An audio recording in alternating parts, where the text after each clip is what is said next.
13.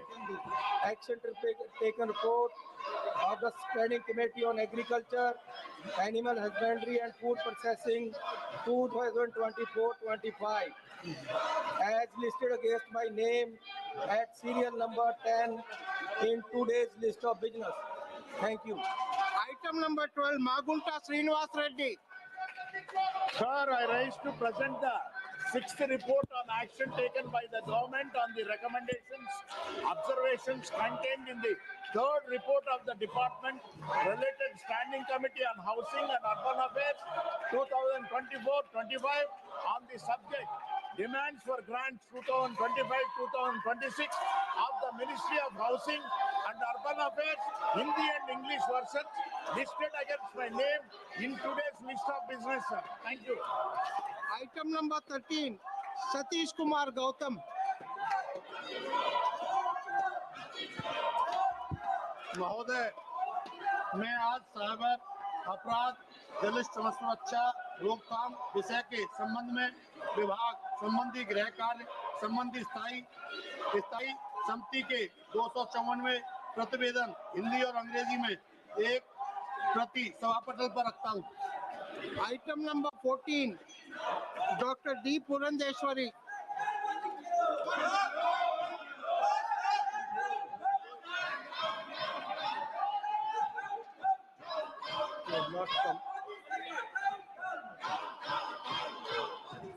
Shri Kamakya Prasad.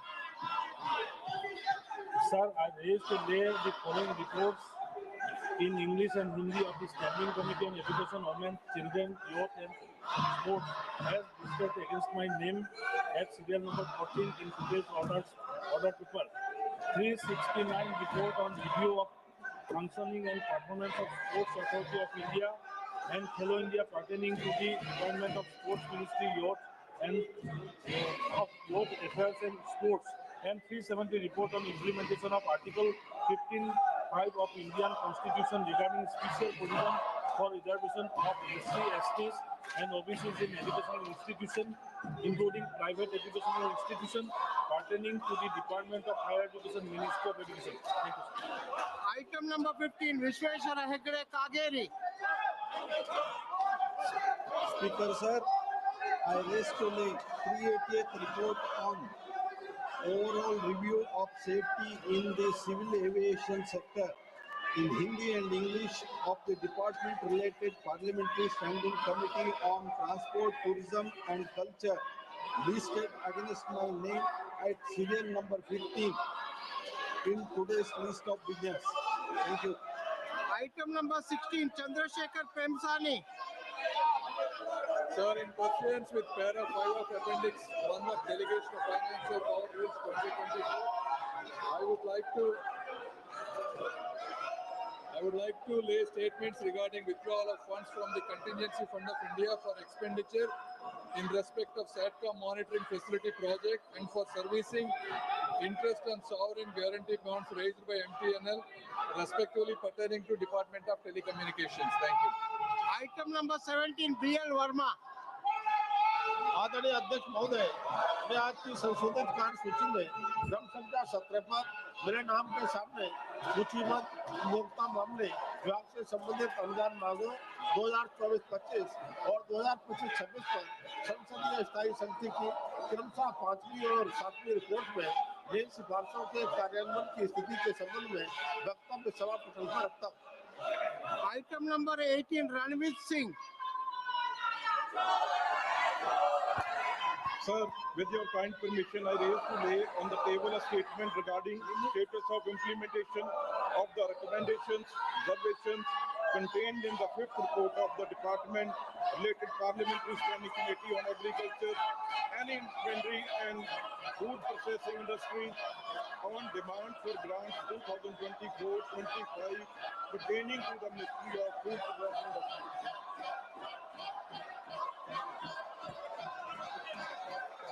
Item number 19, Nimmu Ben Bomania.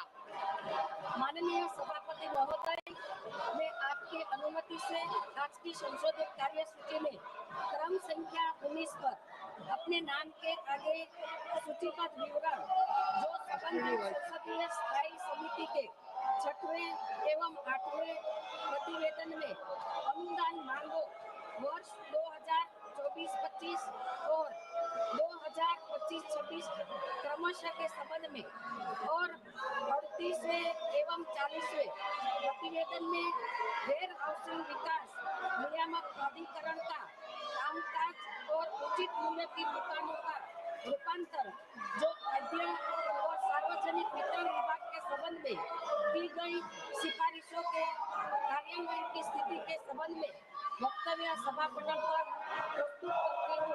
धन्यवाद महोदय। Item number 23, Shri Ashwini Vaishnav.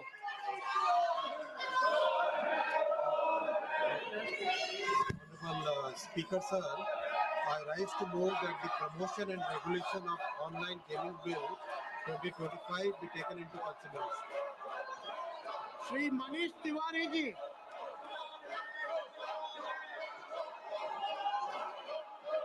सभापति महोदय, house को ऑर्डर में लाइए, एसआईआर पे बहस कराइए, एसआईआर पे बहस कराइए पहले, और उसके Shri N.K. Premachandran.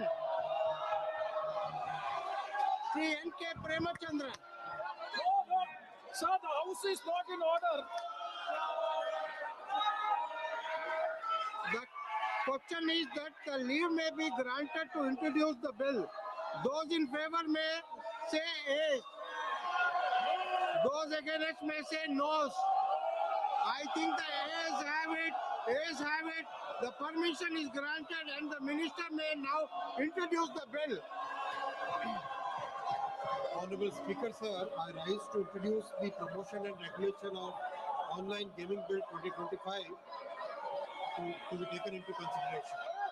Honourable member who have been permitted to raise the matters under Rule 377 today may personally hand over the approved text to the matter at the table immediately. Shri Kiran Reju ji. Sir, जब से ये हमारा monsoon session शुरू हुआ, इस तरह का नारा ये लगाते रहते हैं और 3 दिन से कैप्टन शिवांशु शुक्ला को सम्मानित करने के लिए चर्चा के लिए बिजनेस में लिस्ट तय किया गया है। ये बहुत दुख की बात है। हमारा देश का नायक जिन्होंने अंतरिक्ष में यात्रा करके भारत का झंडा को लहरा के आया, उनको सम्मानित करने का भी मौका नहीं दिया है विपक्ष के लोगों ने। ये बहुत ही शर्मनाक बात है। आप लोग बाहर में जा करके आप देखिए कितना खराब लगता है। आपका ये हरकतें दुनिया हंसता है। अब स्कूल के बच्चे भी बोलने लग गए हैं कि मेंबर्स ऑफ पार्लियामेंट ऐसा बिहेव करता है क्या? आप सोचिए, शांति दिमाग से सोचिए।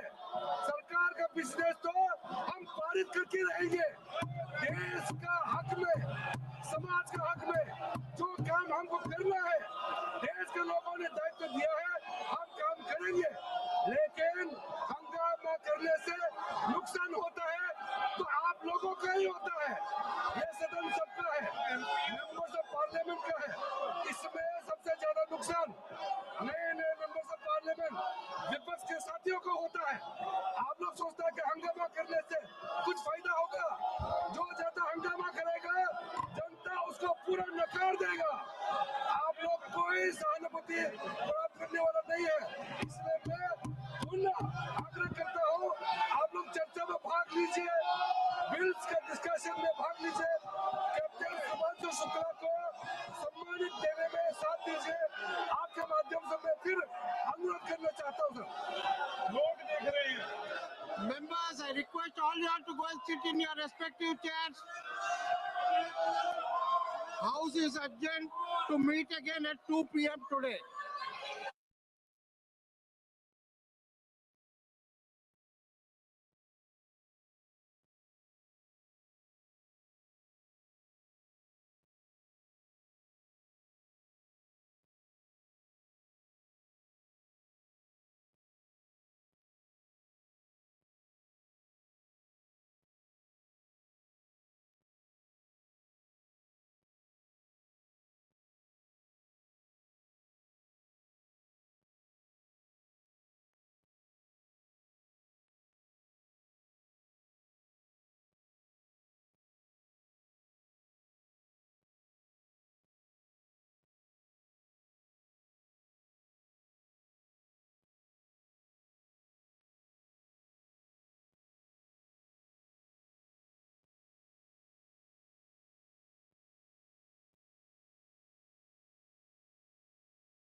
वो उसके सपने देखने की जरूरत नहीं है, तो मालूम है कि ये पॉसिबल है। मैंने जो आपको होमवर्क कहा था तो उसका क्या प्रोग्रेस हुआ है? और आपसे बात करते वक्त पीछे जो ये जंग तिरंगा लगाया था, ये वही तिरंगा है सर। और आप मूंग और मेथी का प्रयोग तो क्या है? बहुत अच्छा है सर। मेरी टीम में जो मेरे साथ थे साइन पर आपको लिख के लेके गए कि जब भी आपका दर्शन चाहेगा आप हमें इन्वाइट करेंगे लॉन्च के लिए, जल्दी से जल्दी हमें आपके व्हीकल में बैठ के जाना है।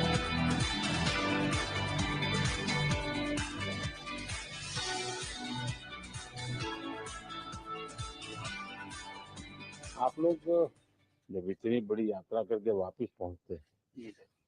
काफी कुछ चेंज फील होता होगा। जस्ट मैं समझना चाहता हूँ वो किस प्रकार से अनुभव करते हैं आप लोग? सर जब ऊपर भी जाते हैं तो वहाँ का जो वातावरण है, एनवायरनमेंट है, वो अलग है, ग्रेविटी नहीं है। आप जाते हैं उसमें तो सीटिंग अरेंजमेंट वैसा ही रहता है जो, वैसे ही रहता है। और पूरे 23-24 घंटे उसी में निकालना पड़ता है। हाँ सर, लेकिन एक बार जब आप अंतरिक्ष में पहुंच जाते हैं तो आप सीट खोल के अपना हार्नेस खोल के आप उसी कैप्सूल में आप मूव अराउंड आप जा सकते हैं, इधर उधर चीजें कर सकते हैं। कितनी जगह है उसमें? और बहुत तो नहीं है सर, लेकिन थोड़ी बहुत है। मतलब आपका फाइटर जेट का कॉकपिट है उससे तो ज्यादा अच्छा है। उससे तो ज्यादा अच्छा है। बट पहुंचने के बाद सर काफी कुछ चेंजेस होते हैं, जैसे पूरा आपका हार्ट स्लो हो जाता है, तो वो कुछ बदलाव होते हैं और वो फिर लेकिन 4-5 दिन में बॉडी आपकी यूज टू हो जाती है, वहाँ आप नॉर्मल हो जाते हैं। और फिर जब वापस आते हैं तो फिर वही दोबारा से वही सारे चेंजेस आप मतलब चल नहीं सकते वापस आते हैं, तो चाहे आप कितने भी स्वस्थ हो। मुझे बुरा नहीं लग रहा था, मैं ठीक था, लेकिन फिर भी जब पहला कदम रखा तो मैं मतलब गिर रहा था तो लोगों ने पकड़ रखा था मुझे। फिर दूसरा तीसरा, हालांकि मालूम है कि चलना है, लेकिन वो ब्रेन जो है वो उसको टाइम लगता है सर वापस समझने में कि अच्छा अब ये नया एनवायरनमेंट है, नया वातावरण है। यानी सिर्फ बॉडी का ट्रेनिंग नहीं है, माइंड का ट्रेनिंग ज्यादा है। माइंड का ट्रेनिंग है सर, बॉडी में ताकत है, मांसपेशियों में ताकत है, लेकिन वो ब्रेन की रीवायरिंग होनी है, उसको दोबारा से ये समझना है कि ये नया एनवायरनमेंट है, अब इसमें आपको चलने के लिए इतनी ताकत लगेगी या इतना एफर्ट लगेगा, वो वापस से समझते हैं सर। सबसे ज्यादा समय से वहाँ कौन था, कितने समय का? इस समय सबसे ज्यादा समय लोग एक टाइम पे करीब 8 महीने तक लोग रह रहे हैं। इसी मिशन से शुरू हुआ है कि 8 महीने तक रहेंगे। अभी वहाँ जो लोग मिले आपको, उनमें से कुछ लोग हैं जो कि दिसंबर में वापस आए। और आप मूंग और मेथी का प्रयोग का क्या है? बहुत अच्छा है सर। मैं इस बात से बहुत सरप्राइज था कि लोगों को इसके बारे में पता नहीं था, इन चीज़ों के बारे में। फूड बहुत बड़ा चैलेंज है सर एक स्पेस स्टेशन पे। जगह कम है, कार्गो महंगा है, आप कम से कम जगह में ज़्यादा से ज़्यादा कैलोरी और न्यूट्रिशन आपको पैक करने की हमेशा कोशिश रहती है, और हर तरह से प्रयोग चल रहे हैं सर। और इनको उगाना बहुत सिंपल है, बहुत ज़्यादा रिसोर्स नहीं चाहिए स्पेस में। छोटा सा एक आप डिश में थोड़ा सा पानी डाल के उनको छोड़ दीजिए और वो बहुत अच्छे से 8 दिन बाद वो स्प्राउट होना शुरू हो गए थे स्टेशन में, मुझे दिखने को मिले। तो हमारी जो ये टिपिकल जो हमारे कंट्री के जो ये जो सीक्रेट्स हैं, मैं बोलूँगा सर, जैसे ही हमें ये मौका मिला कि हम माइक्रोग्रेविटी रिसर्च में पहुंच पाए, ये वहाँ पहुंच गए। और क्या पता कि ये हमारी फूड सिक्योरिटी प्रॉब्लम को सॉल्व करें, क्योंकि एस्ट्रोनॉट्स के लिए तो एक तरह से है ही सर स्टेशन में, लेकिन अगर वहाँ सॉल्व होती है तो ये पृथ्वी पे भी लोगों के लिए फूड सिक्योरिटी की प्रॉब्लम सॉल्व करने में हमारी मदद कर सकती है। पहला एक बार एक कोई भारतीय आया तो भारतीय को देख करके उनके मन में क्या रहता है, क्या पूछते हैं, क्या बात करते हैं कि बाकी जो दुनिया के देश के लोग होते हैं? मेरा पर्सनल अनुभव जो रहा है सर पिछले 1 साल में, मैं तो जहाँ भी गया, जिससे भी मिला, सभी लोग बहुत खुश हुए मुझसे मिलके, बहुत एक्साइटेड थे बात करने में, आके मुझसे पूछने में कि मतलब आप लोग क्या कर रहे हैं, कैसे कर रहे हैं। और सबसे बड़ी बात ये थी कि सबको इसके बारे में मालूम था कि भारत स्पेस के क्षेत्र में क्या कर रहा है, सबको इस बारे में जानकारी थी।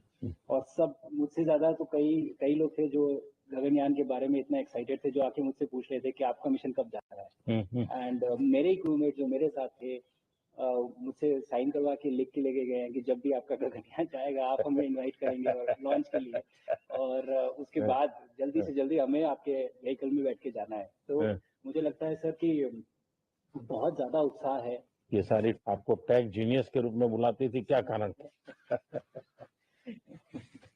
नहीं सर, वो लोग मुझे लगता है बहुत काइंड है और जो इस तरह से बोलते हैं, बट मेरी जो ट्रेनिंग रही है सर, जो एयरफोर्स में ट्रेनिंग रही है और उसके बाद हम लोग ने टेस्ट पायलट की ट्रेनिंग की सर, तो मैं एयरफोर्स में जब गया था तो मुझे लगा था कि पढ़ाई नहीं करनी पड़ेगी, बट मुझे उसके बाद बहुत पढ़ाई करनी पड़ेगी, मुझे पता नहीं था। और टेस्ट पायलट करने के बाद तो एक ये काइंड ऑफ एक इंजीनियरिंग का एक डिसिप्लिन बन जाता है। इसरो में ट्रेनिंग की, हमारे साइंटिस्ट ने हमको पढ़ाया तो 3-4 साल, तो मुझे लगता है कि हम लोग काफी अच्छे से तैयार थे सर इस मिशन के लिए जब पहुंचे। मैंने जो आपको होमवर्क कहा था तो उसका क्या प्रोग्रेस हुआ है? बहुत बहुत अच्छा प्रोग्रेस हुआ है सर, और लोग काफी हंसे थे मेरे साथ उस मीटिंग के बाद। उन्होंने मुझे चिढ़ाया भी था कि आपके प्रधानमंत्री ने आपको होमवर्क दिया। दिया तो है, और बहुत जरूरी है सर। ऑब्वियस हमें इस बात का आभास करना गया ही इसलिए था। मिशन तो एक सक्सेसफुल हुआ है सर, हम लोग वापस आ गए हैं, लेकिन ये मिशन अंत नहीं है, मिशन तो शुरुआत है। तो अरे तो मैंने उसी दिन भी कहा आपने उस दिन बोला था कि हमारा पहला कदम है ये। पहला कदम है, तो इस पहले कदम का मेन जो उद्देश्य था वो यही था कि हम कितना कुछ इससे सीख के हम वापस ला सकते हैं। लेकिन सबसे बड़ा काम होगा हमारे सामने, एक बहुत बड़ा एस्ट्रोनॉट का पूल होना चाहिए हमारे पास। हमारे सामने 40-50 लोग रेडी इस प्रकार का। अब तक तो शायद बहुत कम बच्चों के मन में होता होगा, हाँ यार ये कुछ अच्छा है, लेकिन अब आपके आने के बाद शायद वो विश्वास भी बहुत बढ़ेगा, आकर्षण भी बढ़ेगा। जब मैं छोटा था, राकेश शर्मा सर पहली बार गए थे 1984 पर एस्ट्रोनॉट बनने का सपना कभी मेरे मन में नहीं आया है, क्योंकि हमारे पास कोई प्रोग्राम नहीं था। बट मैं जब इस बार गया सर स्टेशन में, तो 3 बार मैंने बच्चों से बात की। एक बार लाइव इवेंट था सर, और 2 बार वीडियो के थ्रू उनसे बात की। और तीनों इवेंट में सर एक बच्चा था हर इवेंट में जिसने पूछा कि सर मैं कैसे एस्ट्रोनॉट बन सकता हूँ। तो मुझे लगता है कि ये अपने आप में हमारे देश के लिए बहुत बड़ी सफलता है। ये आज के भारत में वो उसको सपने देखने की जरूरत नहीं है, उसको मालूम है कि ये पॉसिबल है, हमारे पास ऑप्शन है और हम बन सकते हैं। और आपने जैसा कहा सर कि ये जिम्मेदारी है मेरी, मुझे लगता है मुझे बहुत मौका मिला कि मैं अपने देश का रिप्रेजेंट कर पाया हूँ, और अब ये मेरी जिम्मेदारी है कि अब मैं ज़्यादा से ज़्यादा लोगों को यहाँ तक पहुँचाऊँ। अब स्पेस स्टेशन और गगनयान जो हमारे बड़े मिशन है, उसमें आपका एक्सपीरियंस बहुत काम आएगा। मुझे लगता है सर कहीं ना कहीं हमारे लिए एक बहुत बड़ा मौका है, स्पेशली सर क्योंकि इस तरह का कमिटमेंट हमारी गवर्नमेंट आपके द्वारा जो है इस स्पेस प्रोग्राम को sustain budget every year in spite of failures, जैसे कि चंद्रयान 2 सर सक्सेसफुल नहीं हुआ, उसके बाद भी हमने कहा कि नहीं हम आगे बढ़ेंगे। चंद्रयान 3 सक्सेसफुल हुआ, ऐसे ही फेलियर होने के बाद भी अगर इतना सपोर्ट मिल रहा है और ये पूरी दुनिया देख रही है, तो कहीं ना कहीं सर हमारी इसमें क्षमता भी है और इसमें पोजीशन भी है। हम यहाँ पे एक लीडरशिप रोल एक्वायर कर सकते हैं सर, और बहुत बड़ा एक टूल होगा अगर एक ऐसा स्पेस स्टेशन जो लेड बाय भारत, बट बाकी लोग आके उसका हिस्सा बने। मैंने सुनी सर आपने जो आत्मनिर्भरता इन स्पेस मैन्युफैक्चरिंग वाली आपने बात की, तो ये सारी चीजें एक ही तरह से जुड़ी हुई है। जो विजन आपने जो अभी दिया है हमें, ये गगनयान का और बैस का और फिर मून लैंडिंग का, बहुत बड़ा एक बहुत बड़ा ड्रीम है। हम अगर आत्मनिर्भर बन के करेंगे तो अच्छा करेंगे। बिल्कुल sir.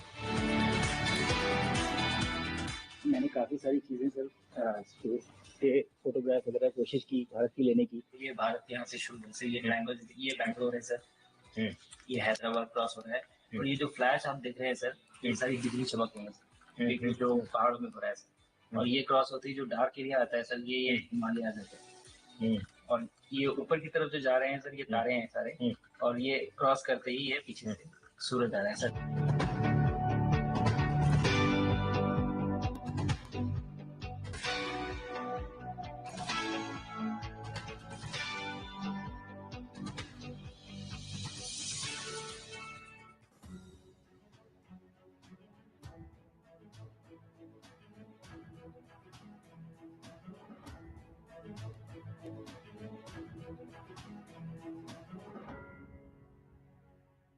Namaskar, hello and welcome to Sunset TV. I am Namrata Singh and you are watching Sarokar, where we bring you conversations that matter to you and society as a whole.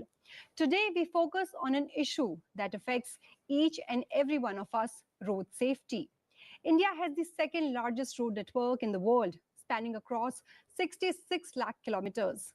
But along with this vast network comes a grim reality. We also rank among the highest in road accidents and fatalities globally. In 2023 alone, over 1.7 lakh people lost their lives in road crashes. That's almost 500 deaths every single day. So, despite better policies, improved vehicle technology, and awareness campaigns, road crashes remain one of the India's biggest public safety challenges.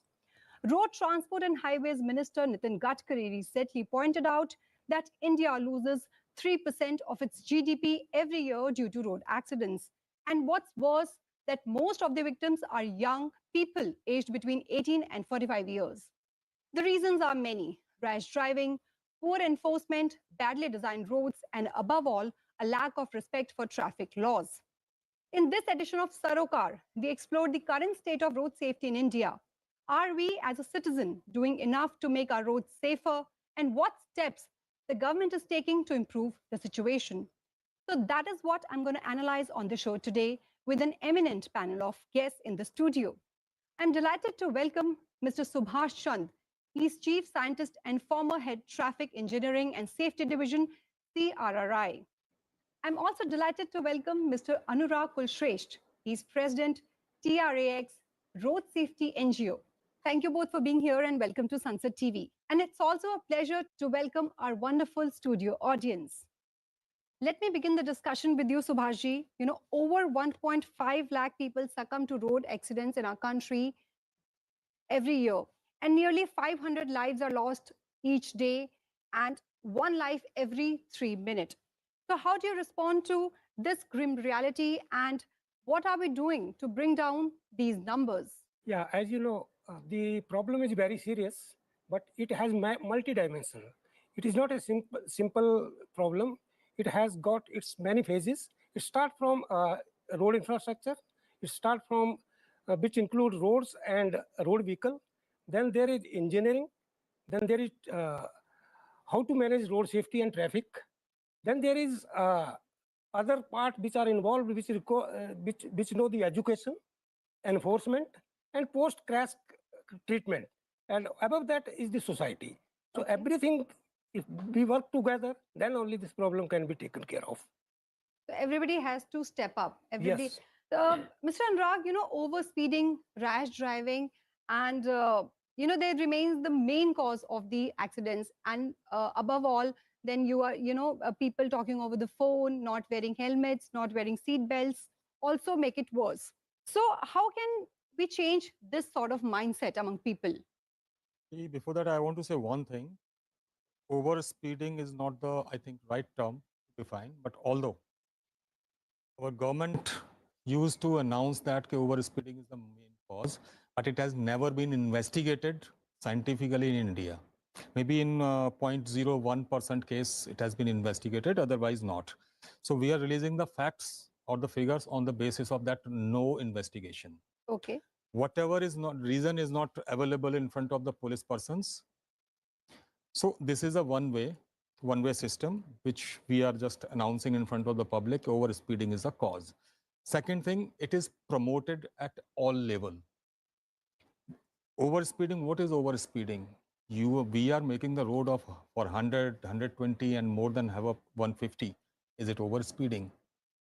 Posted a speed and the speed of this road at the level of constructing it, it's different. Suppose in city you are doing the driving at the level of 50, then means road is meant for 60 speed to manage this 10 kilometers per hour gap. So accident, if not investigated at any level, and then announcing it at every angle, and investigated by non-technical persons. So this is an entire ecosystem which is giving us the wrong figures and everything. Then the manipulation of the figures is there. Like we are announcing this age group 18 to 35 is dying more on our roads, and yes, it is. Figures 1.5 or 1.7 lakhs. It's not the real figure. This is the real figure as per the FIRs. And this is up to the time of accidents and maximum 1 day later. But after that, if somebody is dying in the hospital after 2 days, 3 days, 10 days, 1 month, no record of them. So WHO used to say a figure may be double of that, 1.7 into 2. So this is a gravity. And apart from this, we are not defining the definition of accident or the crash. If I'll ask the audience, okay, how many vehicles in our Delhi is undented or untouched, which is 6 months older? So I think the answer will be 100%, maybe 95% or 98%. This is the gravity of the issue. Within 6 months, every vehicle is dented or hit with someone. That also comes into crashes, right? Yes. If a vehicle is hit by any object or the vehicle to vehicle, this is a accident or the crash, in other words. Right. So if the vehicle population in Delhi, suppose it's almost 1.5 CR, then how many accidents are happening in Delhi every year? 1.5 CR into 2. That is a minimum 3 crore accidents are happening in Delhi itself. And national figure is coming just 4.5 lakhs accident. So 95% cases, police is doing the investigation and it's outside court or I think these outside are police reported station ones, settlement. right? These are the reported one only. Yeah. In foreign countries, such type of accidents are reported. Every accident is reported. And then they are doing the investigation, making the policies according to them and improving the level of the enforcement. Somewhere it is missing in our country. So this is the entire scenario of our road safety in India. Unfocused, unaddressed, uninvestigated. In Delhi, almost 50% two-wheelers riders are dying and almost 50% pedestrians are dying. But nationally, we are focusing on what? Vehicle improvement must be there. Which vehicle? Cars. Cars driver is not pedestrian, car driver is not a biker. These two categories are dying more, but we are focusing on the cars and cars with 4 bags, 6 bags, everything we are giving over there. Okay, so Subhashji, so basically what Mr. Anurag was saying, that lack of awareness is one of the important reasons, and data also shows that most of the road victims are pedestrians, cyclists and motorcyclists. So what concrete steps are we taking to bring down these numbers? Actually, the focus should be, as Anurag told rightly, that focus should be on the vulnerable road users. Okay. So vulnerable road users consist of pedestrians, cyclists, and two-wheelers. Okay. So as you know, in majority of the cities, there is no proper footpath. If footpath is there, the condition of the footpath is not proper, their surface is not proper, their continuity is not proper, and majority of the footpaths are encroached upon by the vendors, by the trees, by the other road infrastructure like thing. So one has to focus on that. At least you should have continuous availability of the pedestrian footpaths along the road and crossing facility for them, so that they themselves can save themselves. Okay. So next thing is the cyclist. So cyclists should be given a due share of their requirement based on the population, and they are using on a particular stretch of a city. They are not available everywhere. So there should be need-based planning for handling the movement of cyclists with proper way. And we are also doing at CRI, we are making road standards. We are making guidelines for segregation of two-wheelers also, because yes, they are mixed. Even my next question was on that safe road infrastructure is the key to preventing accidents. Yes. So, but problems like poor design roads, then potholes, then lack of maintenance remains the key challenge today as well. So what are we doing to improve the road infrastructure? You see, as far as the road infrastructure is there, we are far ahead, and we are making our road of the world standard. But there are some maintenance issues, definitely. It has to be looked into at ground. The road should be proper in that shape and do not require much of investment to keep them maintained. So we are poor in maintaining the road. Okay. But as far as the design is concerned, we are up to the standards. So, and but we what are is the reason for poor maintenance of reason may be neglect, or maybe lack of resources, lack of funds available within, and our focus for building new roads and neglecting the already made road. So that may be another reason. But definitely, but pothole, to repair the pothole, even CRI has come up with the technology. You can use modern techniques to fill up all these potholes. Okay. And with the mechanized system, you can rectify them within no time. So that is there. So we are there. There should be a will to actually do it. So the technology once transferred to the site and to the agencies, definitely we will improve further for them. Okay. And Raji, you know, the government has repeatedly stressed on the need for behavioral change among the citizens. So why is traffic sense so poor in India? I mean, you know, from loud honking to breaking rules, ignoring lanes, ignoring traffic lights. So what steps are we taking to bring the real change? Actually, frankly, road user behavior cannot be changed directly. It can be changed only by improving the infrastructure and then the management, that is the enforcement. I'm just giving you one report about this, if you're having the time. Sure, sure. Recently, one channel has given the details about the aggressiveness in India. So means we are having the aggressiveness up to almost as an average 70% people are abusing. And then in Delhi, pedestrians are dying more and two-wheelers are dying more. It's 5% increment in the figures in terms of fatality. The number of accidents are reduced, okay, but deaths are increased. So they are happy with that figure. Second thing, helmet. I already discussed here, 90%, 99% ladies are wearing substandard or fake helmets, but there's no check on this, although they are manufactured in Delhi NCR. 99% manufacturing is in Delhi and NCR, but there's no check. 75%, because there's a ISI mark on the helmet. Out of that, 75% helmets are fake. They are having the fake stamp of ISI and it is being sold in our market. Two-wheelers people are dying more. That's why I'm giving this figure. Then about the pedestrians. 80% of Delhi's roads are not having the footpath. And whatever, 20% are having the footpath, they are not walkable even in 90%. Not walkable means encroached, broken, full of vegetation, trees are planted over there. And one of the rules of Green Tribunal, because every tree must be having a 6 feet muddy space out of the tree. Okay. So all the footpaths are destroyed, all the means 90%. So almost just we are having the footpaths 5%. Then pedestrians, zebra crossings in Delhi.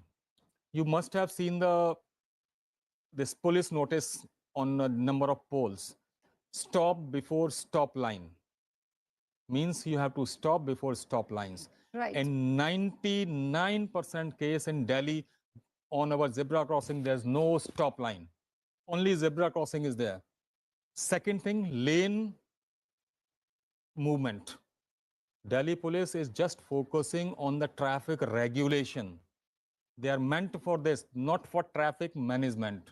Because lane discipline, school audience is there. Lane discipline is the key enforcement anywhere inside the schools also, which we are teaching already to the students. Because through the lane management, we can stop rash driving, unnecessary overtaking, whatever speeding, over speeding, whatever the terms are there in case of negligent driving and all, we can stop this, but no focus.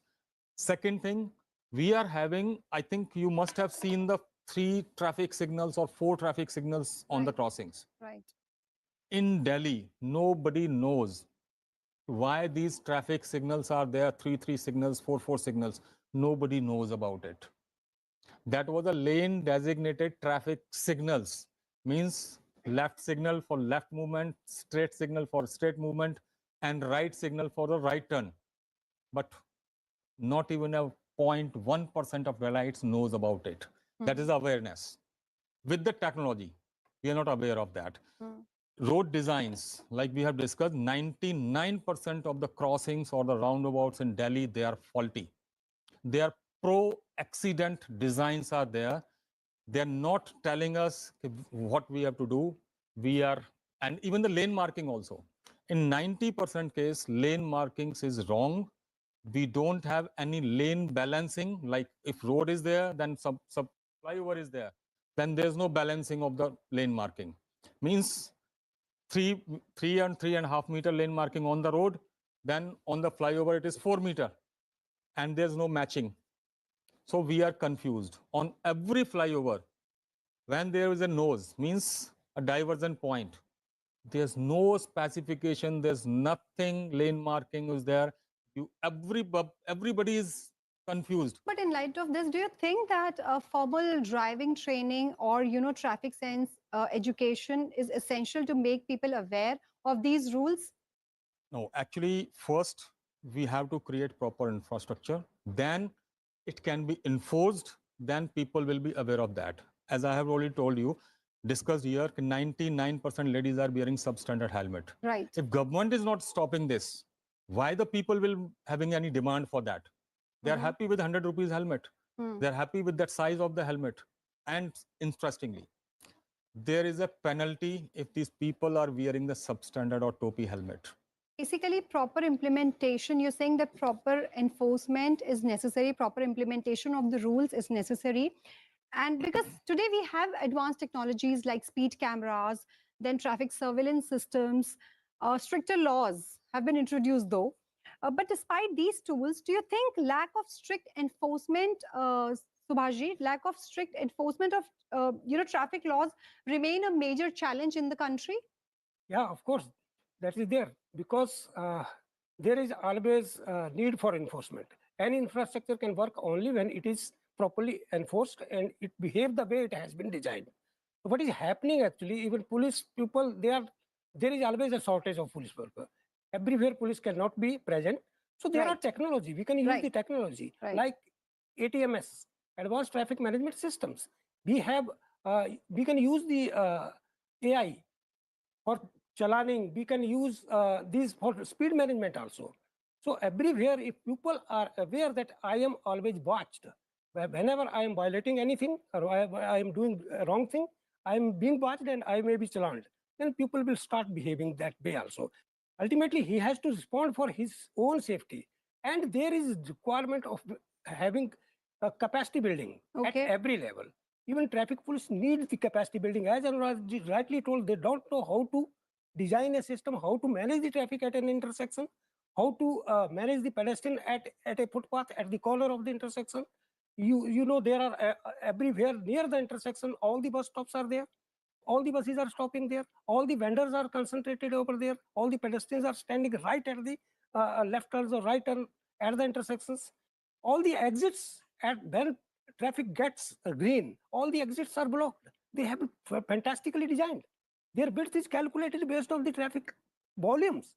The signal has been designed based on the traffic volume and the saturation capacity of any signal system. But there are fixed signal, and if the exits are blocked, how the people will be moving in that? And these things forces the people to violate, and it becomes a chaos system, as if nothing is there. Rule of the law is not there. That is why the infrastructure is not behaving the way it should behave. So there is urgent need of employing each and every scientifically designed road infrastructure and its road signs and marking. Road signs and marking are the not ornamental things. They are the true sense they are conveying between the drivers and the user. Why people are behaving different way while traveling in the metro? Because the environment, the kind of infrastructure. Because they are much stricter. They are stricter also. They are always watched upon. And infrastructure also is designed the way the people should behave. That's why but you have to follow the rules. So you have to follow the rule, and your infrastructure is visible on that. So you are always guided.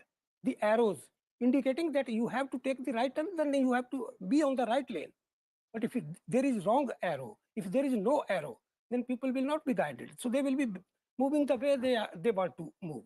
Anuragji, road safety in India is just not a health concern, but it's a serious economic issue because, Union Minister Nitin Gadkari pointed out that we lose nearly 3% of our GDP every year due to road accidents. So in light of this, what is the way forward to tackle this crisis more effectively? Actually, the investigation system continued in India is wrong. There are two type of things, short-term measurement and long-term measurements. In short term, what is the report is there? Do the lane marking is not there, do the lane marking, road sign is not there, put the road sign. If maximum in case of road traffic lights are required, then this is an investigation at short-term measurements. And in long-term measurements, there's a requirement of flyover is required, underpass is required, and this type of interventions. But in between that, as he is saying very well, proper designing of each crossings, and even I am saying that 99% crossings are poorly designed.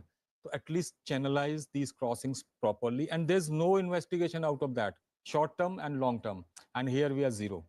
So that's why accidents are increasing. Second thing, Gadkari ji is a this central minister. Right.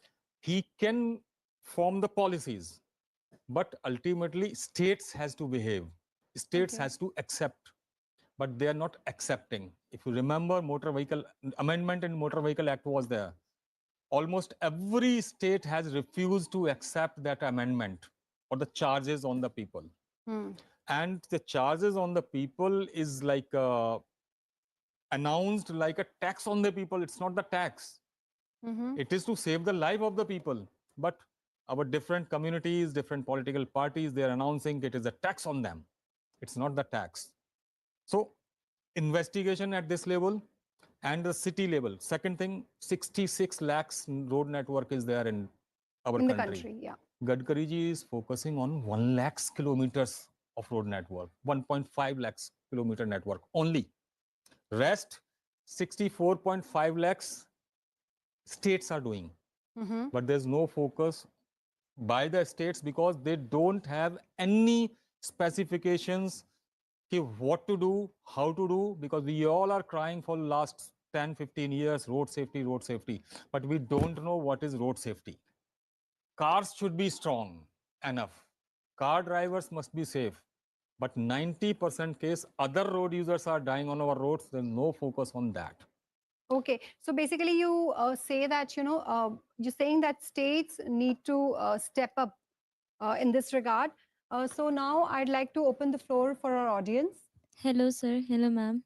My name is Bhavya Gautam. I'm from Ambedkar University, Delhi. Sir, I want to say that most of us must have seen accident in our life. But if you have seen any terrifying accident, so what did you notice that this is the biggest reason for that particular accident, and how are that current traffic laws are preventing those accidents nowadays? Actually, right. That's what Rajji was telling, that majority of our data is derived from the police records of FIR. And the causes of the accidents are recorded only after the accident has happened and the situation and scenes has been totally turned. So here, according to the law, they make the every time the major fault is overspeeding, rash driving, and that too the fault is of the heavy vehicle. So that the person, those who are lying as a poor person, they can get some compensation because their fault, it is not their fault. Maybe pedestrian is at fault. He might be drunk and he is passing on the road. Or might be cyclist is drunk and he's driving on that. Even then, if he is hit by the car, the reason will be recorded as the car was speeding up. So there is always a lack of data. As your question was saying, definitely there is provision. The accident investigation is taken care of. There are agencies, even CRI also do, and the other agencies also do. That is called accident investigation. So each accident, we cannot take every accident. Serious accident is investigated thoroughly from engineering angle, from other angles, people behavior angle, from motor vehicles fault angle and all that. So exact reason is known. But as data is very limited and major accidents are known, and even people, those who are technically qualified, they can extract what has been wrong with that. Next question. Hi everyone, I am Shweta and I am a teacher at Rainbow English Senior Secondary School. I truly agree with sir, first of all, that infrastructure and lot many other things can be held responsible for these road safety issues. But my main concern is I have two sons and both of them, like one is 17-year-old and he is driving an EV vehicle, that EV scooter, which we have only given in the name of eco-friendly. But he is also not wearing a helmet despite us being telling him. But I actually want to know that why are we introducing such vehicles in which he can give me the answer that ki mama it's not required, these EV vehicles do not require the helmet or license for that. So why are we having such vehicles, even though sir, apart from cars, these e-rickshaws, these are also quite reckless driver. How do we make we make aware them about these road safety issues? Actually, well said by you, because this is a problem of, like Namrata has already discussed like this. It's an issue of every family. You're not alone. I am also on the same boat, and everybody is on the same boat. Number one, misconception: if a person is driving an e-bike on the road where the high-level vehicles, other vehicles are moving with different speed, and our person without license is safe on that. I don't know. This is a mistake and of our policymakers. They are taking it like no license is required for this. Everybody is required the helmet on our roads, even the cyclist also. There was a road safety bill before that government. Congress has come out with the road safety bill, which was kept pending just because of the objections from the other parties. So that Gadkari ji has announced, okay, there will be a motor vehicle amendment only, because all political party was opposing that. In that particular scenario, in that particular bill, there was a provision to make compulsory helmet for the cyclist also, but it was kept pending. Second thing, we are governed on our roads through Motor Vehicle Act, which is saying everything about the vehicles, not other road users, cyclists, pedestrians, no focus in that bill. So we have to have number of policies related to this. Till the moment we are not having the policy, we all will be confused. Second thing, because there's no public demand, public is happy whatever is going on. If pothole is there, they are happy. Few media person, social media people, they are raising the voice. Otherwise, everybody is happy. With the opened mail hole, they are passing regularly, but no objection. So we are the people, or the type of society we have. There's no observation, there's no vigilance. We are not vigilant for that, and reactant, forget it. We are so first thing for anything, be observant, be vigilant, and be reactant also. So basically, be the change you want to see. Exactly. Next question. I am Karuna from Ambedkar University. I want to ask you, as you told us earlier, that 90% of the accidents are of pedestrians and two-wheelers. So why there is more focus than required on on the safety of the car drivers and the cars? I think you must focus on the demand of the people, because we are demandless. So yes, our sector, the government sector, is more focusing on cars and cars and cars. If you have the problem, raise your voice. If you don't have the footpath in front of your college or in front of your school, have you write something to someone to provide us at least footpath in front of our school? We are happy with the management inside the boundary. Every school is doing every type of management which must be on the road by the police. But schools are happy within the boundaries, but they are not doing anything on the road. Students are their property inside the school. Students are the property outside the school also. Because if something is mishappening over there, then ultimately school will be blamed. That student from this school is getting hurt in front of this. Okay. My name is Jia Sharma and I'm from Dr. B.R. Ambedkar University. So my question is, in India today, like what are the most common causes of road accidents in India?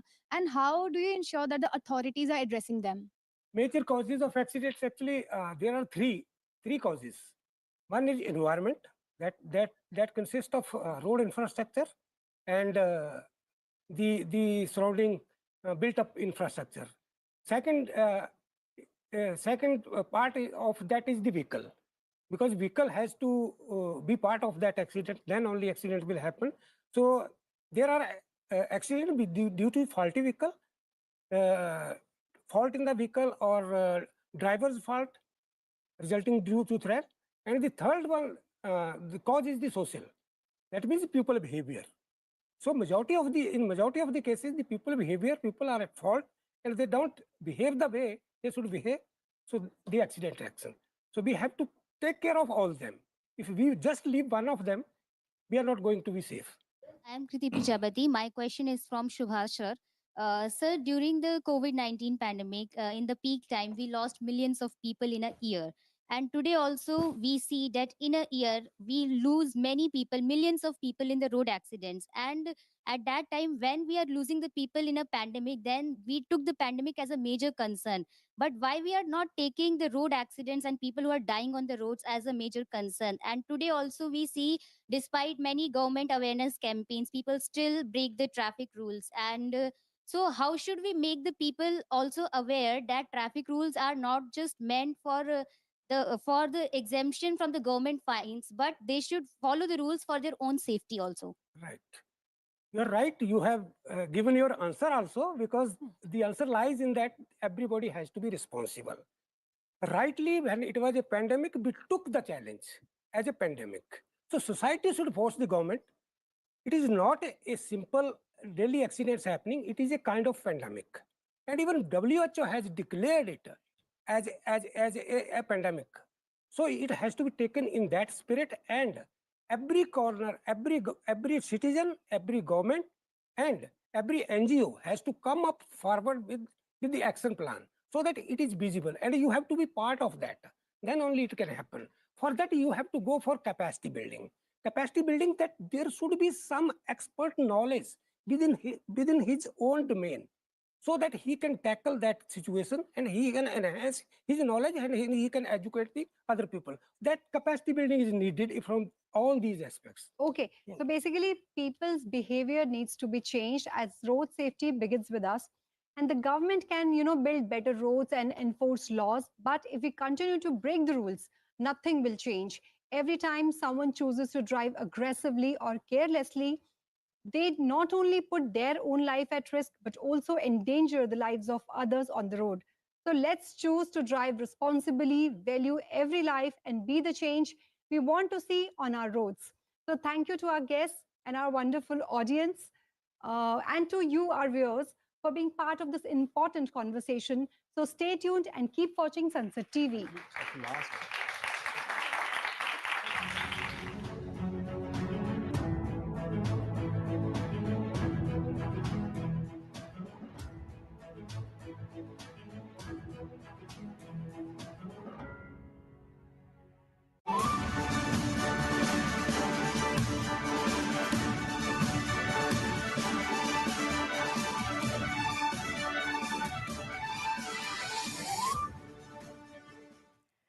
Namaskar viewers, hello and welcome to Sunset TV. I'm Tina Jha, you're watching Perspective. On the show today, we turn our focus to the ongoing visit of Chinese Foreign Minister Mr. Wang Yi to India. A visit being closely watched not just in New Delhi and Beijing, but around the world. On Monday, Mr. Wang Yi met External Affairs Minister Dr. S. Jaishankar, who underlined that India-China relations must rest on the three pillars of mutual respect, mutual sensitivity, and mutual interest. He stressed that moving forward from a difficult phase will require a candid and constructive approach from both sides. At the 24th round of special representative level talks on Tuesday, National Security Advisor Ajit Doval also pointed to an upward trend in bilateral engagements, noting that borders have remained quiet, peace and tranquility have prevailed, and interactions between the two countries are becoming more substantial. And for his part, the Chinese foreign minister acknowledged that recent setbacks were not in the interests of either nation. He emphasized that the October 2024 meeting between President Xi Jinping and Prime Minister Narendra Modi in Kazan had provided a new direction to bilateral ties and fresh impetus to efforts at resolving the boundary question. So what does this moment mean for the future of India-China relations? Can this visit of Mr. Wang Yi to India truly mark a new phase of cooperation between the two Asian giants? And what should we expect from Prime Minister Modi's upcoming visit to China for the SCO summit? We'll discuss these aspects and much more with an illustrious panel. So let me begin by introducing the guest to you. With me in the studio is Mr. Ghulam Ali. He's a member of parliament. He represents the BJP in the Rajya Sabha. Glad to have you with us on the broadcast, Mr. Ali. Next to him is Professor Shrikant Kondrapalli, where he's Professor, Center for East Asian Studies, School of International Studies, Jawaharlal Nehru University. Professor, glad to have you with us on the broadcast as well. Welcome to Sunset TV. Joining us virtually is Mr. D.P. Srivastav, former Ambassador and Distinguished Fellow, Vivekanand International Foundation. Ambassador, welcome to the program. Let me begin the conversation with the guests in the studio, beginning with you, Mr. Ali. How do you look at the ongoing visit of Mr. Wang Yi in context of the improving India-China relations? देखिए, China हमारा पड़ोसी है और वाजपेयी जी कहा करते थे कि आप पड़ोसी को चेंज नहीं कर सकते। बीच में चाइना और इंडिया के भारत के थोड़े ताल्लुकात में लद्दाख बाउंड्री पे थोड़ी तल्खी आ गई थी और हमारी सेनाओं ने उसको पूरा कवर करा था चीज़ों को। लेकिन इसके साथ साथ चाइना और भारत का बिजनेस में बहुत बड़ा पार्टनरशिप है। जैसा कि आपने कहा फॉरेन मिनिस्टर साहब ने कि म्यूचुअल रिस्पेक्ट भी होनी चाहिए, ट्रस्ट भी होना चाहिए, इनसेंसिटिविटीज मतलब उनका भी सेंसिटिविटीज का और इनसेंसिटिविटीज को दोनों को बैलेंस रख के और आगे बढ़ना चाहिए हमें। देखिए, जो मौजूदा सरकार है दिल्ली में एनडीए की, जिसकी रहनुमाई नरेंद्र मोदी जी करते हैं, बेसिक मकसद है एनडीए का कि भारत पहले। तो भारत की नेशनल इंटरेस्ट के साथ हम कोई भी समझौता नहीं करते। हमारा सिक्योरिटी हो या सॉवरेनिटी हो, हम उस पे कतन किसी के साथ भी अपना समझौता नहीं करते। हाँ, इसके साथ साथ जो अभी रिसेंटली हमारे रिलेशंस में इम्प्रूवमेंट्स आई हैं, इसमें हम कंस्ट्रक्टिव जो डायलॉग है, इकोनॉमिक पार्टनरशिप्स हैं, मतलब डिफेंस में है, टेक्नोलॉजी में है, डिफरेंट क्षेत्र में है, इसमें हम आगे बढ़ सकते हैं। Sure, we'll continue to talk about how this momentum and the current phase in ties can take this relationship forward. Professor, recent statements both from the National Security Advisor, Mr. Ajit Doval, and our External Affairs Minister, Dr. S. Jaishankar, indicate there's an upward trend in improved relations, especially in the last 9 months, especially after the Kazan talks between Prime Minister Modi and President Xi Jinping. The NSA spoke about quiet borders, substantive talks. How do you see or how significant are these factors in the larger arc of the India-China bilateral relations, which we saw went on a downward trend, especially since June 2020 when the Galwan clash happened? I think Foreign Minister Wang Yi's visit is very significant because of the last 9 months of the trend that has that included Foreign Secretary Vikram Misri's visit to Beijing and Mr. Ajit Doval, the National Security Advisor, in December for the Special Representative meeting. Later, it was by once again by Mr. Vikram Misri as well as Raksha Mantri Rajnath Singh visit in June for the SCO Defense Ministerial meeting. There was a meeting between Admiral Tung Chun, the Chinese Defense Minister, and the Indian Defense Minister in June. That was useful because of the military, mobilization on the borders. and the disengagement process that was, it began during October 23rd last year, meeting between the two sides. We also had Dr. Jaishankar's visit last month and the current visit by Foreign Minister Wang Yi. So I think these visits are important to understand each other and initiate a kind of communication between the two sides. Number one. Number two, we used to have about 30 dialogue processes between Foreign Ministry, Defense Ministry, HRD Ministry, Education Ministry, between finance ministries, the two finance ministries, the Niti Aayog and NDRC in China. We have a youth dialogue. We have think tank to think tank, media to media. So many, about 30 dialogues we used to have. All of these have been shut down. So Mr. Wang Yi's visit rekindles that that we will have probably in near future, these dialogues to be recommenced. Right. So I think that is very important because 1.4 billion each people cannot shut down the communication process. We have laid down a few red lines, as Dr. Jaishankar mentioned on June 17, 2020, 2 days after Galwan. Unless until peace and tranquility prevails on the border, we will not have bilateral relations. A very clear message from the Indian Foreign Minister.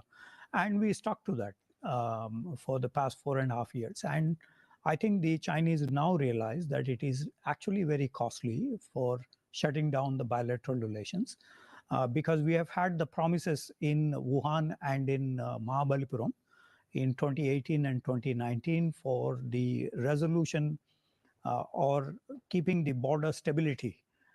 President Xi promised that, but we have had the problems on the border, as you mentioned, June 15, 2020.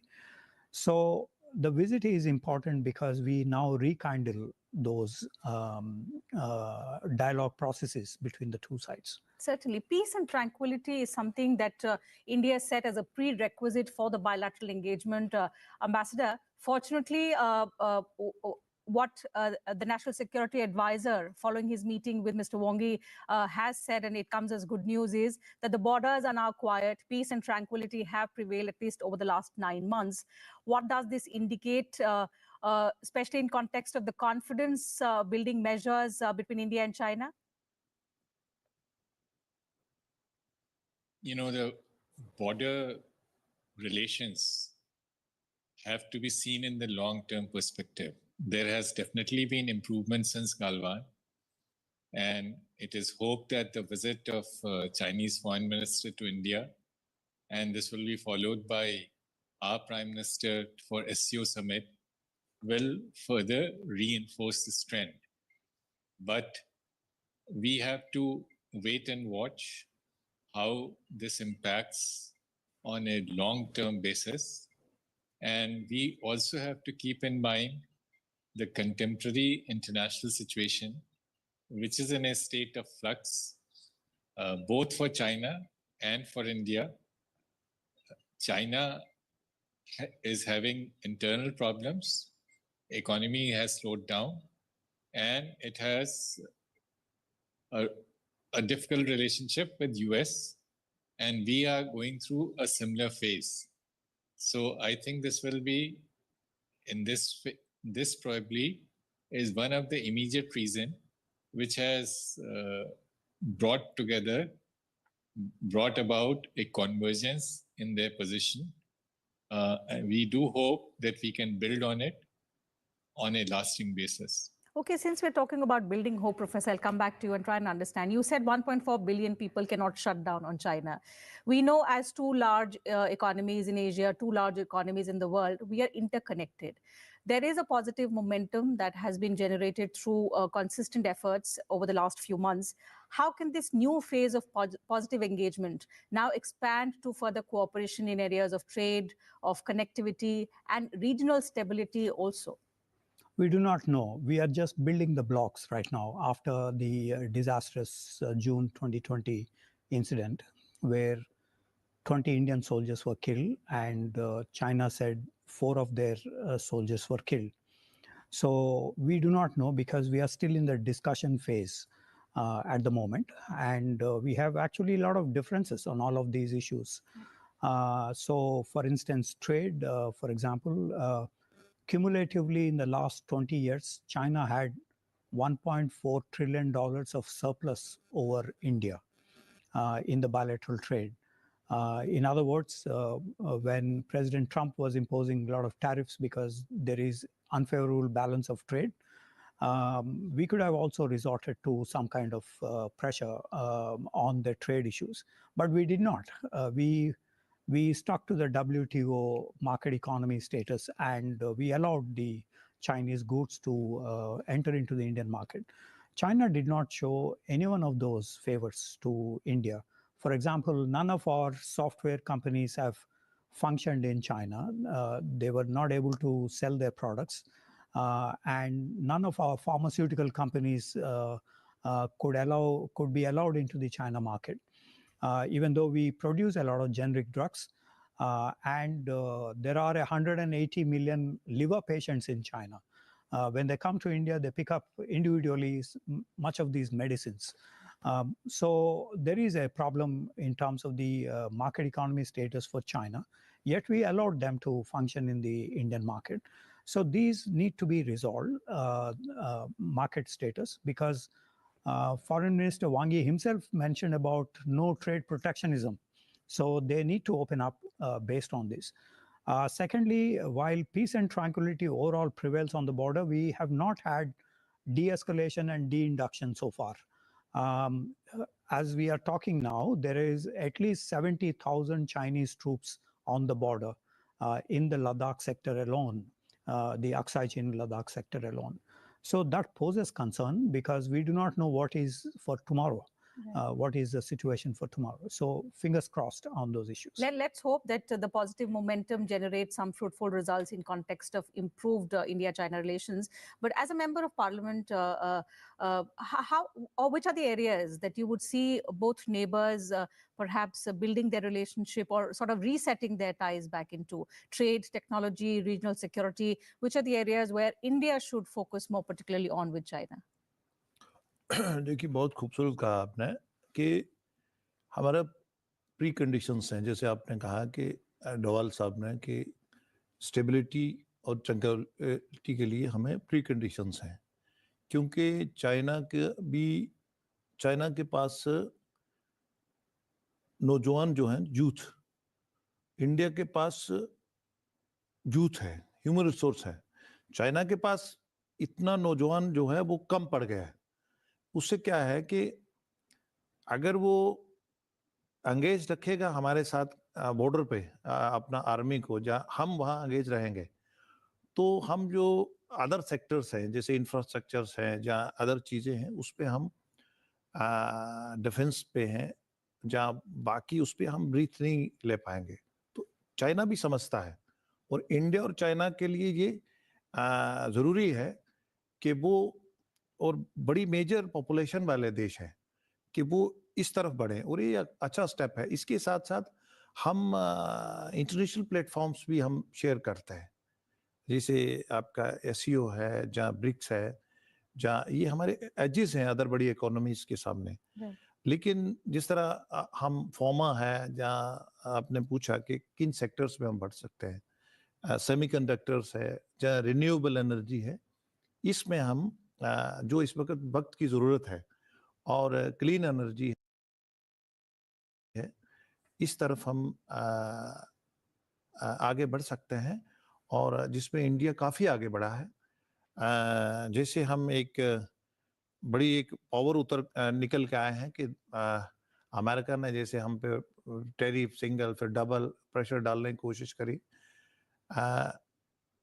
हमारी opportunities ज़्यादा बढ़ रही हैं। जितना America हम पे pressure डालेगा, इतना ही हमारा अपॉर्चुनिटी बढ़ता है, क्योंकि अमेरिका और यूरोप में भी वो है। यूरोप पूरा हमें 23 देश हमारी तरफ देखते हैं, वो हमसे बिजनेस करना चाहते हैं। क्योंकि अमेरिका उनका ग्रीनलैंड की तरफ बढ़ रहा है, तो अमेरिका और उनके डिफरेंसेस हैं, कहीं ना कहीं वो।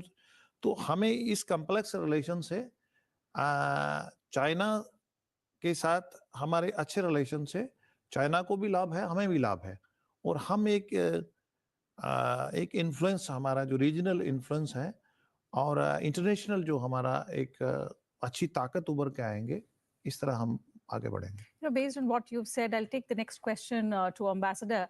Ambassador, it's said, and especially in context of the ever-changing geopolitics, you have no permanent enemies, you have no permanent friends. I seek your apology well in advance, because in no way I want to give the credit of our diplomats who worked so hard on bringing us to this stage of a thaw with China. But the buzz and the talk about the US President Donald Trump having played a significant role in bringing India and China together is making the headline. It's being said that the tariff war unleashed by President Donald Trump has brought India and China together. From a diplomatic lens, sir, did you see both countries, both neighbors, both Asian giants looking at it as an opportunity to perhaps get back and extend cooperation in numerous ways, which can ultimately benefit people of both sides? Let me begin by saying that we should not let China-India relations be a subset of our relations with third countries.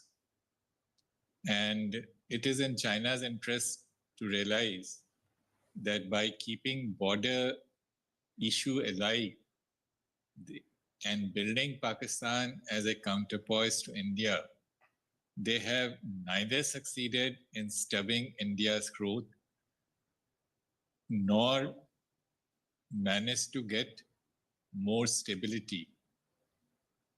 If the present situation, contemporary situation, where both countries face challenges, if that brings about a realization that there, on the part of Chinese, that there should be a serious rethink, that will be a welcome opportunity. Otherwise, this will be one more comma in a long process. Immediately, I think that what they can do is to open up their doors to the Indian exports, which we are trying to diversify in the aftermath of the tariff hike which America has announced. And it is also in China's interest to look for to diversify away from the American market. So there are some opportunities, and let's at least start with that. The larger background which I have mentioned will probably take a little more time. Certainly, 4.5 years of standstill.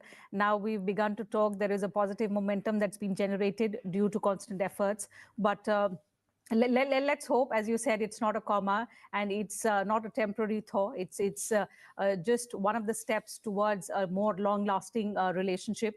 But in that context, Professor, let me quote the Chinese foreign minister. He did acknowledge, following his meeting with the National Security Advisor, that the setbacks of the last 4.5 years have not been in the interest of people of either of the nations.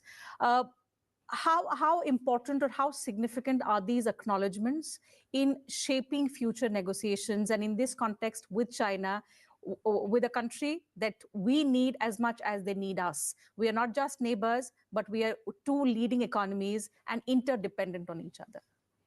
We have to wait and watch what the reassessment in China is. But in the recent times, we have seen over 9 million videos were released by Quancha, a social networking site in China, criticizing India in the India-Pakistan conflict just about 2 months ago, May 7th to 10th. Secondly, there are also reports, including day before yesterday, there was a report by, it's a pen name, which was mentioned in the Haisu. There is a pen name of another, generally a high-level party cadre writes with that kind of pen name. We don't know the veracity, but mentioning about the burdens of the Trump administration's tariffs on India, and India is more malleable in the sense of becoming pro-China in this context of tariff increase. So we have different views within China on this. So we have to wait and watch whether Mr. Wang Yi's statement would result in any positives for the bilateral relations. If this is regrettable, last 4.5 years, we need to see some progress on various issues that India has been asking for, trade deficits to be reduced. This is a demand in 2010, not now. 15 years, for the past 15 years, we have been asking for trade deficits to be reduced. We are not asking for the moon.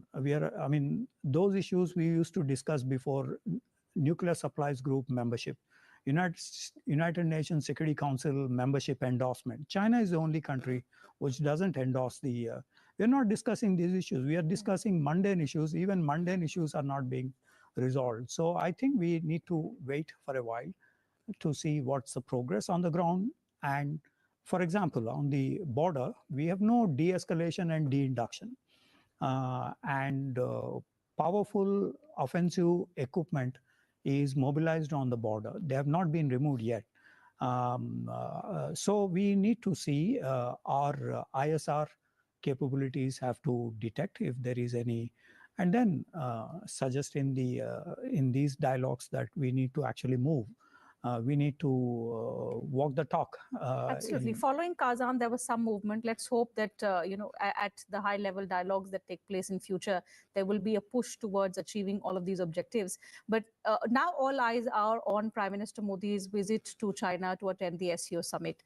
What realistic outcomes should we have? Or can India leverage the positive energy that's being generated in the improved relationships at platforms like the SCO? Even if it's a multilateral forum, can India make its point about lots of things, not just improving bilateral relations with China, but perhaps making China agree to a lot of things that India wants, and particularly in context of terrorism, cross-border terrorism emanating from Pakistan?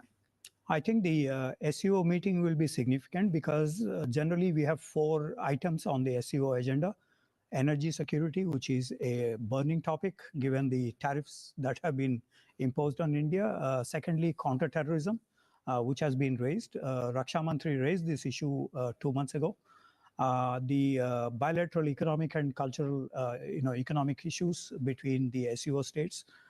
Finally, multipolarity, which we are wedded to that idea of a just world order. And so multipolarity will also be raised. So the Prime Minister's visit, I think, to Tianjin would be significant to renew those strategic communication between the two leaders. But we have not had any news so far about a third informal summit after the Wuhan and Mahabalipuram meetings. So that indicates that there is still, this is a work in progress. Ambassador, looking ahead, and especially in context of the upcoming SCO summit, of course, we would like to hear your thoughts on the expectations on what could be on the agenda. What would you particularly consider a realistic and meaningful outcome from the upcoming visit of the Prime Minister to China, not just in context of India's overall engagement with the neighboring country, but also in the larger interest of regional security, regional stability? SCO does not have any impact on the security in our region. What impacts the security of our region is Chinese support to Pakistan, right, and the Chinese presence on our northern borders. These are outside the SCO framework. Now, there are 2 interesting questions. Let me just highlight them. Wang Yi, the foreign minister, is headed to Pakistan tomorrow for a strategic dialogue with that country. How do Chinese look at Pakistan's flirtation with US? General Asif Munir has been, strutting about or boasting about this tremendous change in their relationship, and Pakistan has nominated President Trump for a Nobel Prize. This must be giving Chinese some something to think about. Their relationship with the country they have bankrolled for such a long time, turning out to be such an unreliable partner. The second issue which the Chinese have to worry about is how are Russia-US relations are going to turn out if the Ukraine war issue is resolved. The Chinese leverage over Russia will be much less, and they will need friends like India. And the third issue is how does China's equation with US works out? President Trump has extended the truce in the tariff war. And interestingly, while US has targeted India for buying Russian oil, it has given China a reprieve, even though China, if you look at last 3 years perspective since Ukraine war broke out, has been a bigger purchaser of Russian oil. And even more interesting, America has left out Europe, which, spent more money buying Russian LNG last year than aid to Ukraine. So these are interesting times, and these are questions, larger questions, which are outside the SCO framework, but will have an impact on the trajectory followed by these three countries, which will meet in SCO. I think in the short run, we do not expect a great deal. At this stage, SCO summit outcomes, if you have a look, they present an alternate view of the world to the West. I have dealt with multilateral issues for 8 years in the ministry. My own feeling is that this time the outcome will be very mild, because both countries, despite all the uncertainties, Russia and China, do not want to give up their America option. And that brings me to the point that for us also, America is not the problem. We run a $40 billion surplus with them. Our problem is China, with which we have a $97 billion deficit. And I hope our Chinese friends understand that, they cannot expect that they turn to India when they are in difficulty, and then they turn their back on us and go back to their, their protege in the neighborhood. These answers to these questions will be clearer after a couple of days after Wang Yi's visit to Pakistan. I think that's what Dr. Jaishankar meant when he emphasized on mutual interest. Perhaps it's time that China also looks at the fact that it needs India as much as India needs China. What the outcomes of the SCO summit will be, we'll have to wait and watch until the 1st of September. But for now, we'll have to wind up the conversation. The important takeaway is that the Chinese foreign minister is in India. It's a significant visit. He's had meetings with Prime Minister Modi, with the External Affairs Minister, with the National Security Advisor. There is a positive momentum that's been generated over the last few months in the India-China relationship. And we hope that it's just the beginning of the long-lasting relationship for India and China, the two Asian giants. With that, we'll have to wrap up the conversation. Thank you once again, Ambassador, Professor, and Mr. Ali, for joining us on this edition of Perspective, sharing your thoughts, your views with us and our viewers. And to you, viewers, thank you very much for your time as well.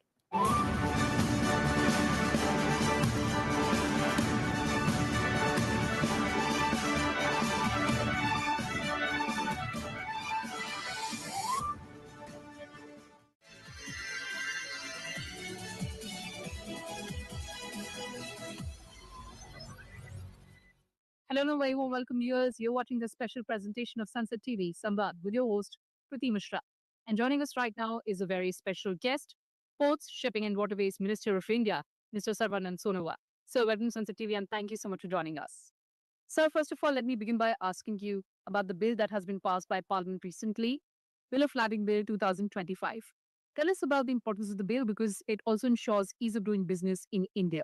Let me begin with this, that Honorable Prime Minister has given us a vision that is very clear, that by 2047, we are to achieve the target of becoming one of the top developed nation in the world, and also to make India self-reliant nation, Atmanirbhar Bharat. To achieve that goal, under the visionary leadership of Honorable Prime Minister Narendra Modi ji, all the ministries are working day and night. And as he started with this principle that reforms perform and transform. So that is why a lot of reformation is required to bring the transformation in the different sector in terms of our growth, in the sector of our day-to-day activities. So that is why Ministry of Port, Shipping, Waterways, since 2014, Honorable Prime Minister has taken up the leadership, and he has set a target for this ministry, that ministry will have to enhance its capacity of port operation, handling of cargo, and efficiency in all aspects. That is why one very, very important flagship program has been brought into place. That is Sagarmala program. And this Sagarmala program, through this program, the agenda has been set very clear that we are to make all the port modernized, mechanized, digitized, and creating an environment of ease of doing business. Then port-led connectivity enhancement, railway connectivity, road connectivity, all other concerned ministry connected with EXIM trade, they are to be integrated, and an ecosystem should be developed so that this handling of cargo efficiency can be enhanced. Then come port-led industrialization. Close to the port, we are to create industries, and that industry will manufacture the goods meant for global market. It should be located close to the port so that, like, the transportation become easy and logistic costs can be minimized. Then come coastal community development. Right from Gujarat to West Bengal, there is more than 7,500 kilometer length of coastal area. We have different, like, state and also union territories. For the development of coastal community, we are to undertake different scheme, like creating fishing harbor and giving, like, fishing vessels, and also creating the institutional mechanism for maritime skill development, so that we could create employment opportunity and also entrepreneurship. So this is one of the vertical of Sagarmala program. And then come coastal shipping and inland waterways. In both the sector, we'll have to give importance for coastal shipping as well as inland water transport. So because of this particular initiative, in the last 10 years' time, lot of development have taken place. Now, in all the verticals, even World Bank Logistic Performance Reports Index speak the volumes of our growth, how we could able to double the cargo handling capacity from 2014 to 2025. So this is the power we could able to generate because of the Honorable Prime Minister's vision and his dynamic leadership, and because of his initiative, policy program, and also quality governance, good governance. So I believe this is the way this ministry has been performing and creating exemplary success story. And you have all the figures available with you, right from cargo handling to the turnaround time, and so also positioning from 44 to, like, 28, how our ports have been placed among the top 100 ports in the world. So that's the way in all the verticals our growth story has started, and ultimately created confidence among the traders, among the stakeholders. And also, due to the incorporations of latest technology into our place, particularly port quality operation for our sustainable growth. And these are the landmark achievements and happening because of Honorable Prime Minister's vision. We must admit it very frankly. And earlier, what was the condition of this? You know that. So during the UPA regime, this was totally neglected kind of sector. It has never been brought to the limelight, and it was never been realized by those government that this ministry is the largest transporter of the country, and we have to handle more than 90% by volume and 70% by value. That is the EXIM cargo. We have got Himalayan responsibility to generate our kind of efforts so that country's economic growth can be met speedier, and also with kind of a scale of our world-class activities. So this is how this ministry is performing. And Bill of Lading of 1856, it was enacted by the British regime for their own interest. So Honorable Prime Minister has given very clear direction to all the ministry that whatever legislations were enacted during the British regime, it should be replaced and repealed. We should bring our fresh law into our domain, so that our legal wisdom, legal knowledge can be well incorporated to demonstrate our power of legislative reforms. That is why this bill has been repealed, and this has made the country out of colonial mindset and bringing this legislation. We are making the entire kind of efforts of this particular set of law simple and for better understanding.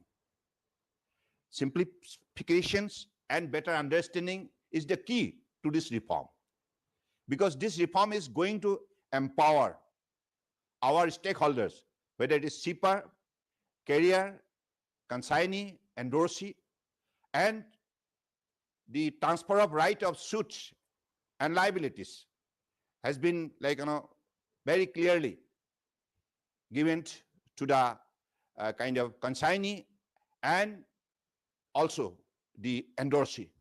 So this is the significance of this particular reforms, and ultimately this will help for effective governance, effective implementation of this particular set of law. So this is the remarkable changes we have brought, and ultimately, as this is a kind of legal document, this is treated as a legal document, this Bill of Lading, and this legal document will empower our stakeholders and also to make the entire business transaction trustworthy. That is why we have incorporated some numbers of clauses so that whatever provisions are there in this act can be effectively implemented by the stakeholders and make the entire transaction trustworthy, credible, and more easy for business. Absolutely, sir. You talked about Prime Minister's vision. There's a lot of focus on the shipping industry, whether it's Make in India or, in fact, dismantling the ship. How do you see the Prime Minister's vision being translated on the ground? Of course, it would be translated into ground. We have started to articulate into action. And now that is why ecosystem has now been developed in such a manner. You'll be happy to know a lot of shipbuilders, leading shipbuilder of the world, they're coming and joining hands with the Indian kind of stakeholders. So that reflects how Honorable Prime Minister's vision is now like making into a reality now. So that is why, with the help of the kind of state government, coastal state government, and we are creating clusters for shipbuilding, and also creating the ecosystem so that like equipments and kind of parts which should be applicable for shipbuilding will be manufactured within India itself. So that's the way we are targeting to make India by 2047 one of the top 5 shipbuilding nation in the world.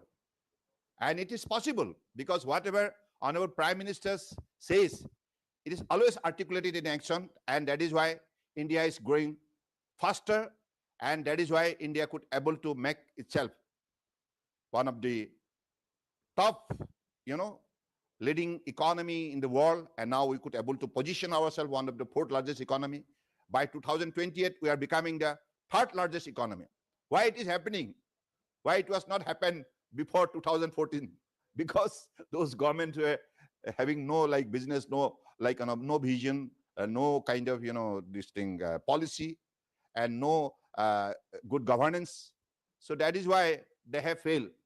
Now Honorable Prime Minister has brought all the changes, good governance into place, which has empowered every citizen, and generated self-confidence. Yes, I could also contribute for the growth of the country. So this is how he has integrated the more than 142 crores people in the country through the principle of kind of Ek Bharat, Shresth Bharat, and also making everyone empowered and also providing social security and economic upliftment. That speaks the volume of his broad mind for the cause of the people of the country, and also to make India one of the leading developed nation by 2047. Finally, sir, before we wrap up this conversation, your vision of port-led development of India. Yeah, of course, I want that whatever Honorable Prime Minister is like giving us the vision, that's the, a target we are to fulfill. And that is why we are making our, like all the ports, like, whether it is chairman, deputy chairman, or all the officers involved, workers involved, all other stakeholders involved, because our ministry going on the principle of PPP mode, and whatever like project we have been undertaking, it is all being like implemented through this principle. And that is why, because of the success story, now many more stakeholders are coming forward and trying to join hands with us, because they know that joining hands with our ministry means success, success, success. On that note, sir, and all the very best for all your successful endeavors in future as well. Thank you so much for talking to Sunset TV. Thanks a lot.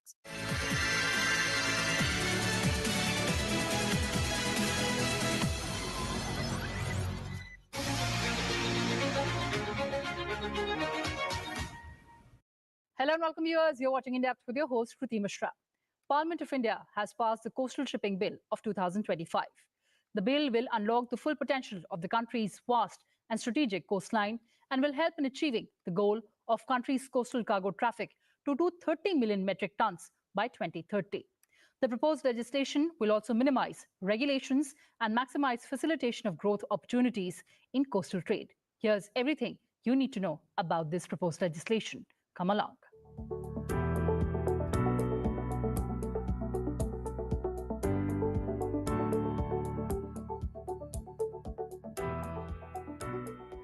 In a historic moment towards boosting the coastal economy of the country, the Coastal Shipping Bill 2025 was passed by the Rajya Sabha. This historic act is set to unlock the tremendous and vast potential of India's 11,098 kilometers long strategic coastline, spanning 9 coastal states and 4 union territories. The bill was proposed for adoption by Union Minister of Ports, Shipping and Waterways, Sarbanand Sonowal. The bill, which was earlier passed by the Lok Sabha on April 3, 2025, seeks to simplify and modernize the legal framework governing coastal shipping, replacing a part of Merchant Shipping Act 1958 with a new age progressive legislation aligned with global norms. Introducing the bill in the Rajya Sabha, Union Minister Sarbanand Sonowal stated that the legislation is central to India's ambition of increasing its coastal cargo share by 230 million metric tons by 2030 while strengthening the maritime sector's contribution to Atmanirbhar Bharat and Viksit Bharat. This is not merely a legal reform, but a strategic enabler of economic growth, employment, and logistics efficiency. The bill reduces regulatory burdens, enhances competitiveness of Indian vessels, and aligns with Prime Minister's vision to make India a global maritime hub. The Coastal Shipping Bill 2025 comprises of 6 chapters and 42 clauses. It introduces a simplified licensing system for coastal shipping and lays down the framework for regulating foreign vessels engaged in coastal trading. Additionally, the bill mandates the formulation of a national coastal and inland shipping strategic plan to guide future infrastructure development and policy direction. The legislation also provides for creation of a national database for coastal shipping, enabling real-time access to authentic and regularly updated data. This database will keep potential investors informed about the government's development plans and policy priorities in the sector, promoting transparency and confidence. Once implemented, the bill is expected to significantly enhance supply chain security by increasing Indian ships' participation in domestic cargo movement. The government is working on a mission mode towards building an Atmanirbhar Bharat. In the same spirit, this bill aims to reduce India's dependence on foreign vessels, thereby preventing the outflow of foreign exchange. In doing so, it will catalyze local economic development, generate employment opportunities across coastal regions, and strengthen ease of doing business for Indian shipping operators. With the passage of the Coastal Shipping Bill 2025, India takes a decisive step towards building a seamless, efficient, and globally competitive coastal and inland shipping ecosystem. This landmark reform will unlock the immense potential of our coastline, enhance supply chain resilience, and drive economic growth in line with our national vision of Viksit Bharat. Which has particularly unlocked the full potential of India's vast and strategic coastline, which stretches over 11,098 kilometers across 9 coastal states and 4 union territories. To support the goal of growing India's coastal cargo share to 230 million metric tons by 2030, we need a framework that minimizes regulation while maximizing facilitation of growth opportunity in coastal trade.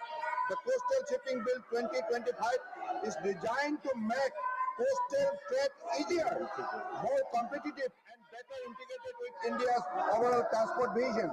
Sir, presently regulation and licensing of coastal shipping is governed by Part 14 of the Merchant Shipping Act 1958. The current bill provides a holistic, forward-looking and progressive legal framework suited to today's commercial realities in line with the globally prevalent cabotage practices. This bill is a part of the larger vision of our Honorable Prime Minister Narendra Modi ji to undertake a series of legal reforms which in the past 11 years have led to increased growth and developmental of maritime and shipping sector. Honorable Sir, this bill contains 6 chapters and 42 clauses that mainly consist of provisions of licensing and regulations of foreign vessels in coastal trade, formulations of national coastal and inland shipping strategic plan, creation of a national database for coastal shipping. This bill will reduce the compliance burden for Indian ships in line with the mission of ease of doing business. It betters numbers of Indian ships handle cargo. It will ensure supply chain security for the country. This is very significant. Supply chain security for the country prevent escapement of countries' foreign access by reduced dependence on foreign ships and enable creation of global local economy with versatile employment opportunity. Easy accessibility to authentic and periodically updated data through the national database on coastal shipping along with information of the strategic plan for the development of infrastructure on coastal and inland routes will keep potential investors better informed about the development plan and policy priority of the government in the sector. Sir, with this, I want to request you, sir, this bill is very significant bills, very important, very reformative kind of initiative, and I believe the members of the House will definitely help this bill to pass. The question is that the Coastal Shipping Bill 2025 as passed by Lok Sabha be taken into consideration. Those in favor will please say aye. Those against will say no.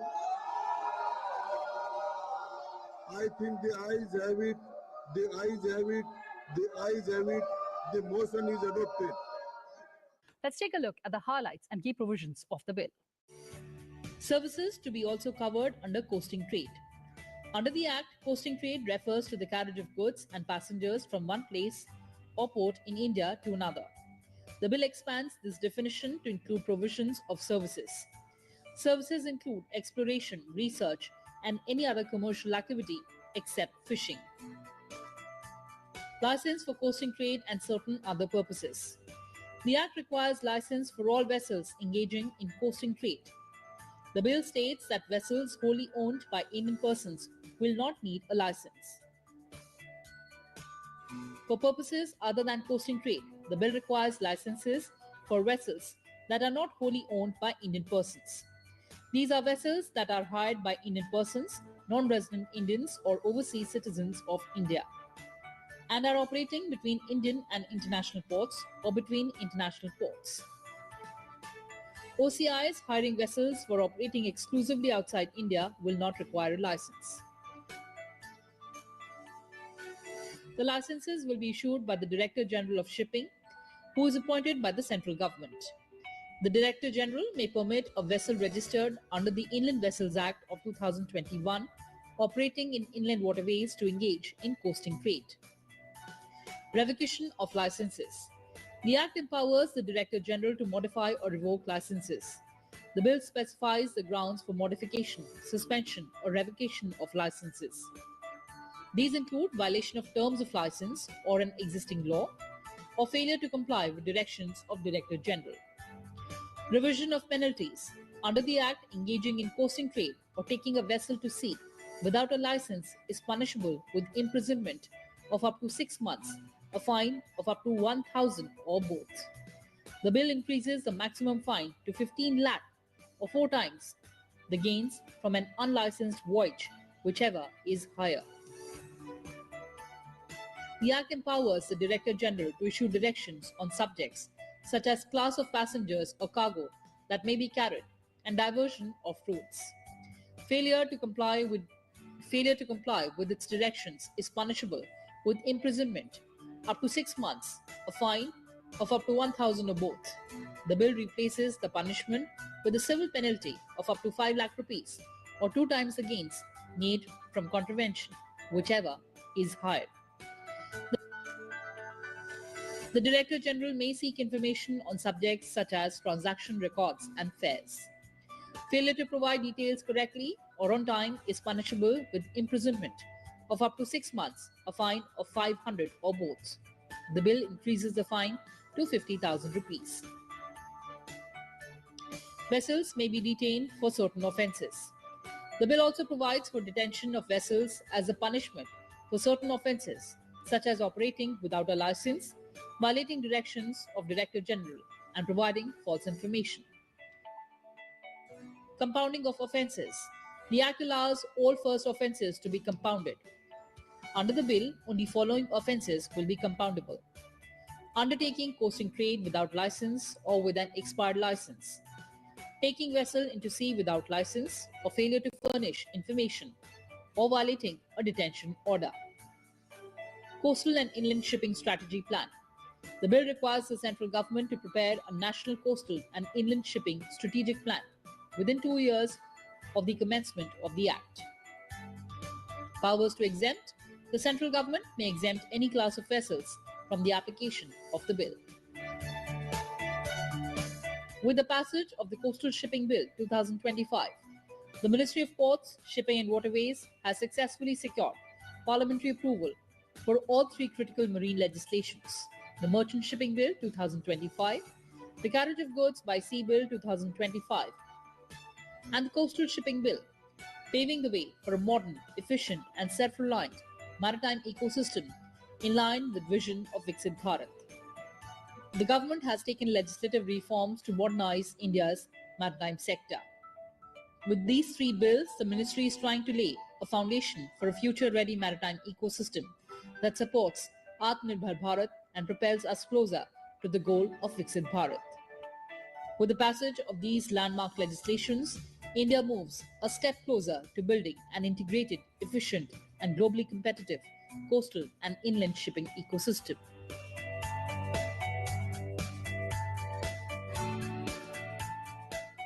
Well, viewers, that's all we had for you in this edition. Thanks for watching and stay tuned to Sunset TV. Goodbye for now from my side.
माननीय सभासदों, माननीय अध्यक्ष जी,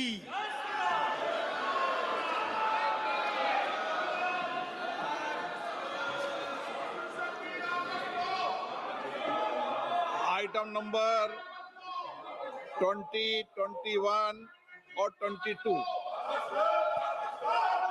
महोदय, मैं प्रस्ताव करता हूं कि भारत के संविधान का संशोधन करने वाले विधेयक को पुनर्स्थापित करने की अनुमति दी जाए।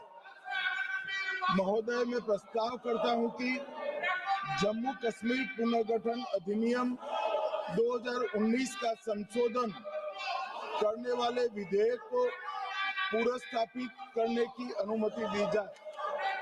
महोदय, मैं प्रस्ताव करता हूं कि संघ राज्य क्षेत्र शासन अधिनियम 1963 का संशोधन करने वाले विधेयक को पुनर्स्थापित करने की मंजूरी दी जाए।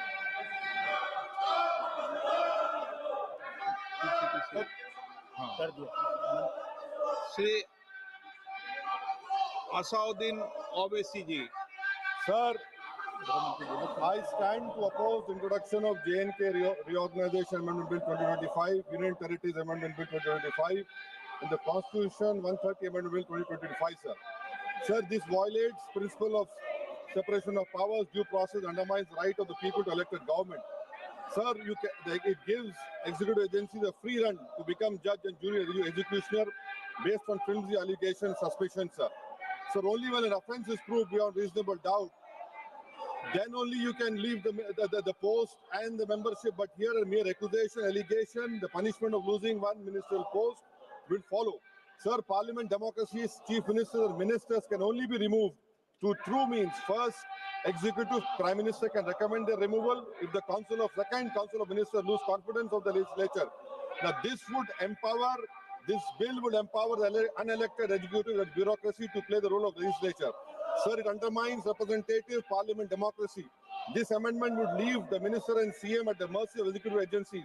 The severity of the amendment is not only in the fact that one loses their position if they are arrested, but even if they are detained. Detention and administrative action doesn't require offense to be made. Sir, the chief minister will not be able to accountable people. I want to know from the Honorable Home Minister, as he read Article 74(1), which says that the Council of Ministers headed by the Prime Minister to aid and advise the President who shall, in exercise of his function, act in accordance with such advice. Now, this bill clearly violates 74(1). Sir, this is the 1933 Gestapo boom. When Gestapo was found in Germany, this government is hell-bent on creating a police state. This will be a death knell and leash an elected government, sir. Indian constitution is being amended to turn this country into a police state. BNS 152, the Home Minister promised in this house that sedition would not be used. Section 316, Section 9 of BNS, PMLA Section 4, all these can be used to destabilize an elected government, sir. That is why I oppose the introduction of all these three bills. This is nothing but creating a Gestapo to ensure that our democracy does not survive. And may I tell the Honorable Home Minister, despite his promise on BNS 152, 152 has been used against a senior journalist, Siddharth Vardhan, Assam also. That is why I oppose this introduction of three bills, sir. Thank you. Tiwari. Speaker, sir, I rise to oppose the introduction of these three bills under Rule 70(1) of the Rules of Procedure and Conduct of Business in the Lok Sabha. This bill is squarely destructive of the basic structure of the Constitution. अध्यक्ष महोदय, भारत का संविधान का जो मूलभूत ढांचा है वो ये कहता है कि कानून का राज होना चाहिए. There should be rule of law. और उस rule of law, कानून के राज की बुनियाद है कि आप बेगुनाह हैं जब तक आपका गुनाह साबित नहीं किया जाता. You are innocent until proven guilty. This bill stands that fundamental maxim of jurisprudence on its head. It makes an investigating officer the boss of the Prime Minister of India. The second ground on which I oppose this bill, it violates Article 21, the due process clause. FIR, arrest, charge sheet, and even framing of charge does not in any manner substantiate guilt. In fact, you plead not guilty only after charges are framed against you. This bill turns the fundamental jurisprudence of Article 21 on its head. Number three, it distorts parliamentary democracy, which is again basic structure, by displacing will of the people through mere custody, bereft of judicial determination. अध्यक्ष जी, ये बहुत ही संवेदनशील विधेयक है. मेरे दो बिंदु और हैं, मुझे कृपया. चौथा, on the fourth ground is it opens. Please, माननीय सदस्य, आप नियम 72 के तहत विरोध कर रहे हैं. अध्यक्ष जी, बिल्कुल. जब कभी बिल आपका सदन में आए, जब आप डिटेल में चर्चा करें. अध्यक्ष जी, अभी नियम 72 के विरोध के बाद सारांश बोलने की परमिशन दिए. जो रूल 72 है वो दो चीज कहता है. एक लेजिस्लेटिव कॉम्पिटेंस, एक general opposition of the bill, जिसकी स्वीकृति आप दे सकते हैं. और क्योंकि ये इतना संवेदनशील विधेयक है, मैं आपसे ये विनती करता हूं इसके ऊपर पूरी चर्चा कराई जाए. मेरे सिर्फ दो बिंदु और हैं. दिस बिल, मिस्टर स्पीकर, से एक मिनट. आपने कानूनन बात की, तो कानून ये भी है कि 72 इसके बाद भी अलाउ करता हूं, लेकिन संक्षिप्त में. बिल्कुल संक्षिप्त में अध्यक्ष जी. आपको डिटेल में चर्चा. मेरे सिर्फ दो बिंदु और हैं. This bill opens the door for political misuse by instrumentalities of the state, whose arbitrary conduct has been repeatedly frowned upon by the Supreme Court. And finally, it throws all existing constitutional safeguards to the winds collective responsibility, judicial review, no confidence motion, and disqualification and conviction. And this makes this amendment excessive, unnecessary, and unconstitutional. इसलिए मैं इन तीनों विधेयकों का पुरजोर विरोध करता हूं और गृह मंत्री से मैं ये आग्रह करना चाहता हूं कि ये तीनों विधेयकों को वापस लिया जाए। NK. Premachandran. Speaker sir, I strongly oppose the bill, 130th Constitutional Amendment Bill, as well as the other two bills I strongly oppose on 4 grounds. So the first ground is the bills are to be introduced according to the rules and procedure of the House. The bill is not circulated among the members. Yesterday after 1 o'clock we have received the copy of the bill, and I would like to know from the Honorable Minister, what is the undue haste and urgency in bringing such a constitutional amendment bill? What is the emergent need of having such a bill? That means the introduction of the bill itself is lacking bona fides. The bill is lacking bona fides. That is why I would like to say that this is with a mala fide intention to destabilize the opposition ruled states in various parts of the country. Number one. एक minute माननीय अध्यक्ष जी, प्रेमचंद्रन जी कह रहे हैं कि जल्दबाजी में लाए गए। इसका सवाल इसलिए नहीं उठता कि मैं इस बिल को संयुक्त समिति को सौंपने की दरखास्त करने वाला हूं। इस पर संयुक्त समिति जो राज्यसभा और लोकसभा पक्ष और विपक्ष सभी सांसदों की बनेगी, जो इस पर विचार करेगी और आपके सामने लेकर आएगी।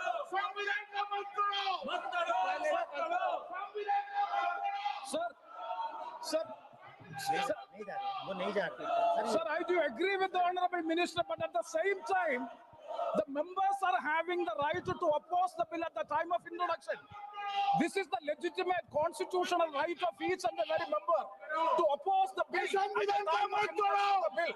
That is being contained. To say. And the second one is that disqualification.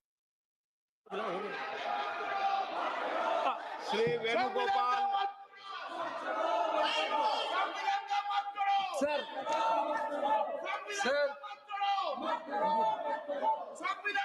I rise to oppose the introduction of the Constitution Amendment Bill 25, the government of union territory. Sir, this bill is to sabotage the federal system of this country.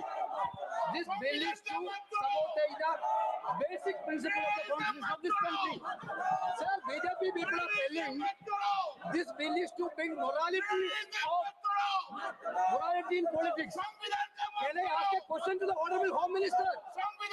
When he was the Home Minister of Gujarat, he had been arrested, sir. Whether he took the morality of that point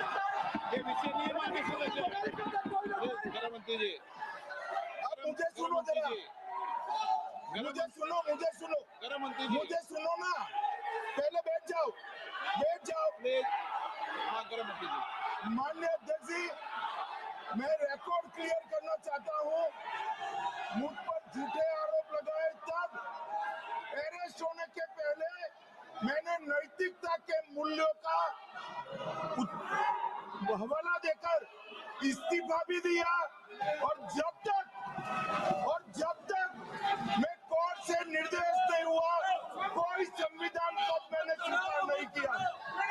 ये क्या सिखाते हैं नैतिकता में? मैं तो इस्तीफा देकर गया था, और मैं तो चाहता हूँ कि ये नैतिकता के मूल्य बढ़े।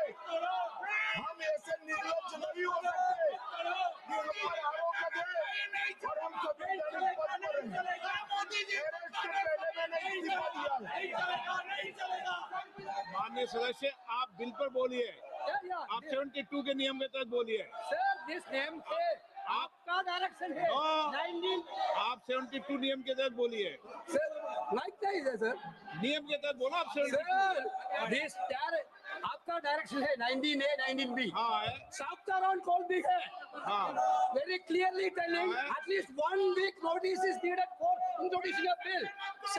Sir, I am telling that this bill is This bill is to target the opposition ruling government.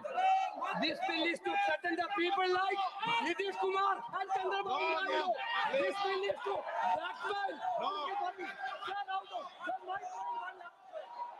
आप माननीय सदस्य आप नो चलो चलिए धर्मेंद्र प्रधान जी बोलना चाहते हैं प्रधान है यादव आपके मेंबरों को बिठाओ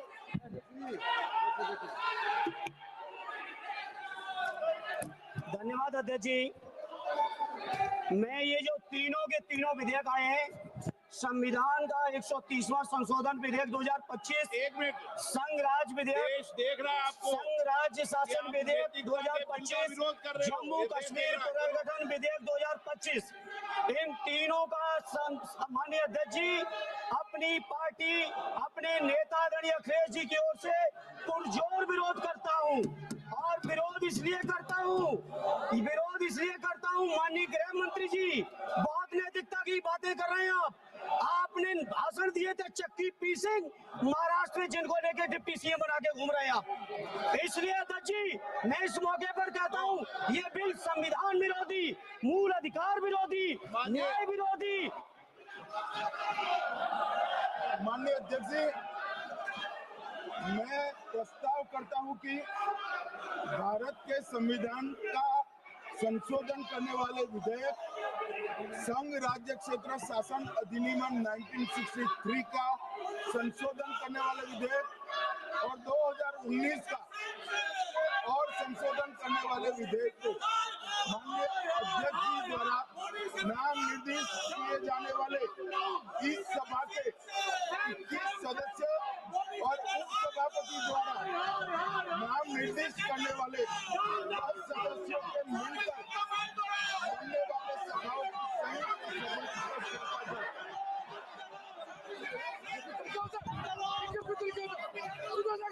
संयुक्त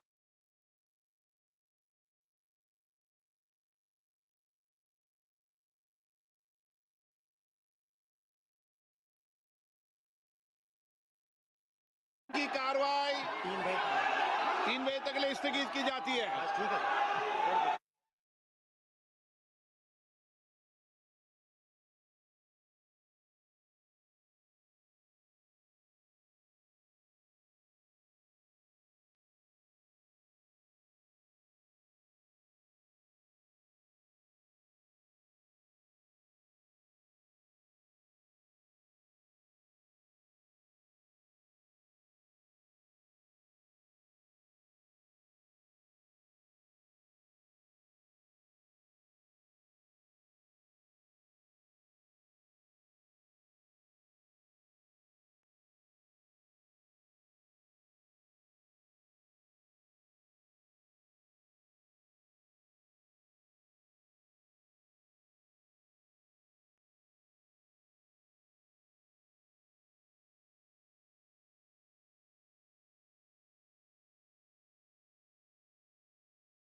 कॉलेज के बनने की गति दोगुनी हुई है।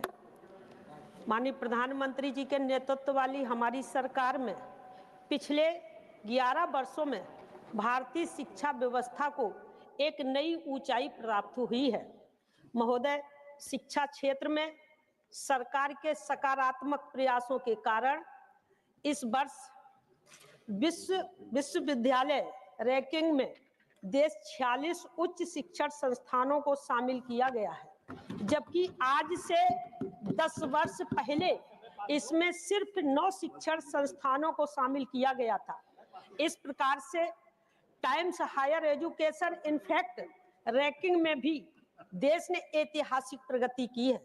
महोदय, इस रैंकिंग में पहले सिर्फ 13 भारतीय संस्थान शामिल थे, परंतु सरकार के सकारात्मक प्रयासों के कारण अब इनकी संख्या 105 हो चुकी है।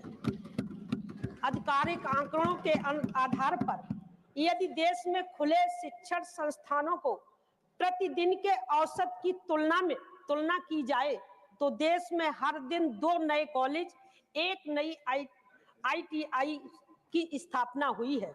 महोदय, सरकार इस विधेयक के माध्यम से देश के असम राज्य में एक नया IIM स्थापित करने जा रही है।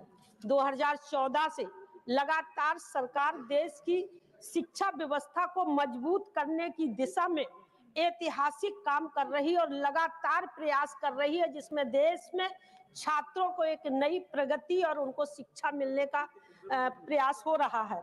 महोदय, 2014 में देश में केवल 13 IIM थे, अब देश में IIM 22 हो चुके हैं। माननीय प्रधानमंत्री जी के कुशल नेतृत्व वाली हमारी सरकार ने असम में IIM की स्थापना के लिए 555 करोड़ रुपए उपलब्ध कराए। इसके लिए मैं माननीय मंत्री जी और माननीय प्रधानमंत्री जी का बहुत बहुत आभार व्यक्त करती हूँ कि आसाम और पूर्वोत्तर के छात्रों के लिए भी उन्होंने चिंता की है। महोदय, अभी तक असम में कोई IIM मौजूद नहीं थे। मैनेजमेंट क्षेत्र में उच्च शिक्षा के लिए असम के विद्यार्थियों को अन्य राज्यों में जाना पड़ता था, काफी कठिनाइयों का सामना करना पड़ता था।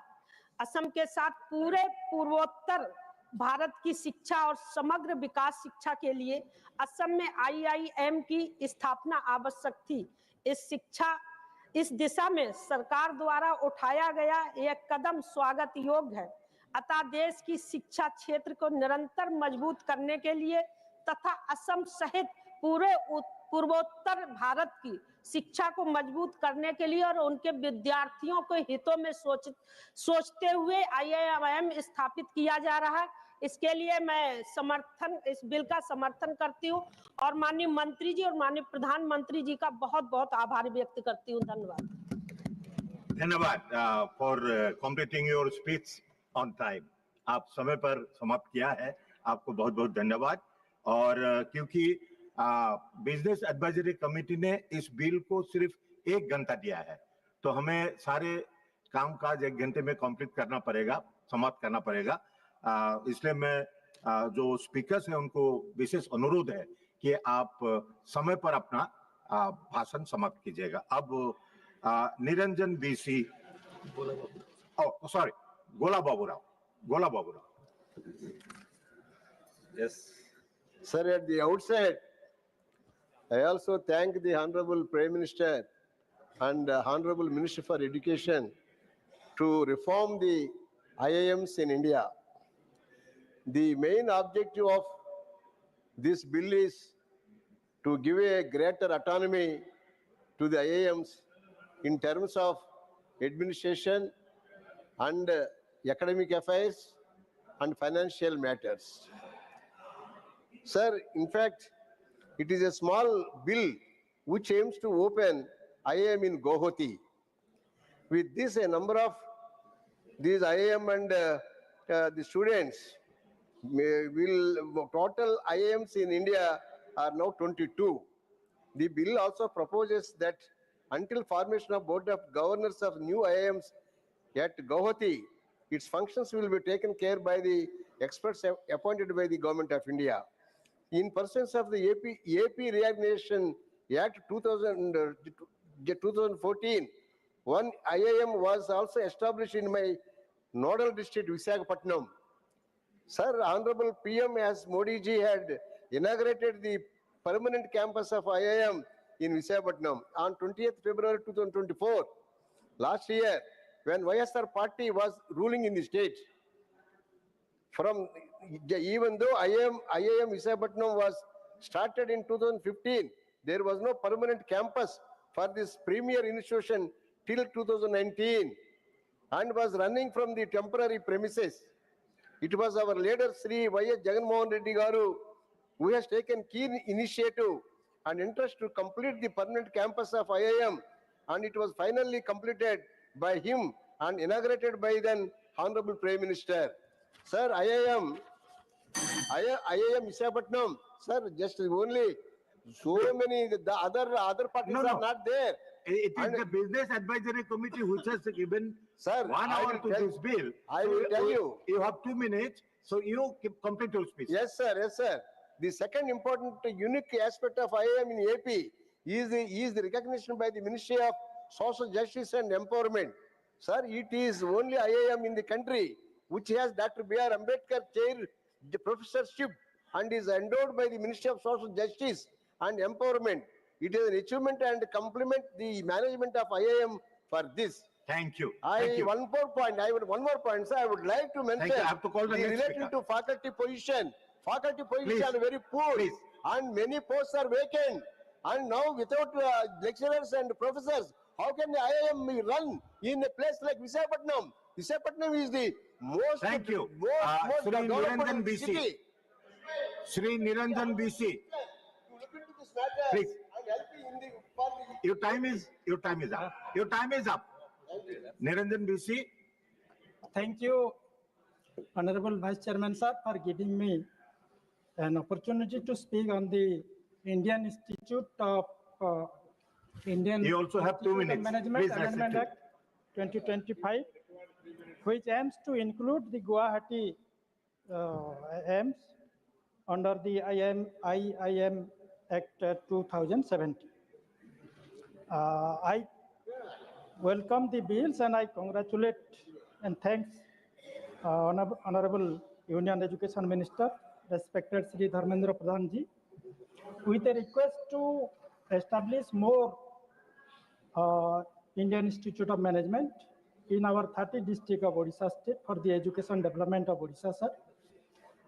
And I request that, which my colleague said, that about 500 posts, faculty posts are lying vacant. So all the vacant posts should be filled up, and ragging in Indian Institute of Management and IIT and other universities should also be stopped. And my Honorable Union Education Minister should look into it. And my western part of Odisha, my district in the district of Balangir, which is KBK region, there is a IIM in Sambalpur district. So I request Adaniya Sri Dharmendra Pradhan ji, our respected Honorable Union Education Minister, to establish a IIM at Balangir. Thank you, sir. Thank you, Shri Niranjan BC. Now, Dr. M. Thambudurai. Professor, you have 5 minutes. Thank you. You have 5 minutes, and thank you, it sir. is the bill. Honorable Vice This Chairman, is a sir. bill on behalf IIM of Guwahati. ADMK party, Sri Edapadi Palaniswamy, I raised to participate in the discussion on the Indian Institute of Management Bill. With the setting up the new IIM Guwahati, the total number of IIMs in India would rise to 22. This is a historical thing this year created. Sir, and I think that you are establishing IIM institutions, sir. I am welcoming that. At the same time, what is happening, many students studying in IIM Institute committing suicide. That is the issue, why it is happening, that I request the Honorable Minister to look into this matter. What is the reason, sir? Then, not only They have been given time by their alliance partner, the ruling party, BJP. Sir, carry on. Sir, establishing IIM institution, good. Or they say university is also good. What about without the head of the universities, vice chancellor, how to run. Such pitiable condition, there's a controversy about appointment vice chancellor in Tamil Nadu. The process of appointing vice chancellor in Tamil Nadu state universities is currently entangled in a legal and political dispute created by the inefficient government of DMK government. During the UPA government, UG, they decided to appoint one of the nominee for selection committee for vice chancellor from UGC. But state government of Tamil Nadu not accepting. DMK is the root cause who passed the regulation during that period, UPA government period. Because of that, the Madras is now, because this kind of thing, we could not appoint nearly 8, 9 universities in Tamil Nadu, no vice chancellors. How it will go, how they will run, sir? Because of that, Anna University is a reputed university. There is no vice chancellor now. There is no security for the girls. One girl student in Anna University molested by a DMK member. That is a new member girl. It's a recorded is there. He's a DMK member, molested that girl. No action is taken till now. Namesake, they conducted the inquiry that kept. So this is the, I am requesting central government to, because this is a concurrent list, education concurrent list. You know, your central government has the authority to look in this matter, it's higher education, especially university. Where how that girl is molested and why the DMK government not taking action about that. He is because he's a member of DMK, that is why that fellow is belongs to that committee. Sir, and also regarding, sir, I want to come to the next point regarding, sir, that the IIM, we are taking many students. As I said, suicides are taking place means because the students who are studying CBSE score or any matriculation score, because +1, +2, they are not attending classes. They are only coaching centers they are going. The coaching centers need exam like that. They are getting marks and joining these kind of higher institutions. When they are joining afterwards, because they are not familiarized in +2, that syllabus, they are facing lot of problem. That is one of the reasons this is happening, suicides are taking place. Sir, CBSE schools, now the new guidelines has given, it is going to affect, because the new good guidelines, with giving retrospective infrastructure, how it has to be there. But CBSE school, if can put such kind of condition, how can previously 4 square meters in a classroom, now they have given 5 square meters. But this is given by retrospective effect, 8 years. How now the existing institution CBSE school can fulfill the new conditions? They are demolishing the classes. They cannot done, sir. Therefore, I am requesting government to consider this. Mainly, sir, I am very, very concerned about the, in Tamil Nadu, no vice chancellors, the DMK inefficient government, they want to their own people to appoint. They are fighting with the governor and they are not following any rules. And you have less than a minute now. You have less than a minute now. Say one word of, about IIM Guwahati also. So I am supporting. I already said, Gawad, you are coming, sir. Your state. I am very happy that Vice Chairman sitting there. Thank you. Thank you very much. Thank you. To establish IIM in Institute Guwahati. At that same time, let them take action. Inefficient DMK government, because of many students are committing suicide. That is my demand. Okay, I am calling the next speaker. Sri Praful Patel ji, you have 5 minutes. Yes. Vice Chairman, sir, thank you very much. I stand in support of the Indian Institute of Management Amendment Bill 2025. And this is one more step, I would say, in the improvement of higher education in our country. And thanks to the visionary leadership of our Prime Minister, Shri Narendra Modi, who in the last 11 years has expanded the scope of higher education much beyond what we could have ever imagined. And it is the need of the hour, sir. You are aware, you are also from the Northeast, to come to start a IIM in Guwahati would be a very welcome step for many aspiring young students from the Northeast. And the number of IIMs now stands at 22. And I'm sure this number will not stop here in the years to come. I remember, sir, when IIM Ahmedabad had initially started, there were people from all over the country vying to get admission into those 100 seats of admission in IIM. Today, with Prime Minister's vision, look at the number of medical colleges. We have more than 700 medical colleges in India. We have now IITs. We have AIMS. All these are premier institutions which were most people in the country were being deprived of. I remember AIMS in Delhi, when people used to come here from all over the country, poor people not having a place to stay, where to go, whom to approach, and you know, getting an admission into AIMS for treatment was almost like impossible. These are the days, and now look at the transformation which is taking place across all sectors. Even AIMS is a center of excellence for higher education. So would be an IIT, so would be an IIM. How many of our students go to Harvard, to Columbia, to Stanford, to so many other institutions? Our students are going to Australia for higher education, to the UK for higher education. These are the institutions which are not only on par, but some are even better than some of the best of the universities across the world. So this is a transformation in education which is required. Unless and until we bring this transformation, why are we spending lakhs and lakhs and crores of rupees per student for international studies when that kind of education can be made available here? And that is why the entire exercise of the Prime Minister and the HRD Ministry under Dharmendra Pradhanji is to transform the landscape of India.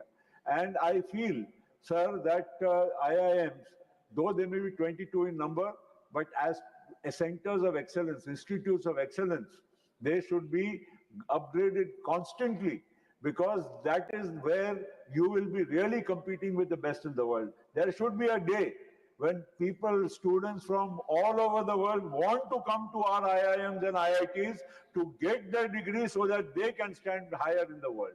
That should be the vision with which the Prime Minister is moving. 2047 Viksit Bharat cannot happen without transformation in education. And unless and until you spread education across the length and breadth of the country.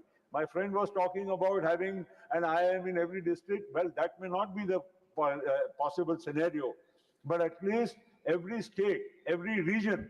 That is how, when you integrate India also, through education also, through other developmental initiatives. And that's the vision with which this bill has been brought in. I fully support the IIM Amendment Bill, and I would urge the Honourable Minister, though he was a little away for a few minutes, but I know that he has, I think, transformation and development in his core, and he would like to see that the IIMs of India truly stand out as exceptional institutes of excellence. My fullest support, especially because the IIM is starting in Guwahati, and from this year itself, as we have mentioned, my congratulations to him and to the Prime Minister for bringing in this historic legislation. Thank you, Mr. Patel. Sri Naresh Bansal ji, आपके 4 minute है, 4 minutes. धन्यवाद उपाध्यक्ष जी, आपने मुझे IIMs amendment bill पर बोलने का अवसर प्रदान किया। मैं आपका आभारी हूं। यह विधेयक मोदी जी की सरकार की रिफॉर्म, परफॉर्म और ट्रांसफॉर्म इस नीति को प्रकट करता है। वर्षों तक नॉर्थ ईस्ट अशांत रहा, वो पहले की सरकारों की नीतियों के कारण जो नॉर्थ ईस्ट की उपेक्षा हुई है।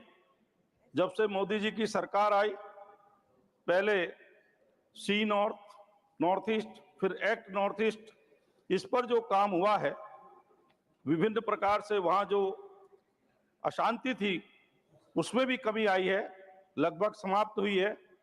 जो भारत सरकार, आसाम सरकार और उल्फा के बीच में MOS हुआ था, उसके अंतर्गत बहुत सारी विकास की योजनाएं स्पेशल डेवलपमेंट पैकेज के अंतर्गत आसाम में होनी है, हो रही है। उसी के अंतर्गत ये IIM भी वहां पर स्थापित किया जा रहा है। मैं इसके लिए अपने शिक्षा मंत्री आदरणीय धर्मेंद्र प्रधान जी को बधाई देता हूं कि 555 करोड़ रुपए के आवंटन से ये IIM वहां प्रारंभ हो रहा है। बड़ा आश्चर्य होता है देखकर, जिस आसाम की आबादी 3 करोड़ है, वहां पर कोई IIM नहीं था। 5.5 लाख युवा वहां पर हायर एजुकेशन के लिए रजिस्टर्ड हैं, उनके लिए कोई अवसर नहीं था, दूसरी जगह जाना पड़ता था। आज उनको वो अवसर प्राप्त हो रहा है कि वो अपना एक्सीलेंस बढ़ा सकते हैं, हायर एजुकेशन में स्थान पा सकते हैं। जहां 2014 से पहले केवल 2 IIM मेरिट लिस्ट में आते थे, ग्लोबल रैंकिंग में आते थे, वहां आज 7-7 IIM ग्लोबल रैंकिंग में आ रहे हैं। फाइनेंशियल टाइम्स की जो ग्लोबल रैंकिंग है, जो सबसे विश्वसनीय मानी जाती, उसने 7 हमारे IIM को ग्लोबल रैंकिंग में लिया है। तो यह हर्ष का विषय है। और जिस प्रकार से 2014 से पहले केवल 3,500 छात्र IIM में शिक्षा प्राप्त करते थे, आज 9,800 से ज्यादा छात्र उसमें शिक्षा प्राप्त कर रहे हैं। लगभग 3 गुना ये संख्या है। इससे और इसमें वृद्धि होगी और युवकों को उसमें अपना अवसर प्रदान होगा।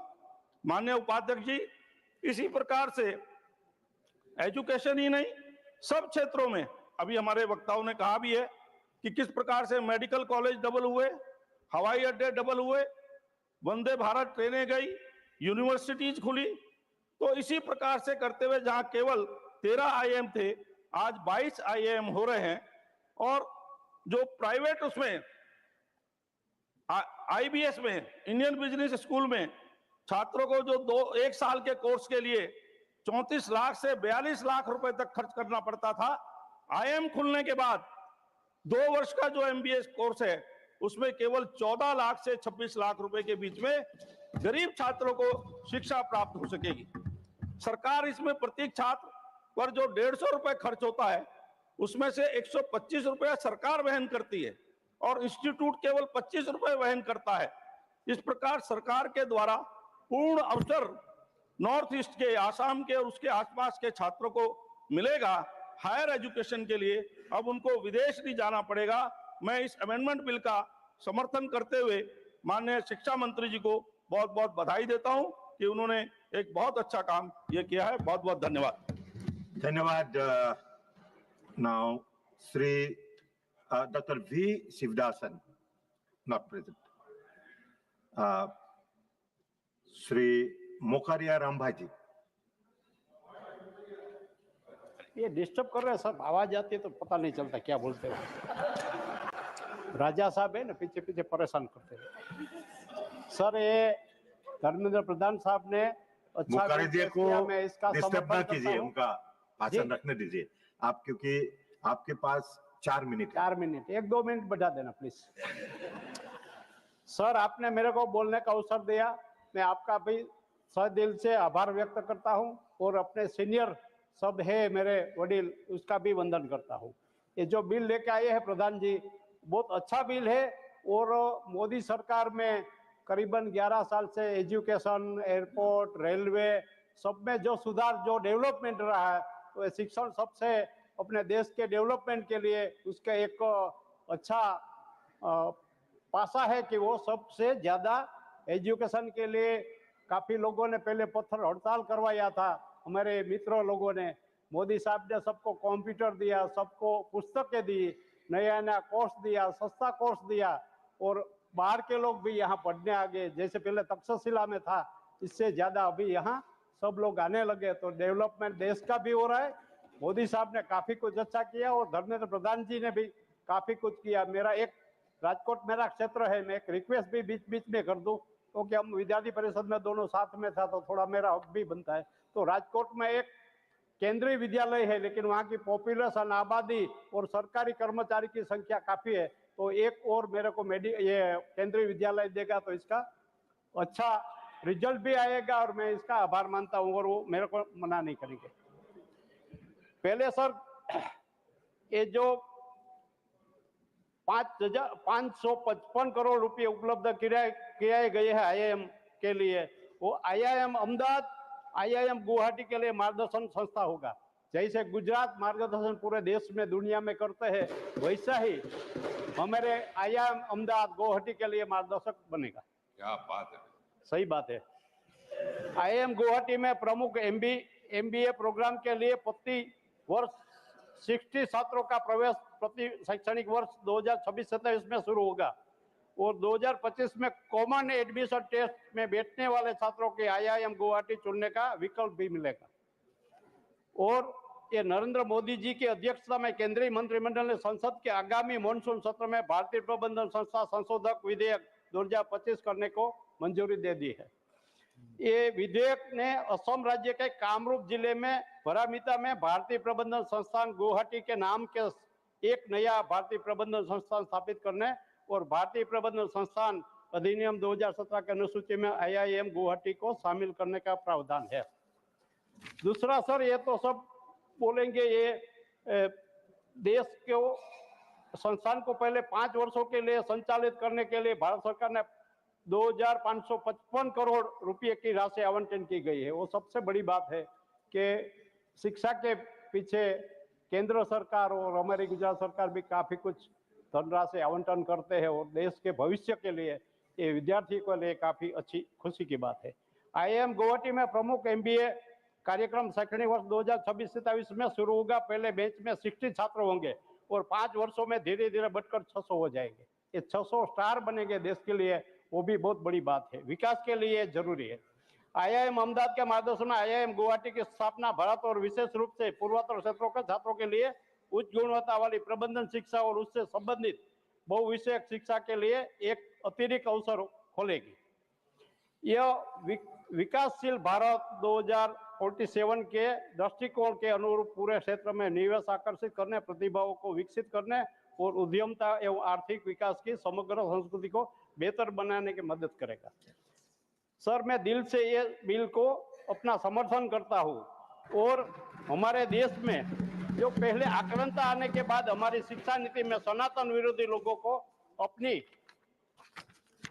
शिक्षा नीति में खुद का गद्दारी का पाठ चलाया था, वो सब अभी तो कैंसिल हो गया है। लेकिन अभी भी कोई अन्य जगह पर आक्रांता का नाम, रोड, बिल्डिंग, कई रेलवे स्टेशन वगैरह नाम तुरंत निकालने के वहाँ हमारे क्रांतिवीर भगत सिंह, चंद्रशेखर आजाद, सुभाष चंद्र बोस वगैरह के नाम से नया रूप देने के और ये मुस्लिम आकांक्षा का नामो निशान मिटाने की मैं अपील करता हूँ अपने शिक्षण मंत्री से। और टाइम मिला, आभार, थैंक यू। वंदे मातरम, भारत माता की जय, गर्वी गुजरात। धन्यवाद। Shri Santosh Kumar P, not present. Dr. K. Lakshman. Thank you, sir. I stand here in support of this IIM Amendment Bill for establishing an IIM in Guwahati, Assam.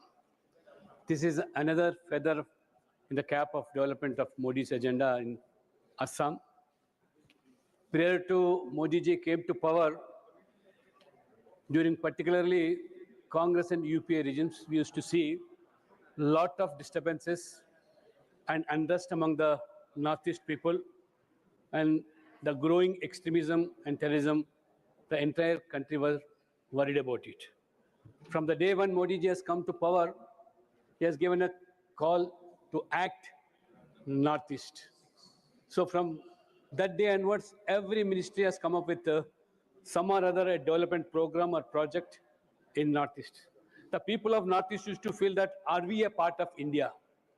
So within this decade period, right from higher educations to highways, railways, airways, every capital city of the Northeast states now are connected to national capital Delhi, and they feel that they are a part of now mainstream.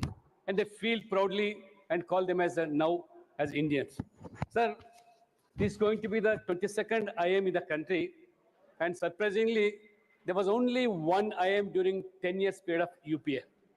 But in 10 years of NDA regime, Modi's regime, 9 IIMs have come out. So this is the vision of Modi ji, and Modi ji's dream is to see that every educated of this country, let them become job creators rather than job seekers. With this visionary agenda, prior to Modi ji came to power, before 2014, hardly we had 350 startups. So now you can imagine more than 90,000 startups have come up within a span of 10 years because of this courses like managerial courses, excellence. And unicorns, hardly we had any unicorn in the country prior to Modi ji came to power. Unicorn in the sense $1 billion investment. Now we see more than 118 unicorns have come up in this 10-year period. Just because the courses like managerial, IIM, IIT. Apart from that, now we have seen that global brand IIMs like Ahmedabad, Bangalore, and Kolkata. I also feel that Guwahati IIM will also definitely become one of the global brands. Now the youth of this Assam and the students of the Assam, they did not travel for thousands of kilometers for a better study, for a better education. Now they have their own institution in Guwahati itself. Now they can be rest assured with the support of 555 crores of central government. Now Assam is going to be one of the, we have been seeing how Northeastern states are flourishing just for the agenda of development. Repeatedly, not less than 6 states of Northeastern states have come to power out of 8 states, irrespective of their caste and religion. People are supporting that development agenda. Finally, sir, I hail from Telangana and Hyderabad. My sincere and humble request to the minister concerned. After the formation of this new state, Telangana, we have now the demand in Hyderabad, let IIM be established. I request through you, sir, the Honorable Minister to look into it and concern for this. Thank you very much, sir. Thank you, Dr. Lakshman. The next speaker is Ravi Chandra Vediraju. Thank you, sir. The You'll Indian speak in Institute Telugu. of Management Amendment Bill 2025 ఈ బిల్లును ప్రవేశపెట్టినందుకు ధర్మేంద్ర ప్రధాన్ గారికి, అస్సాంలో గౌహతిలో IIM sanction చేయడానికి 550 కోట్ల ద్వారా పెట్టడానికి మేము సంపూర్ణంగా మా బీఆర్ఎస్ పార్టీ కేసీఆర్ గారి నుంచి సమర్థిస్తున్నాం ఈ బిల్లును. ఎందుకంటే కేసీఆర్ గారు తెలంగాణ రాష్ట్రాన్ని సాధించి 33 జిల్లాలు చేయడమే కాకుండా 33 మెడికల్ కాలేజీలు, అనేక నర్సింగ్ కాలేజీలు, గురుకులాలు పెంచడం అంటే చదువు పట్ల, విద్య పట్ల ఉన్నటువంటి మా వైఖరి మీ బిల్లులు సపోర్ట్ చేయడానికి దోహదపడుతుంది ఖచ్చితంగా. ఇంకా ఒకటి చెప్పాలంటే ప్రత్యేకంగా ఐటీ శాఖ మంత్రి కేటీఆర్ గారు, మున్సిపల్ అండ్ ఐటీ శాఖ మంత్రి చేసిన సేవ, ఆయన నాయకత్వంలో హైదరాబాద్ను ఒక అంతర్జాతీయ ఐటీ హబ్గా ఎదిగింది. టీ హబ్, వి హబ్, ఇమేజ్ టవర్స్ మరియు స్టార్టప్ ఎకోసిస్టమ్స్ అన్నీ ఈ విజయానికి, వారి దూరదృష్టికి ఫలితమే. ఐటీ రంగంలో తెలంగాణ రాష్ట్రం 2023-24లో 2.7 లక్షల కోట్లు ఎగుమతి చేసింది. దాదాపు 10 లక్షల మందికి ఐటీ రంగం నుంచి ఉద్యోగాలు ఇవ్వడానికి కారణం గౌరవ కేటీఆర్ గారు, కేసీఆర్ గారు అనేక అభివృద్ధి కార్యక్రమాలు చేయడం వల్లనే. ఇది దేశంలో 2వ అతిపెద్ద సాఫ్ట్వేర్ ఎగుమతి కేంద్రంగా కూడా హైదరాబాద్ చూడడం జరుగుతుంది. లైఫ్ సైన్సెస్ రంగంలో హైదరాబాద్లో ప్రపంచంలో వ్యాక్సిన్ రాజధాని అని కూడా గౌరవిస్తుంది. ఇక్కడ ప్రతి సంవత్సరం 11 బిలియన్ల డోసులు ఉత్పత్తి అవుతాయి. ఇది భారతదేశ వ్యాక్సిన్ రంగంలో 65% వ్యాక్సిన్ తయారయ్యేది హైదరాబాద్ కేంద్రంగానే గుర్తించాలి. ఇన్ఫ్రాస్ట్రక్చర్ మరియు పరిశ్రమలు అభివృద్ధిలో ఫార్మా క్లస్టర్లకు జినోమ్ వ్యాలీ, ఐటీ రంగానికి హైటెక్ సిటీ, స్టార్టప్కు టీ హబ్ వంటి కేంద్రాలు హైదరాబాద్లో గ్లోబల్ మ్యాప్ పై నిలిపాయి కూడా. ఈ బలమైన పునాది ఉన్నప్పటికీ హైదరాబాద్ తర్వాత గ్లోబల్ స్థాయి సాధించాలంటే కూడా ఇక్కడ ఐఎం అస్సాంతో పాటు హైదరాబాద్లో కూడా ఒక ఐఎం ఇవ్వడం తప్పనిసరి అవసరం అని చెప్పి భావిస్తూ గౌరవ మంత్రి గారికి మరియు ప్రధానమంత్రి గారికి కూడా రిక్వెస్ట్ చేస్తున్నాం. హైదరాబాద్ కూడా ఒక ఐఐటి కేంద్రం ఇవ్వాలి, ఐఎం ఇవ్వాలని చెప్పేసి కోరడం జరుగుతుంది. జాతీయ దృష్టి 5 ట్రిలియన్ ఆర్థిక వ్యవస్థతో ముందుకెళ్లాలంటే కూడా ఖచ్చితంగా కూడా ఇట్లాంటివన్నీ ఇవ్వాలి. కొన్ని గ్లోబల్ సిటీలు అభివృద్ధి చేసుకోవడానికి ప్రధాన కేంద్రాలు కూడా నిలపాలి. IT, pharma, life sciences, innovations రంగాల్లో ముందున్నటువంటి హైదరాబాద్ కు ఐఐఎం కూడా ఇస్తే బాగుంటుందని చెప్పేసి మనస్ఫూర్తిగా కోరుకుంటూ, Hyderabad is a good city, మంచి వాతావరణం ఉన్న సిటీ, బయోటిక్, ఏరోస్పేస్, మ్యానుఫ్యాక్చరింగ్ అన్ని రంగాలు ఉన్నాయి కాబట్టి ఇది కూడా వస్తే బాగుంటుంది.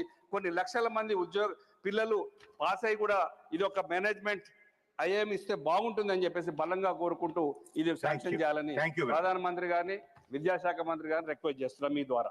Thank you, sir. We are supporting this bill. Thank you. Sri Ramji. धन्यवाद मानवर कि आपने मुझे IIM अमेंडमेंट बिल 2025 पे बोलने का अवसर दिया और साथ ही मैं आभार व्यक्त करता हूं अपनी पार्टी के मुखिया आदरणीय बहन कुमारी मायावती जी का। मानवर निश्चित तौर पर यह सराहनीय कदम है। आसाम के गुवाहाटी में IIM स्थापित हो रहा है।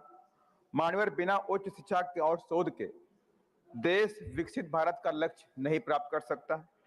यहाँ तक कि बाबा साहब डॉक्टर अम्बेडकर ने इस बात को गंभीरता से समझा और उन्होंने उपदेश दिया शिक्षित बनो, और साथ ही मुंबई जैसी जगह पर सिद्धार्थ कॉमर्स कॉलेज खोलने का भी काम किया।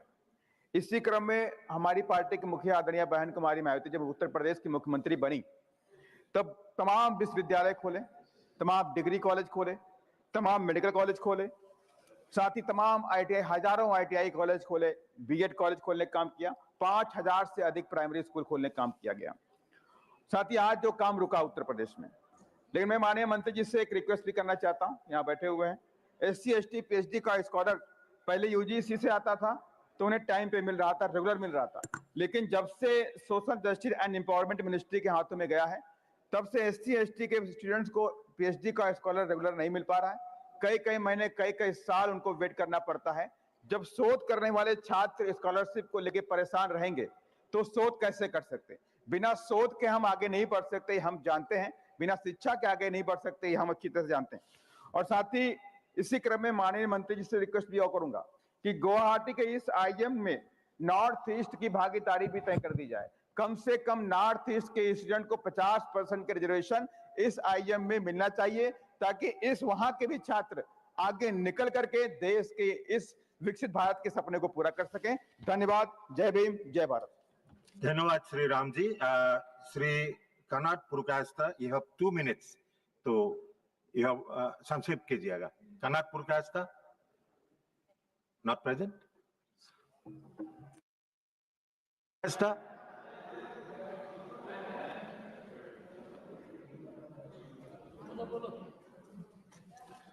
आपके 2 मिनट है। 2 minutes. Thank you,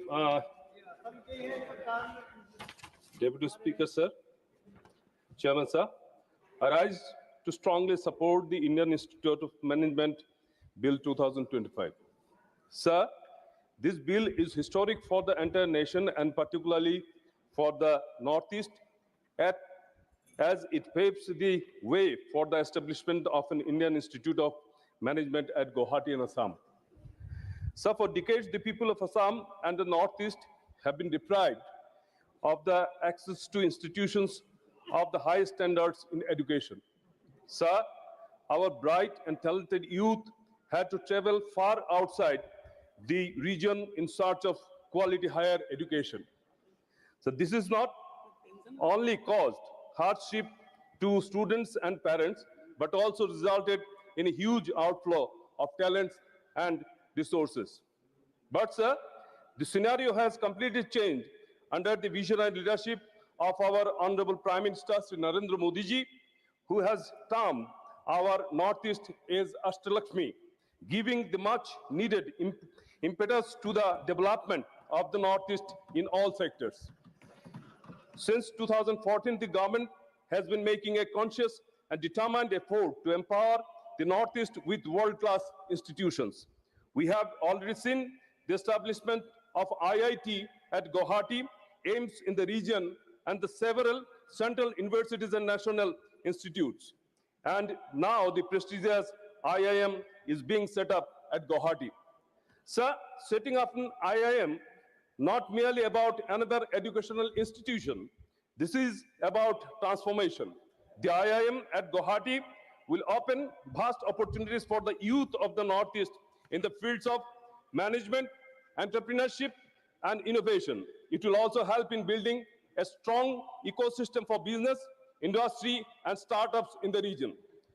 Honorable HRD Minister Dr. Dharmendra Pradhanji and our Honorable Chief Minister Dr. Himanta Biswa Sharmaji deserves our appreciation for taking this initiative forward. With this, the Northeast is no longer on the periphery of India's education map. Instead of, it is becoming a hub for excellence. Sir, I would like to conclude by saying that with IIT, AIMS, and now IIM, the vision of our Honorable Prime Minister Narendra Modi ji, making the Northeast a powerhouse of knowledge and progress is being fulfilled.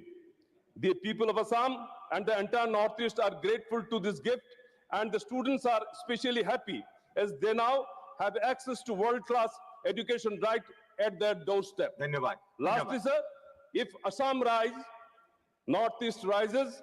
If Northeast rises, India rises. I strongly support this bill, sir. Thank you, sir. धन्यवाद. श्री वीरेंद्र प्रसाद बैस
माननीय सभासदों, माननीय अध्यक्ष जी,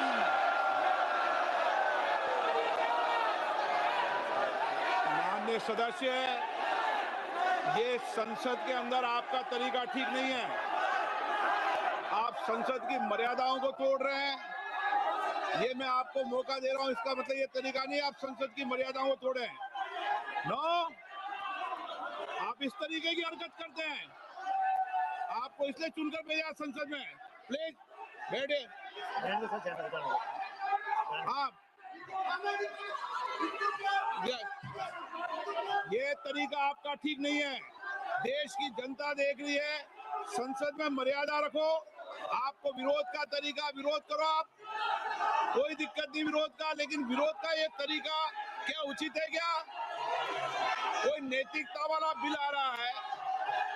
राजनीति में नैतिकता, स्वच्छता बननी चाहिए. उसके बाद ये स्थिति है आपकी.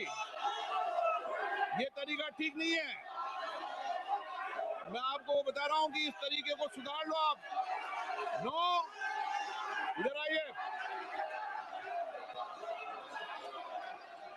ये तरीका आपका. आप संसद सदस्य हो, मर्यादा की पालन करो. कभी कोई ने मर्यादा ऐसी खराब नहीं की. आप ऐसे मत करिए मर्यादा खराब. नो. अब मैं आइटम नंबर 20 ले रहा हूं. प्रश्न ये है कि विधेयक को पुनर्स्थापित करने की अनुमति प्रदान की जाए. जो सदस्य इसके पक्ष में हाँ गए, जो सदस्य विरोध में ना गए, मेरे विचार में निर्णय हाँ वालों के पक्ष में हाँ वालों के पर अनुमति प्रदान किए थे। माननीय मंत्री जी, माननीय अध्यक्ष जी, मैं विधेयक को पुनर्स्थापित करता हूँ। आइटम नंबर 21 प्रश्न है कि विधेयक को पुनर्स्थापित करने की अनुमति प्रदान की जाए। जो सदस्य इसके पक्ष में हाँ गए, जो सदस्य विरोध में ना गए, मेरे विचार में निर्णय हाँ वालों के पक्ष में हाँ वालों के पक्ष में अनुमति प्रदान की जाती है।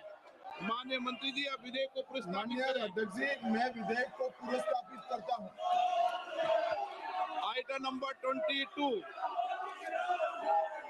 प्रश्न ये है कि विधेयक को पुनर्स्थापित करने की अनुमति प्रदान की जाए।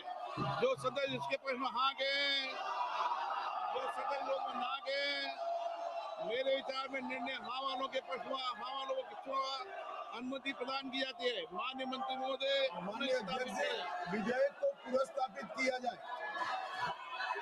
आइटम नंबर 24 माननीय गृह मंत्री जी।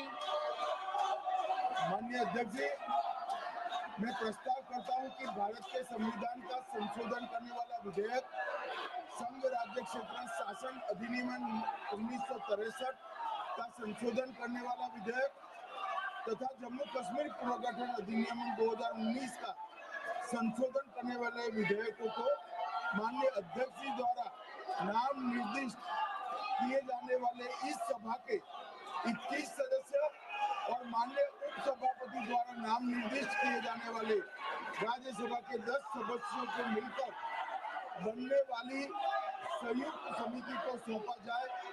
संयुक्त समिति की बैठक की गणपूर्ति और बाकी सारे नियम लोकसभा के नियमों के अनुसार होंगे और अगले सदन के पहले दिन तक ये संयुक्त समिति रिपोर्ट प्रस्ताव करे, ऐसा मेरी दरखास्त है। प्रश्न है कि माननीय गृह मंत्री द्वारा प्रस्तुत प्रस्ताव स्वीकृत किया जाए। जो सदस्य के पक्ष में हाँ गए, जो सदस्य विरोध में ना गए,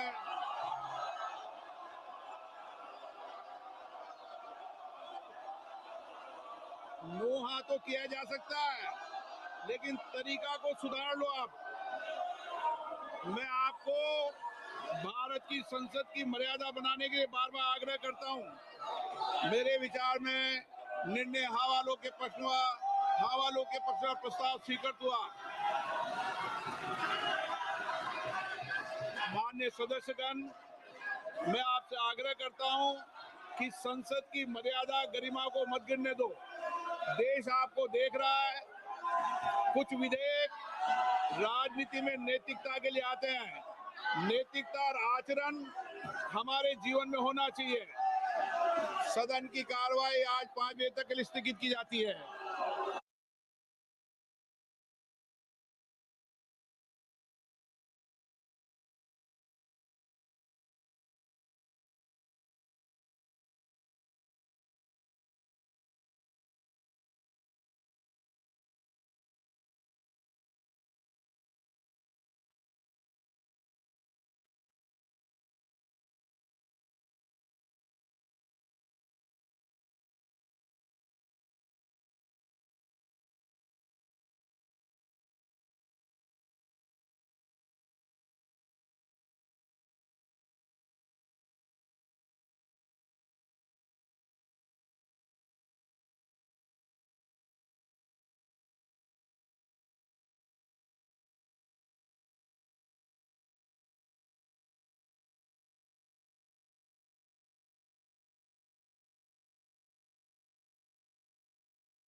गुवाहाटी आया ही नहीं.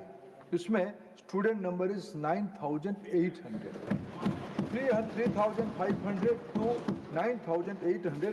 This statement shows the commitment of our government towards creating new institutions and giving opportunity to many more students, needed students in our country. Sir 17 में हम लोगों ने एक हिस्टोरिकल स्टेप लिया IIM को लेके. जब प्रधानमंत्री जी ने समीक्षा किया कि IIM, सर उन दिनों if you can remember, IIM are not known as not competent to give degrees. In those days, IIM, whatever they may be, whatever quality they may have produced, the degree was known as PG diploma. So it was known as a diploma. For the first time, Prime Minister Modi, after 61, this has been started, but after 53 years, Prime Minister Modi recognized a key area, and after a few years, after 55 years, he envisioned a new act. By that provision, IIM became a full-fledged institute of national importance, INI. It creates a global branding, though IIM has branding previously also, but it has, in the global scenario, the issue of equivalence is a priority area. In the area of, when we're talking about equivalence, now with enactment of 2017 Act by this Parliament, IIM became a full-fledged university-like institutions. So today, IIM Guwahati, when it will start functioning, it is as good as a university. It's a university, sir. It's a university institution of national importance. Sir, उसकी amendment करते हुए आज हमने एक ही line उसमें से जोड़ा कि भारत की 22nd IIM गुवाहाटी में खोला जाएगा, जिसमें मैंने पहले भी कहा 555 करोड़ की इन्वेस्टमेंट होगी. सर ये हमारी कमिटमेंट था, जो कहते हैं हम करते हैं. प्रधानमंत्री नरेंद्र मोदी देश की संतुलन विकास के लिए जो दायित्व लेते हैं उसको करते हैं. लंबे समय से मेरे मित्र और रामेश्वर तेली जी ने ठीक से याद किया. सर इस देश में माननीय स्वर्गीय मनमोहन सिंह जी ने 10 साल तक प्रधानमंत्री रहे. I think if you can correct me, I think in the entire period he was representing Assam, state of Assam. I think all the 10 years. लेकिन अगर इतिहास के विद्यार्थी के नाते, पब्लिक पॉलिसी के विद्यार्थी के नाते उसको समीक्षा करूं, और आसाम के सबसे खराब दिन किसी समय में था 2004 से 14 ही था. आसाम को कितने भी प्रकार से अनदेखा किया जाए, कांग्रेस पार्टी ने, और उस समय में प्रधानमंत्री रहते हुए, क्योंकि उनके हाथ में निर्णय नहीं था, निर्णय और किसी के हाथ में था.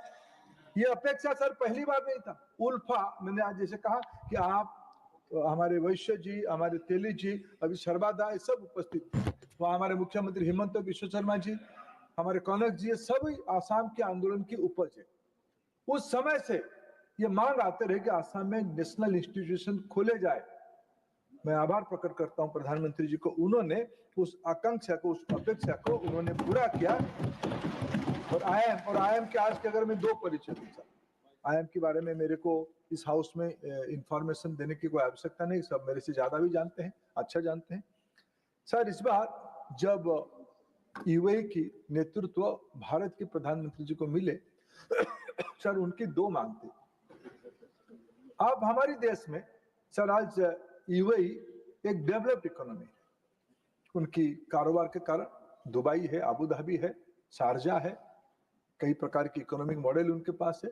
सर उस इकोनॉमिक मॉडल में माननीय प्रधानमंत्री जी को UAE की नेतृत्व 2 चीज मांगा.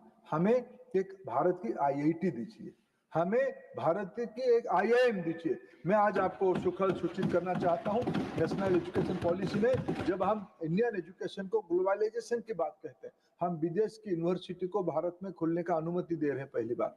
आज सर 15 यूनिवर्सिटी भारत में खोलने की तैयारी कर रहे हैं, कुछ खुल भी गए हैं. और ऐसे ही भारत की इंस्टीट्यूशन IIT और IIM, सर पिछले 2 साल से भारत की 2 IIT विदेश में खुले हैं, उसमें से एक अबू धाबी में, एक उसमें अफ्रीका में.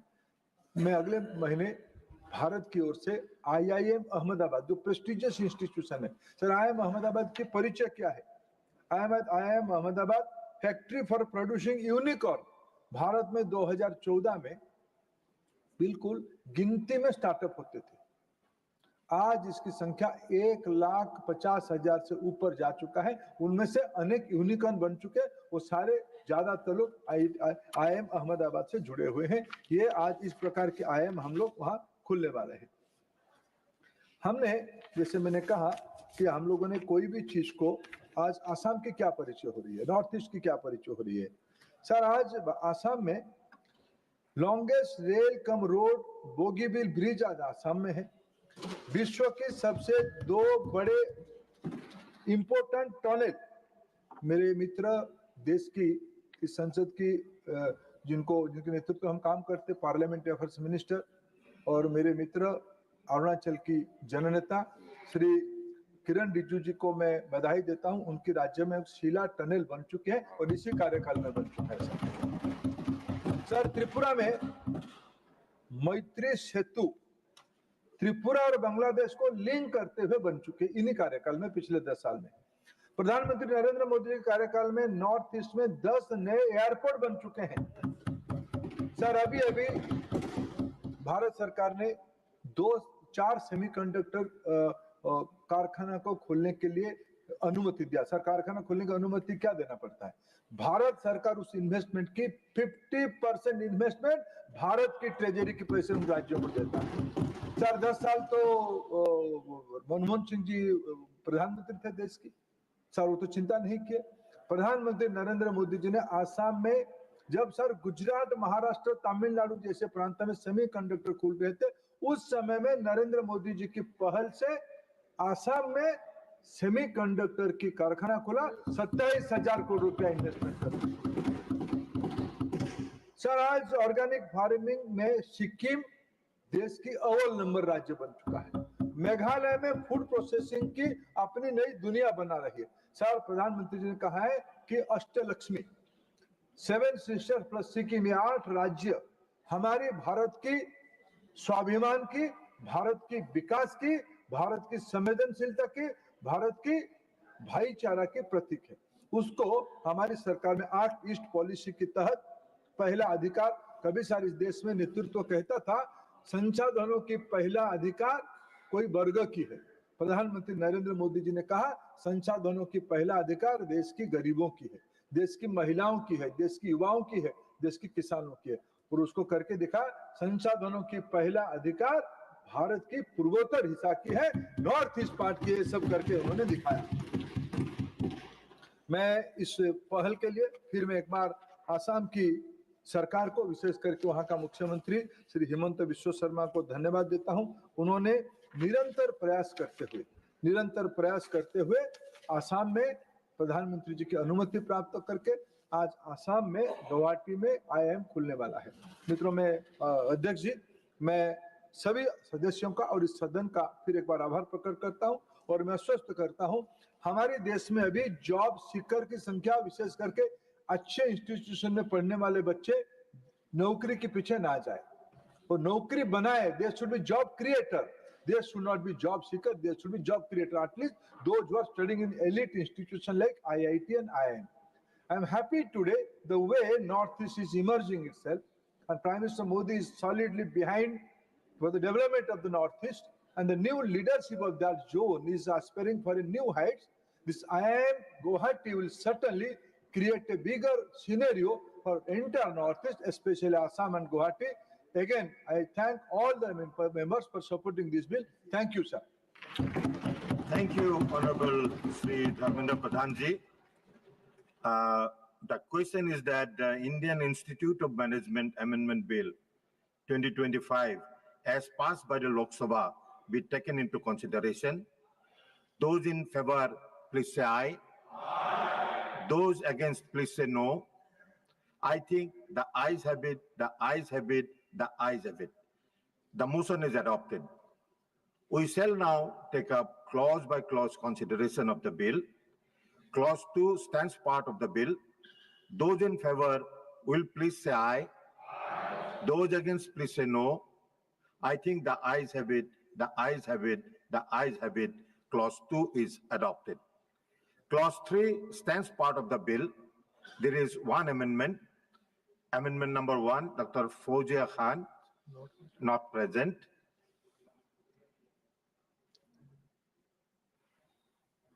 I shall now put clause 3 to vote. Those in favor will please say aye.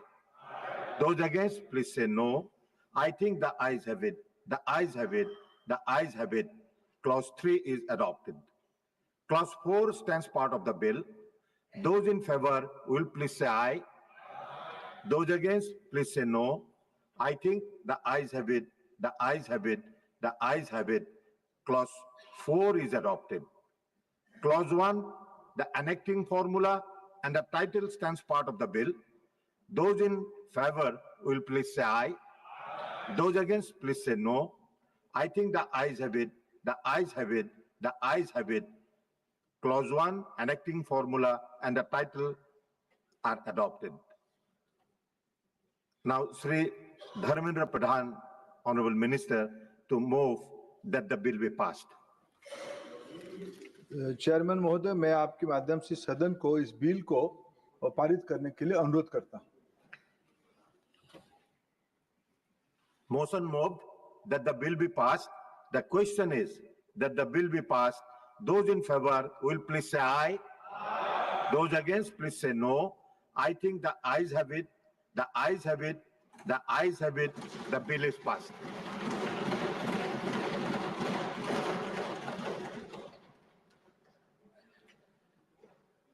We'll take up special mention now. Dr. Kavita Patidar. धन्यवाद माननीय उपसभापति महोदय। मैं सर्वप्रथम हमारे यशस्वी प्रधानमंत्री एवं उनकी दूरदर्शी सरकार का हार्दिक अभिनंदन करती हूं, जिनकी कृषक कल्याणकारी योजनाएं प्रधानमंत्री किसान सम्मान निधि, मृदा स्वास्थ्य कार्ड, प्रधानमंत्री सफल बीमा योजना तथा किसानों की आय दुगना करने का संकल्प आज देश के अन्नदाताओं को आत्मनिर्भर, सशक्तिकरण और सम्मान की दिशा में दृढ़ता से आगे बढ़ा रहे हैं। मैं स्वयं एक कृषक परिवार से हूं, इसलिए किसानों की पीड़ा और परिश्रम को गहराई से समझती हूं। इसलिए किसानों की एक गंभीर समस्या को सदन के समक्ष रखना चाहती हूं। वर्तमान में घोड़ा रोज और जंगली सुअर लहलहाती फसलों को पल भर में बर्बाद कर रहे हैं। मेरे किसान भाई सीमित साधनों के चलते अपनी फसलों को नहीं बचा पा रहे। कुछ किसान भाई लोहे की तार फेंसिंग करवा भी लेते हैं, पर घोड़ा रोज 20-12 फीट की लंबी लंबी छलांग लगाकर फसलों को बर्बाद कर रहे हैं और मेरे किसान भाई कुछ भी करने में असमर्थ है। अतः मेरा सरकार से विनम्र आग्रह है कि राष्ट्रीय स्तर पर एक विशेष अभियान चलाकर इन वन्य पशुओं को पकड़कर संरक्षित अभयारण्यों में भेजा जाना चाहिए या विशेषज्ञों की राय लेकर इस समस्या का निराकरण करने हेतु एक व्यवस्थित योजना बनानी चाहिए, ताकि मेरे किसान भाई घोड़ा रोज और जंगली सुअरों से अपनी फसलों को बचा सके और इस समस्या का से उनको छुटकारा मिल सके। बहुत बहुत धन्यवाद। धन्यवाद। श्री गुलाम अली। शुक्रिया deputy chairman sir. Demand to combat drugs menace through community participation. Arise to draw the attention of government to the alarming drug menace plaguing Jammu and Kashmir. An estimated 1.35 million people in J&K, about 8% of the population, are affected by substance abuse. Sir, 90% of these drug users are youth between 17 and 33-year-old. The proliferations of opioids, especially heroin, has created a public health crisis. For instance, shared needles have driven hepatitis C prevalences to nearly 20% among injecting drug users. Law enforcement alone cannot curb this epidemic, which is eating away at our social fabric. The need of hour is a massive community-driven fight back against drugs. We cannot succeed unless the fight becomes a public movement involving all sections of society. I ask the government to facilitate the formation of village-level anti-drug committees, empowering local leaders, teachers, religious heads, and especially women in dedicated anti-drug committees will help combat the menace at the grassroots. Notably, women can play a pivotal role in rehabilitation and awareness. Setting up all women anti-drug committees and support groups will help destigmatize addiction and save our youth. Furthermore, there is a need to strengthen rehabilitation infrastructure. There is no proper arrangement or policy for rehabilitating drug addicts in J&K, leading many to relapse after detoxification. Therefore, I ask the government to establish a comprehensive rehabilitation policy, increase the number of de-addiction centers, ensure follow-up tracking of record individuals, and reintegrate them via skill training. Shukriya. धन्यवाद श्री सुभाष चंद्र बोस पिल्ले sir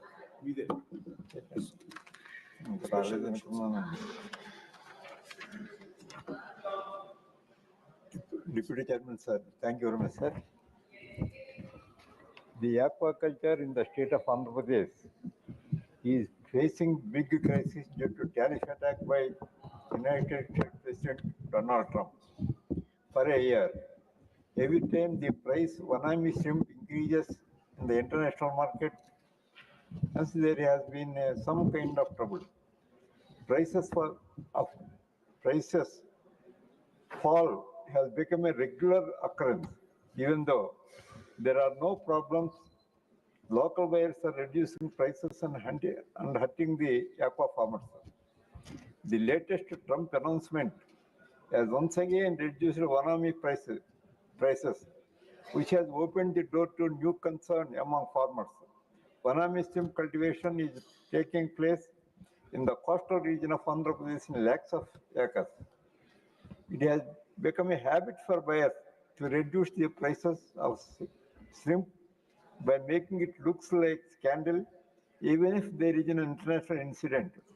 Wanami shrimp fetched a good price in March this year. A large number of shrimp was coming in the market. The price was reduced by 220 rupees per count. When Trump announced the tariff in the first week of April, they blocked it, reduced the prices drastically. The price fell to rupees 60 per count. Later, the US announced that would be postpone the imposition of tariff for 3 months, but it is not worthy. The price was increased by only 15 per count. More than 70% Wanami, tiger shrimp, and other shrimp exported from coastal Andhra are being exported to the United States. In this past, the anti-dumping box was 4.5%, and the CVD tax was 5%, making total rupees 9.5%. The Trump government is implementing an additional 25% tax on this. Total tax burden is 34.9%. In addition to that, penal tax is another 25%. That is, total tax burden is 59.4% instead of 9.5%. Instead of 9.5%, this tax burden is 59.4%. And the farmers will not hesitate to take a temporary break from cultivation, sir. I urge the central government on behalf of YSR Congress Party to take immediate step to sort out the issue at the earliest possible. Thank you, sir. Thank you, Dr. Bhim Singh.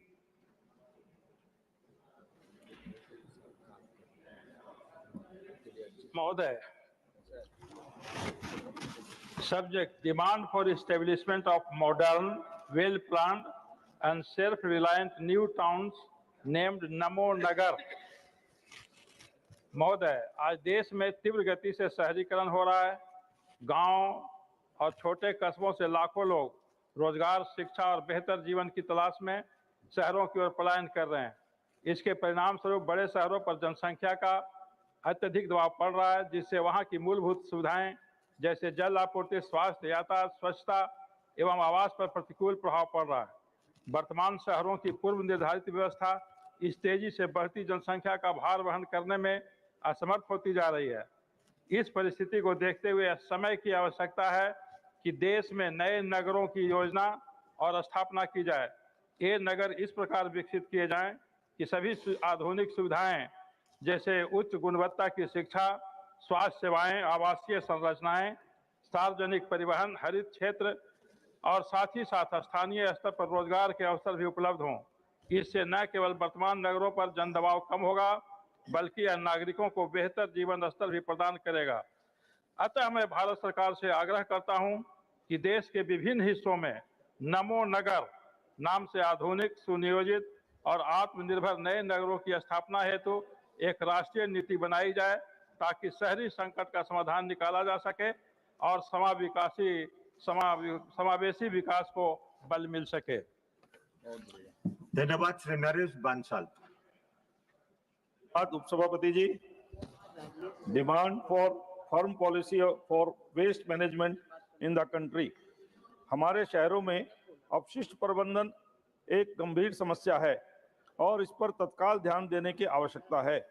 प्रधानमंत्री जी ने इसको समझा और स्वच्छ Bharat mission की शुरुआत की, जिसके बहुत अच्छे परिणाम आए। अब जरूरी है स्थानीय निकायों में कचरे के निस्तारण की। भारत का ई कचरा उत्पादन लगभग 50% बढ़ गया है। प्रत्येक वर्ष नगर निकाय में ठोस कचरे की मात्रा बढ़ रही है और अनुमान है कि हर साल 110 मिलियन मैट्रिक टन नगर पालिका ठोस अपशिष्ट का उत्पादन होता है। भारत अब आधिकारिक तौर पर अमेरिका और चीन के बाद दुनिया का तीसरा सबसे बड़ा ई कचरा जनरेटर है। इस कचरे के निस्तारण के लिए वैज्ञानिक तरीकों को अपनाने की जरूरत है। ऐसी व्यवस्था होनी चाहिए जिससे बायोडिग्रेडेबल कचरे को स्रोत पर ही अलग किया जा सके और संसाधित किया जा सके। यहाँ तक कि जब कचरा संग्रहण और परिवहन हो भी रहा है तो कचरे का पृथक्करण और पुनर्चक्रण आवश्यकता अनुसार नहीं हो पा रहा है। इसलिए मौके पर ही कचरे का पुनर्चक्रण और पृथक्करण और प्रसंस्करण आवश्यक है। इसके साथ ही पूरी प्रक्रिया को विकेंद्रित करने की आवश्यकता है ताकि स्थानीय स्व सरकारें स्रोत पर कचरे को संभालने के लिए सशक्त हो। सरकार को इस मामले पर तत्काल गंभीरता से ध्यान देना चाहिए। धन्यवाद। धन्यवाद। Shri Sadanand ji. Thank you, Upasabhapati Mahoday. My special mention is need for establishment of 150-bedded ESIC hospital at Mulgaon in North Goa district.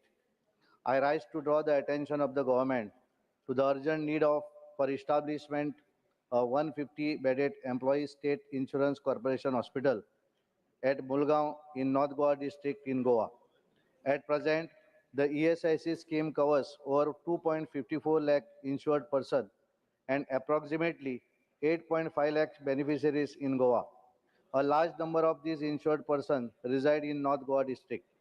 Currently, Goa has only one ESIC hospital located in Margaon in South Goa district.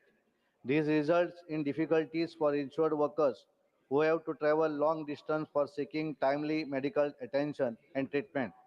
In this regard, it is also important to note that in the 189th meeting of the ESIC, the acquisition of approximately 5 acres of land at Bulgaon was approved at a proposed rate of rupees 14.16 crore for the construction of the ESIC hospital, and accordingly, the sale deed was executed in December 2023, and possession of the land was also handed over to the ESIC by the Goa Housing Board Corporation. This new proposed ESIC hospital in Mulgaon, North Goa district, will be operated directly by ESIC and will cater to nearly 1.35 lakh insured person in North Goa, as well as an insured person is adjoining Sindhudurg district of Maharashtra, which also lacks an ESIC hospital. This new ESIC hospital in Mulgaon is not just a need, it is a critical requirement for the welfare of the insured working population in the North Goa district. I appeal to the government to ensure that the construction of the 150-bedded ESIC hospital at Mulgaon is taken up on priority and that all pending processes are expedited at the earliest. Thank you, sir. Thank you. Ms. Swati Maliwal, not present. Sri Brijlal ji. Thank you, Deputy Chairman, sir. My subject, need for tapping of geothermal power. The Prime Minister's vision for a clean and green energy, Atmanirbharta by 2040, encompasses several key areas. Energy security, which involves diversifying energy sources, boosting domestic production of alternative fuels like hydrogen and biofuels, solar, wind, hydro, and reducing dependence on imported oil and gas. Geothermal power is a new addition to it. Geothermal energy is a heat from Earth's interior generated by radioactive decay. India has 381 thermally anomalous sites identified by the Geological Survey of India GSI with a potential to generate 10,600 megawatt, enough to power 10 million households. ONGC is leading India's first geothermal power project in Puga Valley, Ladakh, with the aim of generating 1 megawatt power in the initial phase. This pilot project, located at 14,000 feet, is also the world's highest geothermal power plant. The project will involve drilling 2 wells, each reaching 1,000 meters deep, to tap the geothermal reservoir.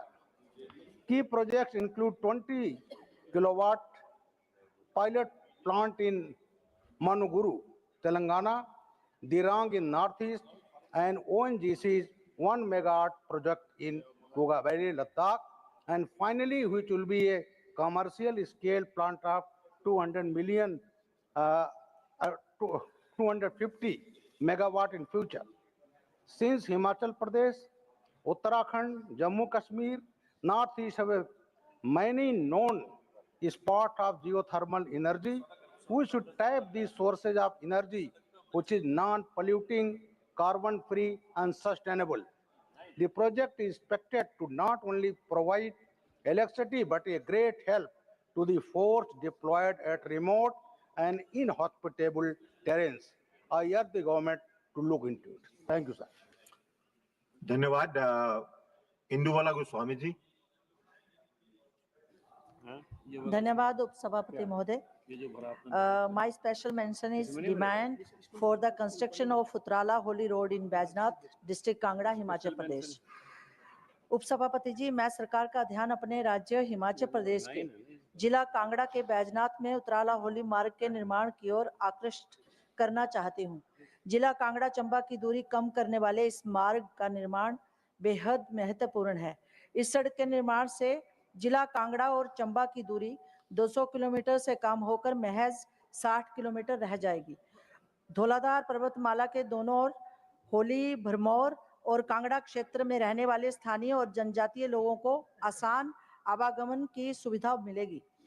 पर्वतीय क्षेत्रों में वर्षा एवं भूस्खलन के कारण जब मुख्य मार्ग अवरुद्ध हो जाता है तब यह वैकल्पिक मार्ग जनजीवन को सुचारू रखने में अहम भूमिका निभाता है.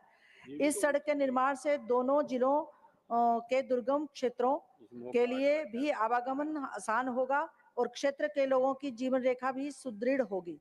यह क्षेत्र प्राकृतिक सौंदर्य से भी भरपूर है. इस सड़क के बनने से पर्यटकों का आवागमन तेज होगा और धौलाधार पर्वतमाला के मनोरम अनछुए क्षेत्र भी पर्यटकों के लिए खुल जाएंगे. साथ ही यह क्षेत्र पर्यटन की दृष्टि से विकसित होकर रोजगार के अवसर भी सृजित करेगा. उपरोक्त वर्णित तथ्यों के आधार पर सरकार से अनुरोध करती हूं कि उतराला होली मार्ग के निर्माण को केंद्र सरकार की योजना के अधीन लेकर शीघ्र कार्य प्रारंभ करवाने की कृपा करें ताकि लाखों लोगों को इस मार्ग के बनने से राहत और हिमाचल के विकास को लाभ मिल सके. धन्यवाद. धन्यवाद. श्री महेंद्र भट्ट. माननीय सभापति महोदय जी, मैं आपका आभारी हूँ. क्या आपके माध्यम से मैं सरकार का ध्यान अति महत्वाकांक्षी योजना जिसके तहत हर आदमी को उचित स्वास्थ्य सुविधा प्रदान करने हेतु प्रत्येक जिले में मेडिकल कॉलेज खुलवाने की ओर दिलाना चाहता हूं। इस संदर्भ में यह कहना है कि उत्तराखंड एक सीमांत राज्य है जो भौगोलिक परिस्थितियों में हिमालयी क्षेत्र में बसा हुआ है। देश के माननीय प्रधानमंत्री जी की सरकार की घोषणा कि प्रत्येक जिले में मेडिकल कॉलेज खोले जाएंगे, इससे यहाँ के नागरिकों में एक खुशी की जागृत हुई है। पिछले लंबे समय से उस संदर्भ में राज्य सरकार द्वारा जिला मेडिकल कॉलेजों के लिए केंद्र से संपर्क साधा जा रहा है, परंतु अभी तक अपेक्षाकृत परिणाम नहीं आए हैं। परंतु राज्य के सभी सीमा तटीय जिले जिनमें चमोली, उत्तरकाशी, पिथौरागढ़, अल्मोड़ा, चंपावत सहित अनेकों जिलों में मेडिकल कॉलेज की नितांत आवश्यकता है। अतः मैं सरकार से मांग करता हूं कि जनपद में मेडिकल कॉलेज खुलवाने की महत्वाकांक्षी योजना को यथाशीघ्र अमली जामा पहनाया जाए। धन्यवाद। धन्यवाद। Shri Neeraj दंगी not present, Shri Mayank Kumar Nayak.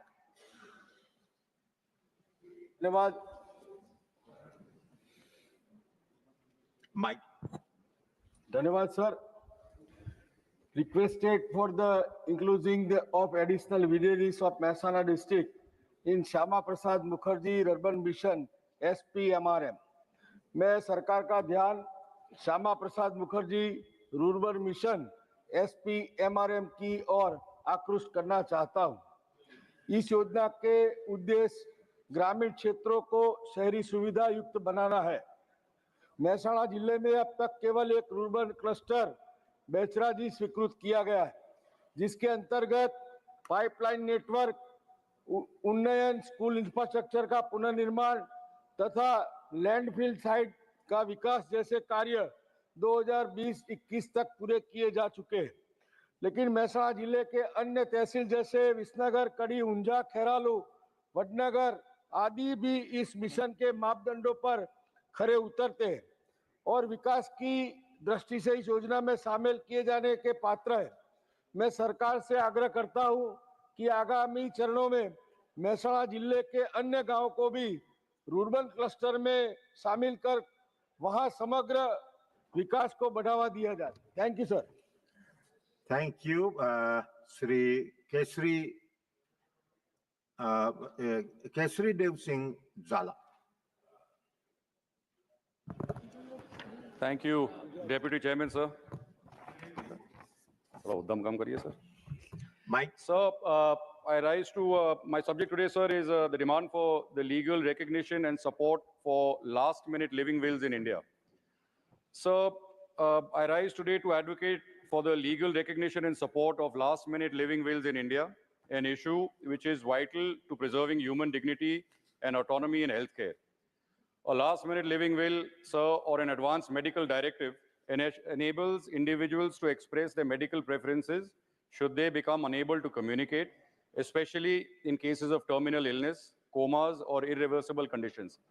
Sir, the right to autonomy in healthcare is enshrined in our Constitution. In 2018, the Honorable Supreme Court upheld the legality of passive euthanasia and affirmed the right to self-determination in the end-of-life care. Yet, despite this landmark ruling, the practical implementation of a last-minute living will remains limited. This gap leaves many vulnerable to prolonged suffering through unwanted medical interventions. To address this, sir, I propose the following. First, the legal accessibility and the awareness. Citizens must be empowered to create these wills easily with clear guidelines and support systems. Secondly, the healthcare integration. Hospitals should be mandated to honor these wills with proper training for medical staff to respect patient directives. Third, the safeguards and the oversights. A medical board must review these wills to ensure ethical compliance and to prevent misuse. And the fourth is the emotional relief that the families get. These wills spared loved ones from making painful decisions during medical crisis. In conclusion, sir, through you, I urge the government to bring legislation that supports the creation and enforcement of last-minute living wills in India. Let us uphold every citizen's right to choose dignity and peace at the end of their lives. Thank you. Thank you. Sri Sujit Kumar. Sir, I rise to draw the attention of the government to the need for establishing a national tribal medicinal research and innovation center in Odisha, which would serve as one of India's richest repositories of tribal ethnomedicine and forest-based medicinal plants. Sir, Odisha is home to many tribal communities, including 30 particularly vulnerable tribal groups, PVTGs, such as Bonda, Dongriya, Kond, and Saura. For generations, these communities have preserved traditional treatments for ailments such as malaria, respiratory disorders, and orthopedic injuries using endemic herbs from Simlipal, Niyamgiri, and Gandhamardan hills of Odisha. Yet the state lacks any dedicated and permanent institutional infrastructure for research, documentation, or value-added innovation in the field of tribal medicine. Despite the identification of over 30 globally valued medicinal plants like vetiver and frankincense, Odisha still lacks a dedicated research center. A local facility, unlike the one recently supported under AIMS Delhi, would better integrate with the state's ecosystem and tribal communities that preserve this knowledge. Although limited efforts under the National Ayush Mission have supported some cultivation and nursery projects, there is still no centralized innovation hub for tribal medicine. I therefore urge the government to establish such a center with a focus on preservation and scientific validation of tribal medicinal knowledge. B, intellectual property rights protection and benefit sharing with tribal communities. C, support for tribal-led enterprises. And D, promotion of GI tagged tribal medicinal products for global markets. Such an institution, sir, would not only safeguard indigenous traditions, but also empower tribal communities as key stakeholders in India's growing Ayush economy. Thank you. Thank you. Dr. Sasmeet Patraji. Honorable Vice Chairman, sir. My special mention today is need for strategic imperative of data availability for India's artificial intelligence and technology startups. Honorable Vice Chairman, sir, I rise to draw attention of the government to a bottleneck that could decide whether India becomes a global artificial intelligence leader or remains a consumer on account of the acute scarcity of structured, high quality, and interoperable data sets. Data is not merely the new oil. It is the new electricity powering algorithms, training large language models, enabling generative AI, and driving innovation from healthcare to defense technology. While nations like United States of America and China have developed open data regimes, federated data networks, and synthetic data pipelines, Indian startups remain constrained by fragmented public data sets, locked away private data, and absence of harmonized standards. This forces innovators to spend up to 60% of project cost on the data acquisition and cleaning, which is a crippling drag on speed and competitiveness. I urge 6 decisive steps from the government. 1, establish a national data commons, anonymized, standardized, machine-readable data sets across digital domains. 2nd, mandate inter-ministerial data harmonization so all public data sets follow common formats and metadata standards. 3, create secure public-private data sharing protocols with legal clarity and liability safeguards.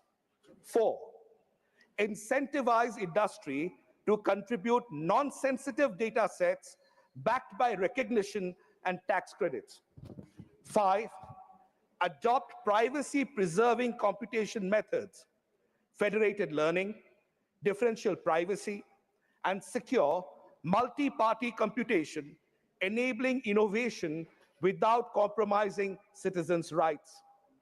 6, invest in large-scale data annotation and labeling infrastructure, leveraging universities, research institutes, and startups to ensure data sets are AI-ready and globally competitive. Without such infrastructure, India risks importing foreign AI rather than exporting Indian AI. With it, we will leapfrog global peers, anchor leadership for the global south, and power a $1 trillion innovation economy. I thank you, sir. Thank you, Shri Dharyasil Mohan Patil. अध्यक्ष महोदय, महाराष्ट्र राज्य के कोकण क्षेत्र के लिए NDRF की स्थायी station की मैं मांग कर रहा हूं। सभापति महोदय, महाराष्ट्र का कोकण क्षेत्र, जिस क्षेत्र में रायगढ़, पालघर, ठाणे, सिंधुदुर्ग, रत्नागिरी जैसे जिले आते हैं। अध्यक्ष महोदय, भौगोलिक एवं जलवायु दृष्टि से बहुत ही संवेदनशील ये क्षेत्र है।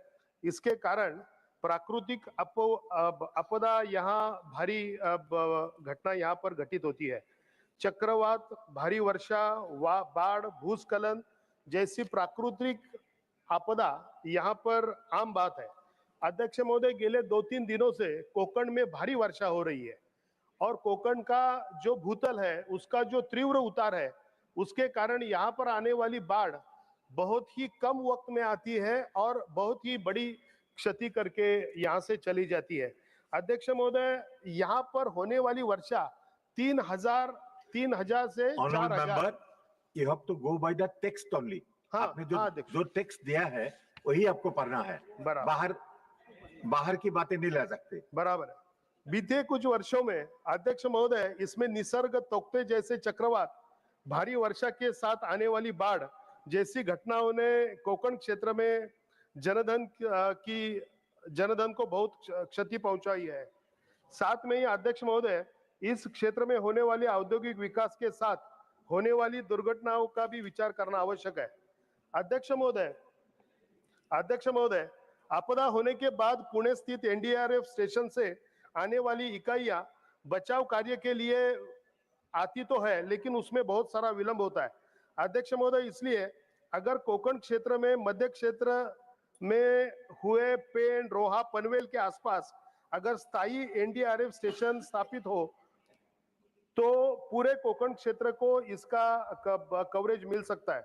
अध्यक्ष महोदय, कोकण क्षेत्र के आसपास रहने वाले मुंबई, नवी मुंबई क्षेत्र को भी त्वरित मदद मिलना संभव है। इसलिए अध्यक्ष महोदय, मैं ये मांग करता हूं कि केंद्र सरकार से आग्रह करता हूं कि महाराष्ट्र के कोकण क्षेत्र के लिए पेंड स्थित स्थायी एनडीआरएफ स्टेशन स्थापित किया जाए। ऑनरेबल मेंबर, आपका जो अप्रूव्ड टेक्स्ट है, जो आपने दिया था, जो अप्रूव हुआ है, उसी को पढ़ना है। अंत में बाकी रिकॉर्ड में नहीं जाएगा। अंत में मैं केंद्र सरकार से आग्रह करता हूं कि कोकण महाराष्ट्र के पेंड स्थायी एनडीआरएफ स्टेशन की स्थापना की जाए, जिसमें पर्याप्त जनशक्ति, आधुनिक आपदा उपकरण, जल एवं स्थल दोनों प्रकार के बचाव साधन टेक्स्ट में नहीं है। और मेंबर, वही पढ़ रहा हूँ। जो टेक्स्ट आपको अप्रूव हुआ है वही पढ़ रहा हूँ सर। अभी जो पढ़ रहे हैं वो टेक्स्ट में नहीं है, आपका अप्रूव टेक्स्ट में नहीं है। नहीं, मुझे यही मिला है सर। चलिए समाप्त कीजिए। अब वही बोल रहा हूँ। फिर पढ़ूं मैं? नहीं, आप आखिरी पैराग्राफ पढ़िए। सेम ही है, ठीक है। यह कदम केवल आपदा प्रतिक्रिया की गति और क्षमता को बढ़ाएगा, बल्कि कोकण क्षेत्र में लाखों निवासियों के लिए जीवन एवं संपत्ति की सुरक्षा भी सुनिश्चित करेगा। आभारी। धन्यवाद पाटिल जी। श्रीमती संगीता यादव।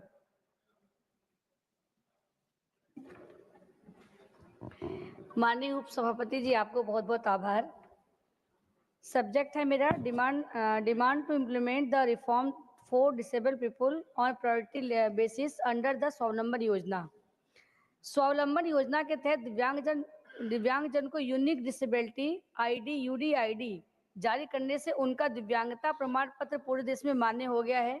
यह एक ऐतिहासिक कदम है, लेकिन अभी कई सुधार आवश्यक हैं। अस्थि बाधित दिव्यांगजनों को बैटरी चालित ट्राईसाइकिल देने में 80% की दिव्यांगता की अनिवार्यता के कारण कई दिव्यांगजन जिन्हें शिक्षा रोजगार के लिए यात्रा करनी होती है, इस सुविधा से वंचित रह जाते हैं।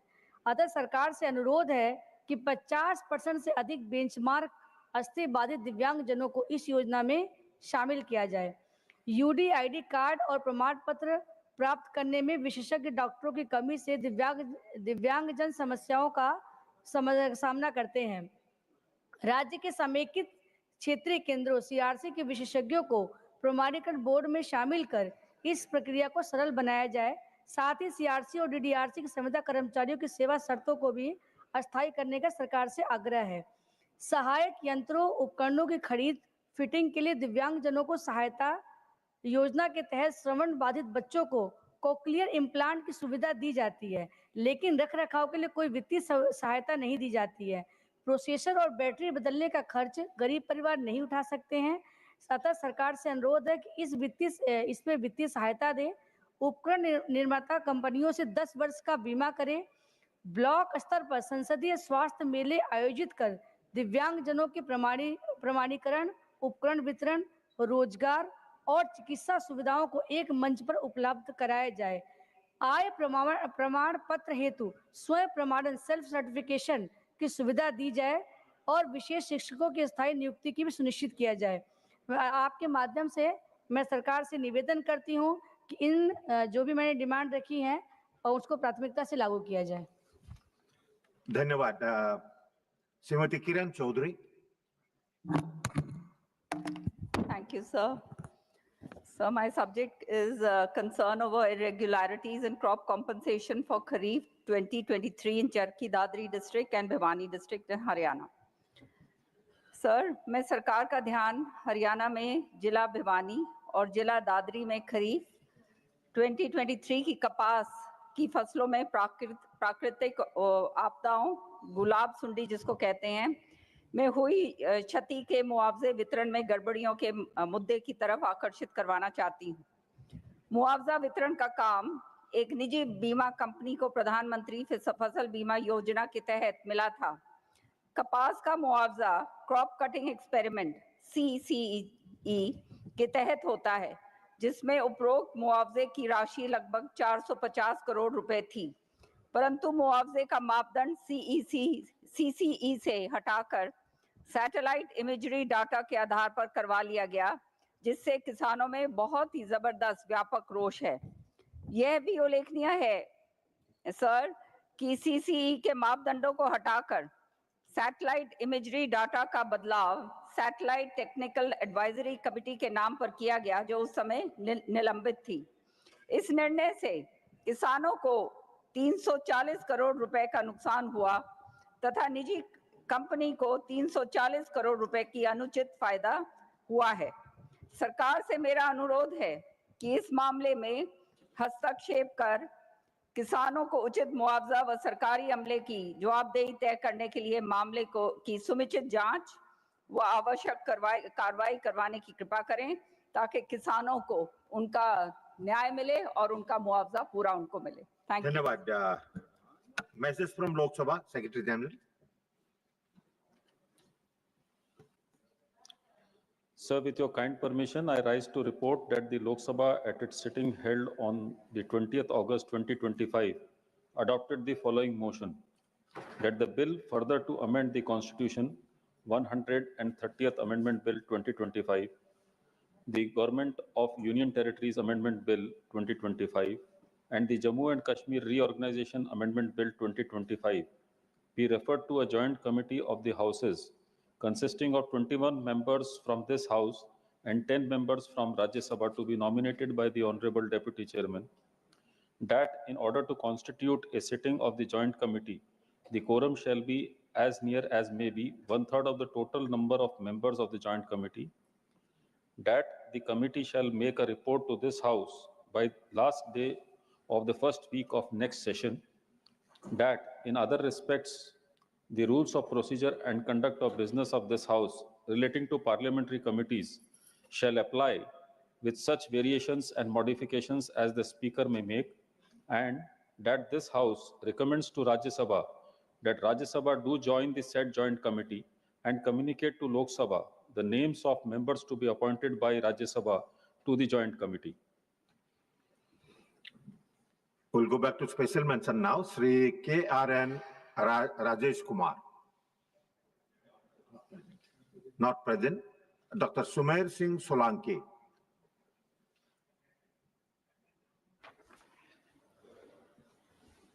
धन्यवाद माननीय उपसभापति महोदय। नर्मदे हर। माननीय उपसभापति महोदय, उद्यानिकी फसलें केला, पपीता, संतरा, अनार, आम को प्रधानमंत्री फसल बीमा योजना में शामिल करने से संबंधित मेरा स्पेशल मेंशन है। मैं एक महत्वपूर्ण विषय की ओर सरकार का ध्यान आकर्षित करवाना चाहता हूं। यह विषय देश के उन लाखों किसानों से संबंधित है जो उद्यानिकी फसलों की खेती कर अपने परिवार और देश की अर्थव्यवस्था को मजबूत कर रहे हैं। प्रधानमंत्री जी ने किसानों के हित में अनेक योजनाएं लागू की है। इन्हीं में से एक ऐतिहासिक योजना प्रधानमंत्री फसल बीमा योजना है।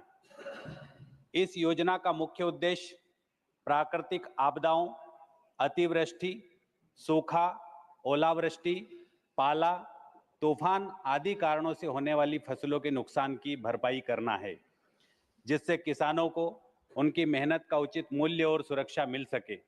आज देश के अनेक हिस्सों में प्रधानमंत्री फसल बीमा योजना के अंतर्गत केवल खाद्यान्न, दलहन और तिलहन फसलों को अधिसूचित किया गया है, जबकि उद्यानिकी फसलें जिनमें केले, आम, अनार, संतरा, पपीता जैसी फसलें शामिल नहीं है, इस योजना में अधिसूचित नहीं किया गया है। बड़वानी जिले के 2 लाख हेक्टेयर क्षेत्र में विभिन्न फसलों की खेती की जाती है, जिनमें लगभग 30,000 हेक्टेयर क्षेत्र में उद्यानिकी फसलों का उत्पादन होता है।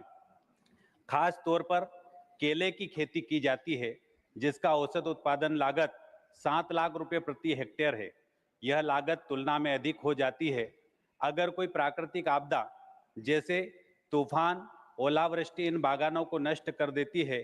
तो चिंताजनक बात यह है कि वर्तमान में ऐसी कोई फसल बीमा योजना नहीं है जो इस नुकसान की भरपाई कर सके। मैं सरकार से आग्रह करता हूं कि उद्यानिकी फसलों को तत्काल प्रभाव से प्रधानमंत्री फसल बीमा योजना अंतर्गत अधिसूचित किया जाए या इन फसलों के लिए पृथक बीमा नीति बनाई जाए, ताकि उद्यानिकी किसान भाइयों और बहनों को इसका लाभ मिल सके। जय हिंद, नर्मदे हर। धन्यवाद। श्री महाराजा संजोग लेसम। Thank you, sir. Sir, my subject of my special mention is demand for two-pronged approach in the construction of Jiribam Imphal Railways project. Sir, Jiribam Khongsang section 55.36 km had already been completed and commissioned in September 2022. However, remaining portion of Khongsang None 18.25 kilometers and the None Imphal 37.02 kilometers are yet to be completed. Apart from frequent bumps, blockades and extortion, etc., our national highways are prone to mud and landslides during the rainy seasons, which hampers the movement of good trucks carrying essential commodities in the state. So, the speedy completion of this railway project will be the only solution for all this inconvenience. I therefore draw the kind attention of government to start the construction work also from Imphal and so as to speed up the project. As of now, the construction work is being progressed only from Jiribam side. Therefore, two-pronged approach for construction from both sides will give the required impetus to move the construction works towards a speedy completion. Otherwise, it will take another 2 or 3 more years to complete the project. Thank you, sir. Thank you. Dr. Fozia Khan, not present. Srimati Maya Narodia. त्वदीय पाद पंकजम नमामि देवी नर्मदे। धन्यवाद उपसभापति महोदय जी, आपने इस महत्वपूर्ण विषय पर मुझे बोलने का अवसर प्रदान किया। मैं आपके माध्यम से सरकार का ध्यान एक अत्यंत महत्वपूर्ण विषय की ओर आकर्षित करना चाहती हूं, जो देश भर के करोड़ों अन्य पिछड़ा वर्ग ओबीसी से संबंधित छात्रों और युवाओं से जुड़ा हुआ है। यह एक स्थापित तथ्य है कि केंद्रीय सेवाओं और शैक्षणिक संस्थानों में ओबीसी आरक्षण का लाभ लेने के लिए उम्मीदवारों को हर वर्ष नया जाति प्रमाण पत्र प्रस्तुत करना अनिवार्य होता है, जबकि अनुसूचित जाति एससी और अनुसूचित जनजाति एसटी वर्ग के उम्मीदवारों के लिए ऐसी कोई वार्षिक नवीनीकरण की प्रक्रिया अनिवार्य नहीं है। माननीय महोदय जी, यह दोहरा मापदंड न केवल अनुचित है बल्कि इससे छात्रों को हर वर्ष अनावश्यक प्रशासनिक प्रक्रियाओं से गुजरना पड़ता है, जिससे न केवल समय और संसाधनों की बर्बादी होती है बल्कि कई बार योग्य अभ्यर्थी अंतिम तिथि तक प्रमाण पत्र न जमा कर पाने के कारण सुनहरे अवसरों से वंचित रह जाते हैं। मैं सरकार से अनुरोध करती हूं कि इस विषय पर गंभीरता से विचार करें और ओबीसी अभ्यर्थियों के लिए भी जाति प्रमाण पत्र को स्थायी रूप से मान्यता देने की व्यवस्था करें, जैसा कि एससी और एसटी वर्ग के लिए प्रचलित है। धन्यवाद। धन्यवाद। Doctor Sikandar Kumar. Thank you, sir, for giving me the opportunity to speak on very important subject. My special mention is on concern over the effects of plastic pollution. महोदय, मैं सरकार का ध्यान भारत में प्लास्टिक अपशिष्ट की बढ़ती गंभीर समस्या की ओर आकर्षित करना चाहता हूं। प्लास्टिक ने आधुनिक भारत जीवन में क्रांति तो ला दी है, लेकिन इसके साथ साथ अब यह गंभीर पर्यावरणीय चुनौती भी बन गया है।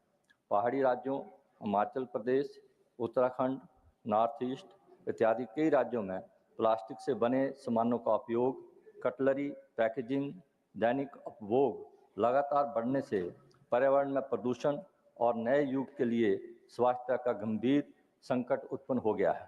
प्लास्टिक अपशिष्ट अब माइक्रोप्लास्टिक में विघटित होकर भोजन, जल और मृदा तंत्र प्रणालियों में भी प्रवेश कर गया है। प्रतिबंध के बावजूद सिंगल यूज प्लास्टिक के प्रभुत्व को अभी भी नकारा नहीं जा सकता। मैं भारत सरकार से आग्रह करना चाहता हूं कि भारत के बढ़ते प्लास्टिक अपशिष्ट के संकट को दूर करने के लिए कड़े प्रयासों और कठोर नियमों के निर्धारण की समीक्षा की जाए, जिससे इस गंभीर समस्या के दुष्परिणामों से भविष्य को बचाया जा सके। धन्यवाद। धन्यवाद। Doctor V Shivarasan, not present. Doctor Medha Vishram Kulkarni. Thank you, Honorable Deputy Chairman, sir. My subject for today's special mention is urgent demand to resolve Aadhaar access barriers faced by biometrically unfit citizens. Honorable Deputy Chairman, sir, I rise to draw the attention of this august House to an urgent and deeply concerning issue affecting thousands across our country. There are countless citizens, particularly senior citizens, persons with disabilities, manual laborers, farmers, and those in rural and remote areas who are unable to authenticate their Aadhaar due to worn out fingerprints, retinal damage, or physically impairments. Many also suffer from chronic health conditions that prevent biometric verification. As a result, they are being denied access to essential services such as food rations under PDS, old age pensions, healthcare benefits, and even banking. This is not merely a technical flaw.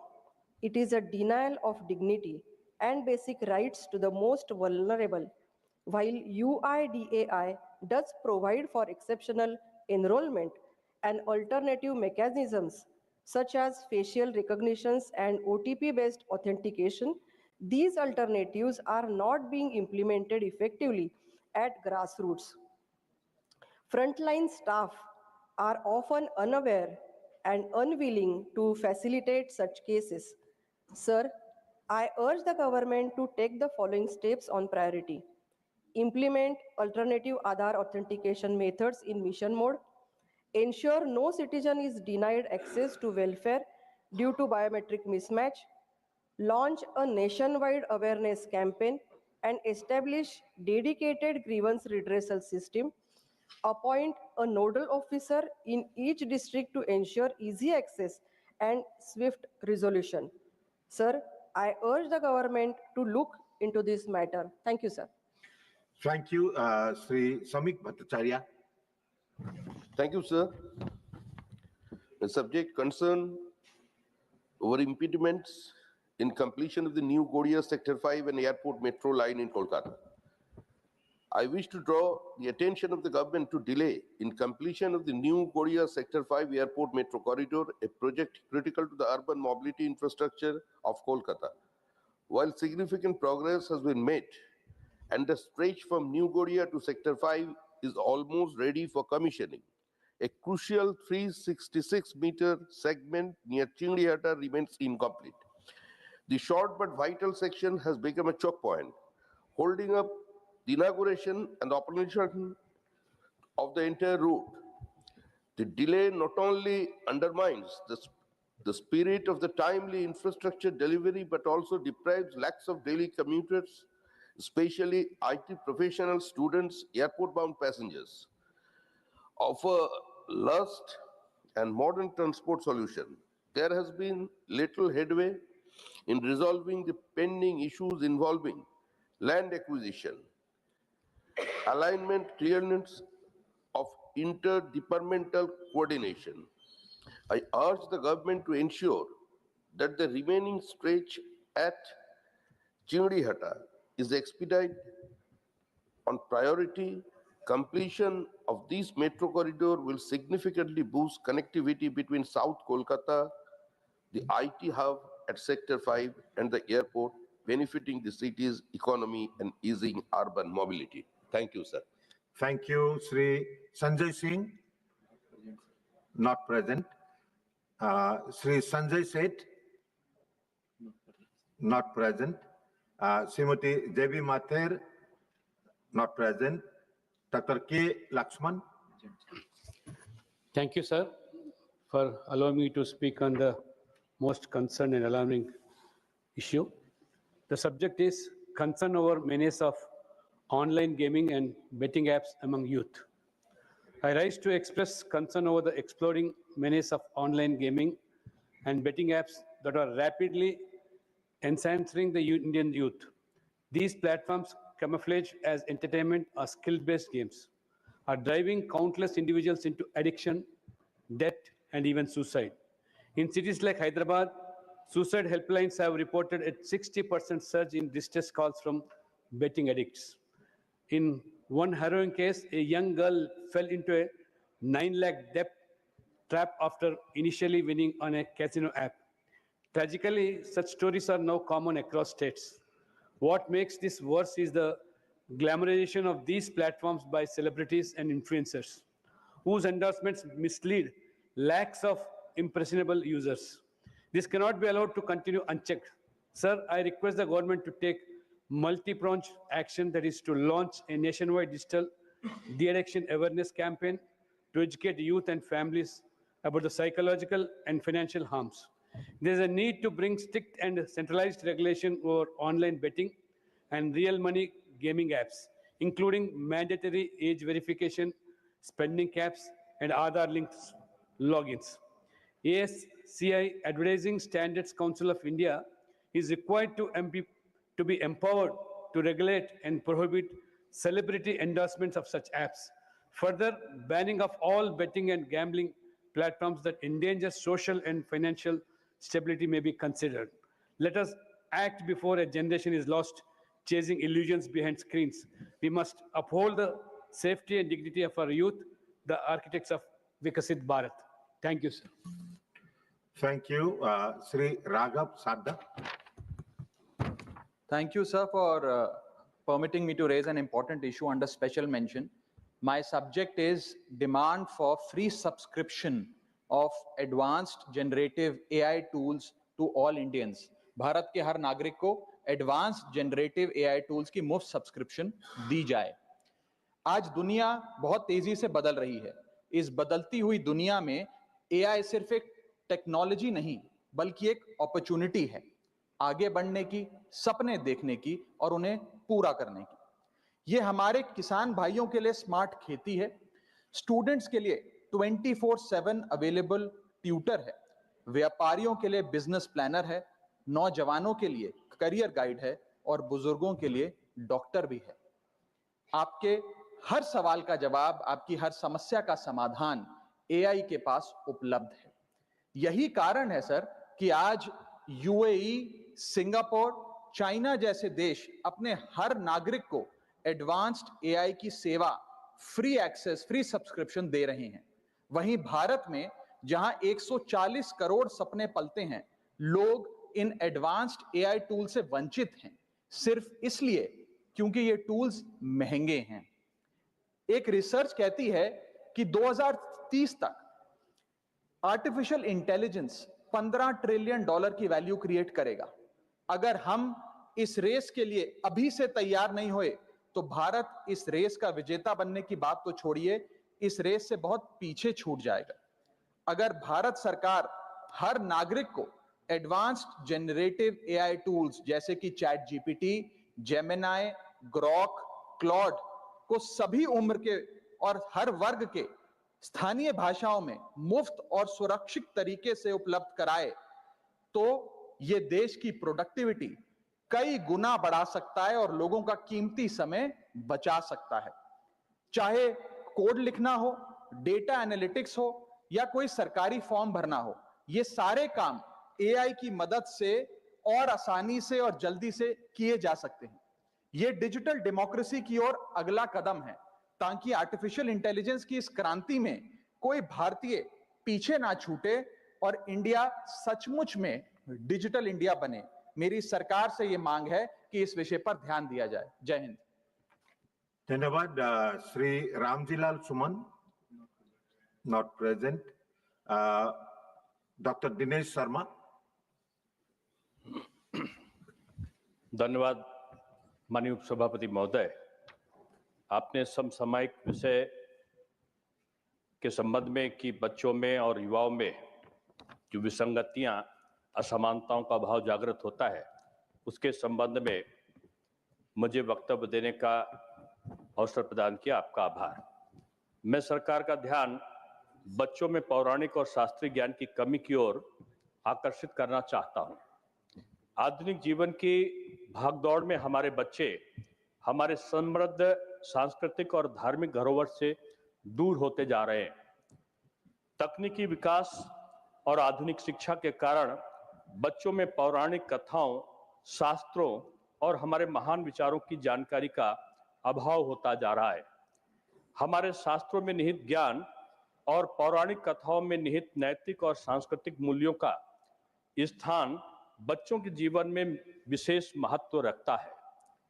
ये ज्ञान न केवल उनकी नैतिकता और चरित्र निर्माण में सहायक होते हैं, बल्कि हमारे समाज की मूल परंपराओं और सांस्कृतिक पहचान को भी संरक्षित रखते हैं। इसलिए यह आवश्यक है कि हमारे सरकारी और निजी विद्यालयों के पाठ्यक्रम में पौराणिक और शास्त्रीय विषयों को अनिवार्य रूप से सम्मिलित किया जाए। महाभारत, रामायण, गीता और अन्य शास्त्रों में निहित शिक्षाएं बच्चों को नैतिक मूल्यों, अनुशासन और कर्तव्य निष्ठा की प्रेरणा देती हैं। इससे वे न केवल अपना चरित्र सशक्त बना सकते हैं, बल्कि अपनी संस्कृति के प्रति सम्मान और गर्व की भावना को भी विकसित कर सकते हैं। इसके अलावा विद्यार्थियों को पौराणिक कथाओं और शास्त्रों से जोड़ने के लिए विशेष कक्षाओं या कार्यक्रमों का आयोजन भी किया जा सकता है। यह पहल न केवल बच्चों के मानसिक और नैतिक विकास में सहायक होगी, बल्कि आने वाली पीढ़ियों को हमारी सांस्कृतिक विरासत से जोड़ने में यह महत्वपूर्ण भूमिका निभाएगी। माननीय सरकार से आपके माध्यम से निवेदन करता हूं कि इस विषय पर ध्यान देते हुए आवश्यक कदम उठाया जाए ताकि बच्चों को पौराणिक ज्ञान और शास्त्रों की शिक्षा दी जा सके। धन्यवाद। धन्यवाद doctor Dinesh Sharma. Doctor John Brittas, not present. Doctor Ashok Kumar Mittal. धन्यवाद महोदय, आपने मुझे आज मौका दिया कि मैं जो लो speed and limited coverage of 5G services in India है, भारत में है, उसके बारे में अपनी बात रख सकूं। सर, देश में 5G की शुरुआत अक्टूबर 2022 में डिजिटल इंडिया के सपने के साथ हुई थी। सरकार यूपीआई, डिजिटल पेमेंट्स और एआई आधारित गवर्नेंस की बात करती है, जिसका विजन था कि विदेश में बैठा एक डॉक्टर भारत में वीडियो कॉन्फ्रेंसिंग के माध्यम से सर्जरी कर सकेगा। भारत की औसत 5G डाउनलोड स्पीड 2023 की शुरुआत में 304 एमबीपीएस थी सर, 2023 में, जो 2023 के अंत तक 280 एमबीपीएस रहेगी और आज सर सिर्फ 91 एमबीपीएस तक रह चुकी है, गिर चुकी है। ये वैश्विक रैंकिंग में भारत 12वें स्थान पे था और वो फिसलकर 26वें स्थान पर आ गया है।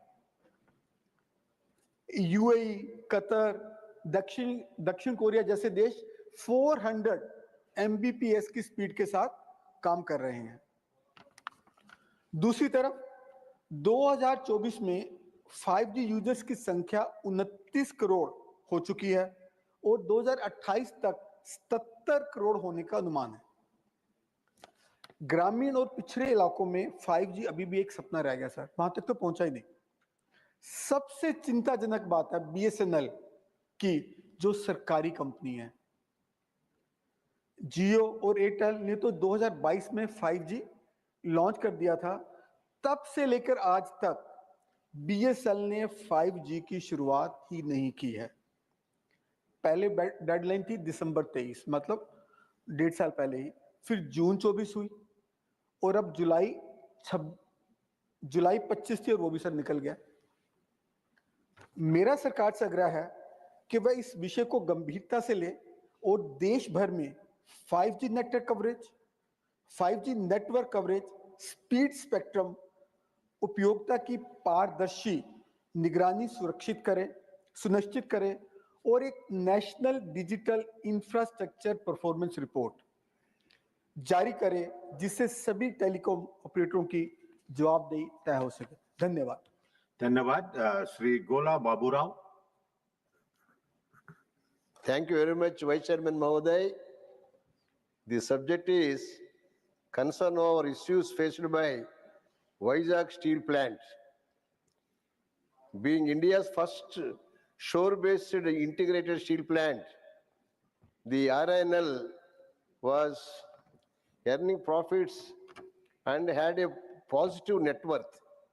But subsequently, it started incurring losses due to not having captive mines. RINL is buying iron ore from open market at higher rates. Unlike other PSUs, steel companies which have captive mines and enjoy cost of advantages. Secondly, RINL is borrowing money at the rate of 14% interest for working capital. As a result, the cost of production has gone up, thereby affecting its profitability.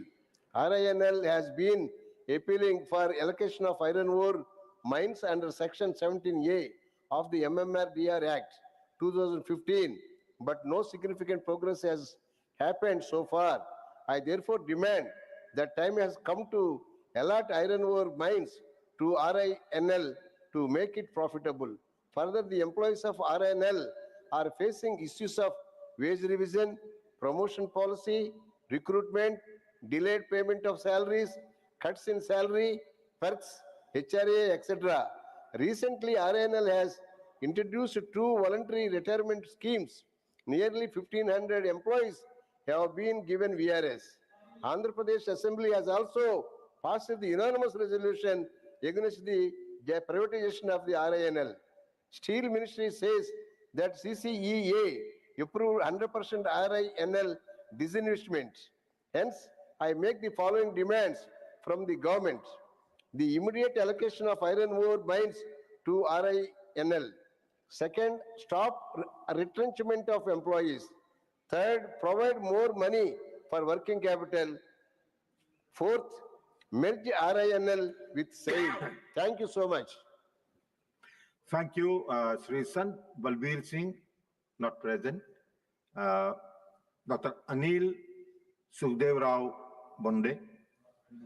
Not present. Sri Santosh Kumar P, not present. Sri Mithilesh Kumar ji.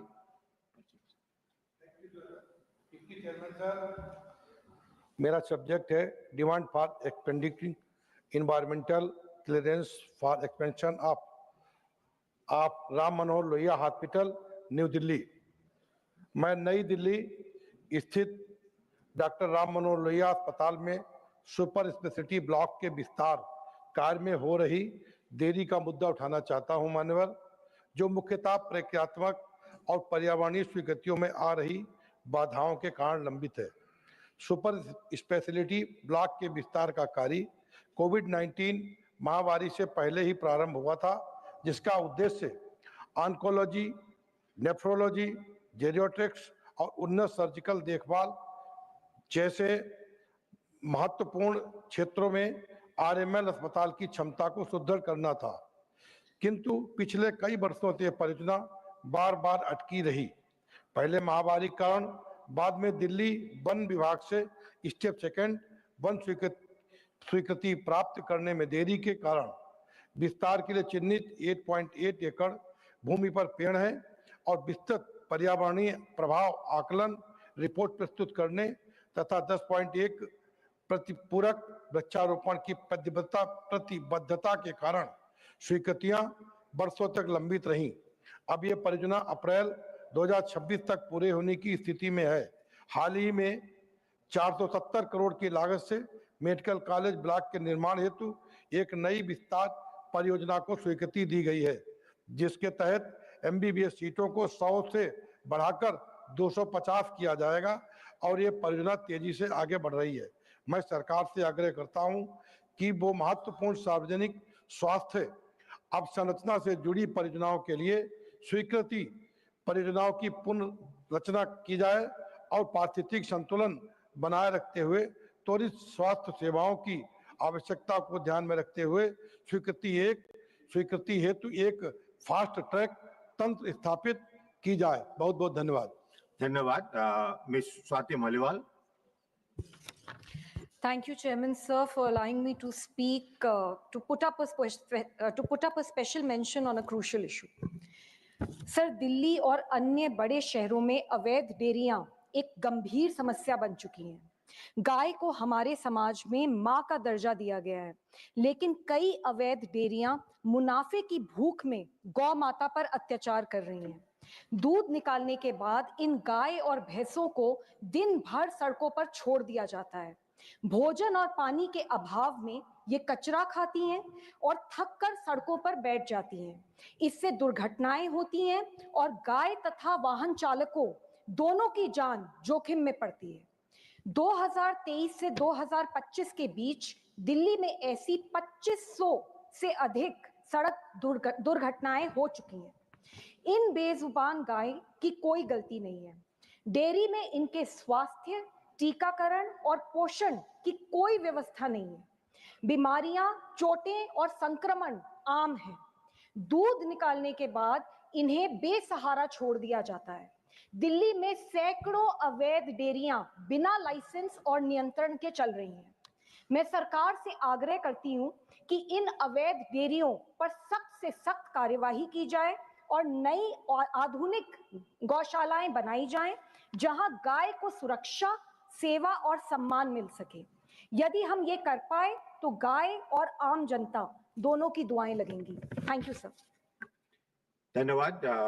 The House stands adjourned to meet at 11 a.m. on Thursday, the 21st August 2025.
Hello and welcome viewers. You're watching In Depth with your host Kriti Mishra.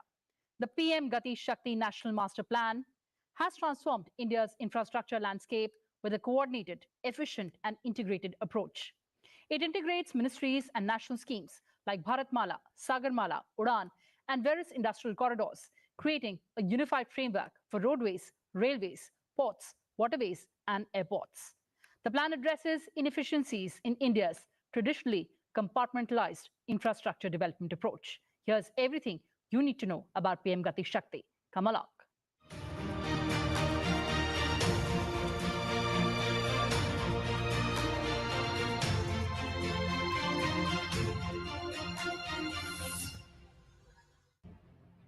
On the 75th Independence Day, Prime Minister Narendra Modi announced the PM Gati Shakti initiative during his address to the nation from the ramparts of the Red Fort. The National Master Plan for Multimodal Connectivity, launched on October 13, 2021, celebrated its third anniversary recently. This digital platform is designed to bring various ministries, including railways and roadways, to ensure integrated planning and coordinated execution of infrastructure projects. The initiative aims to provide seamless and efficient connectivity for the movement of people, goods and services across various modes of transport, thereby enhancing last-mile connectivity and reducing travel time. PM Gati Shakti incorporates the infrastructure schemes of various ministries and state governments such as Bharatmala, Sagarmala, Inland Waterways, dry and land ports, and Udan. PM Gati Shakti incorporates the PM Gati Shakti National Master Plan has onboarded 44 central ministries and 36 states or UTs, and a total of 1,614 data layers have also been integrated. To ensure data accuracy, key infrastructure ministries have finalized standard operating procedures for a three-tier system. SOPs for 8 infrastructure ministries and 15 social sector ministries have been notified, with development continuing for other ministries and states and UTs.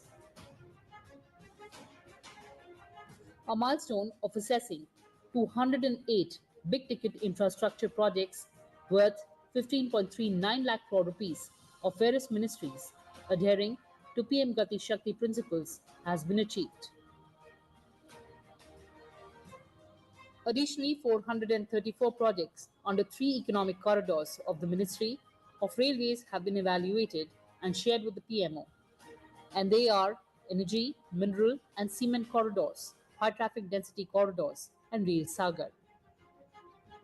A district master plan portal is being developed to extend PM Gati Shakti to the district level. This portal will aid district authorities in collaborative planning, infrastructure gap identification and scheme implementation. A beta version of this portal has already been created for 28 aspiration districts, and user accounts were provided to these districts on September 18, 2024. Trial runs of the portal are ongoing, with orientation programs in October 2024.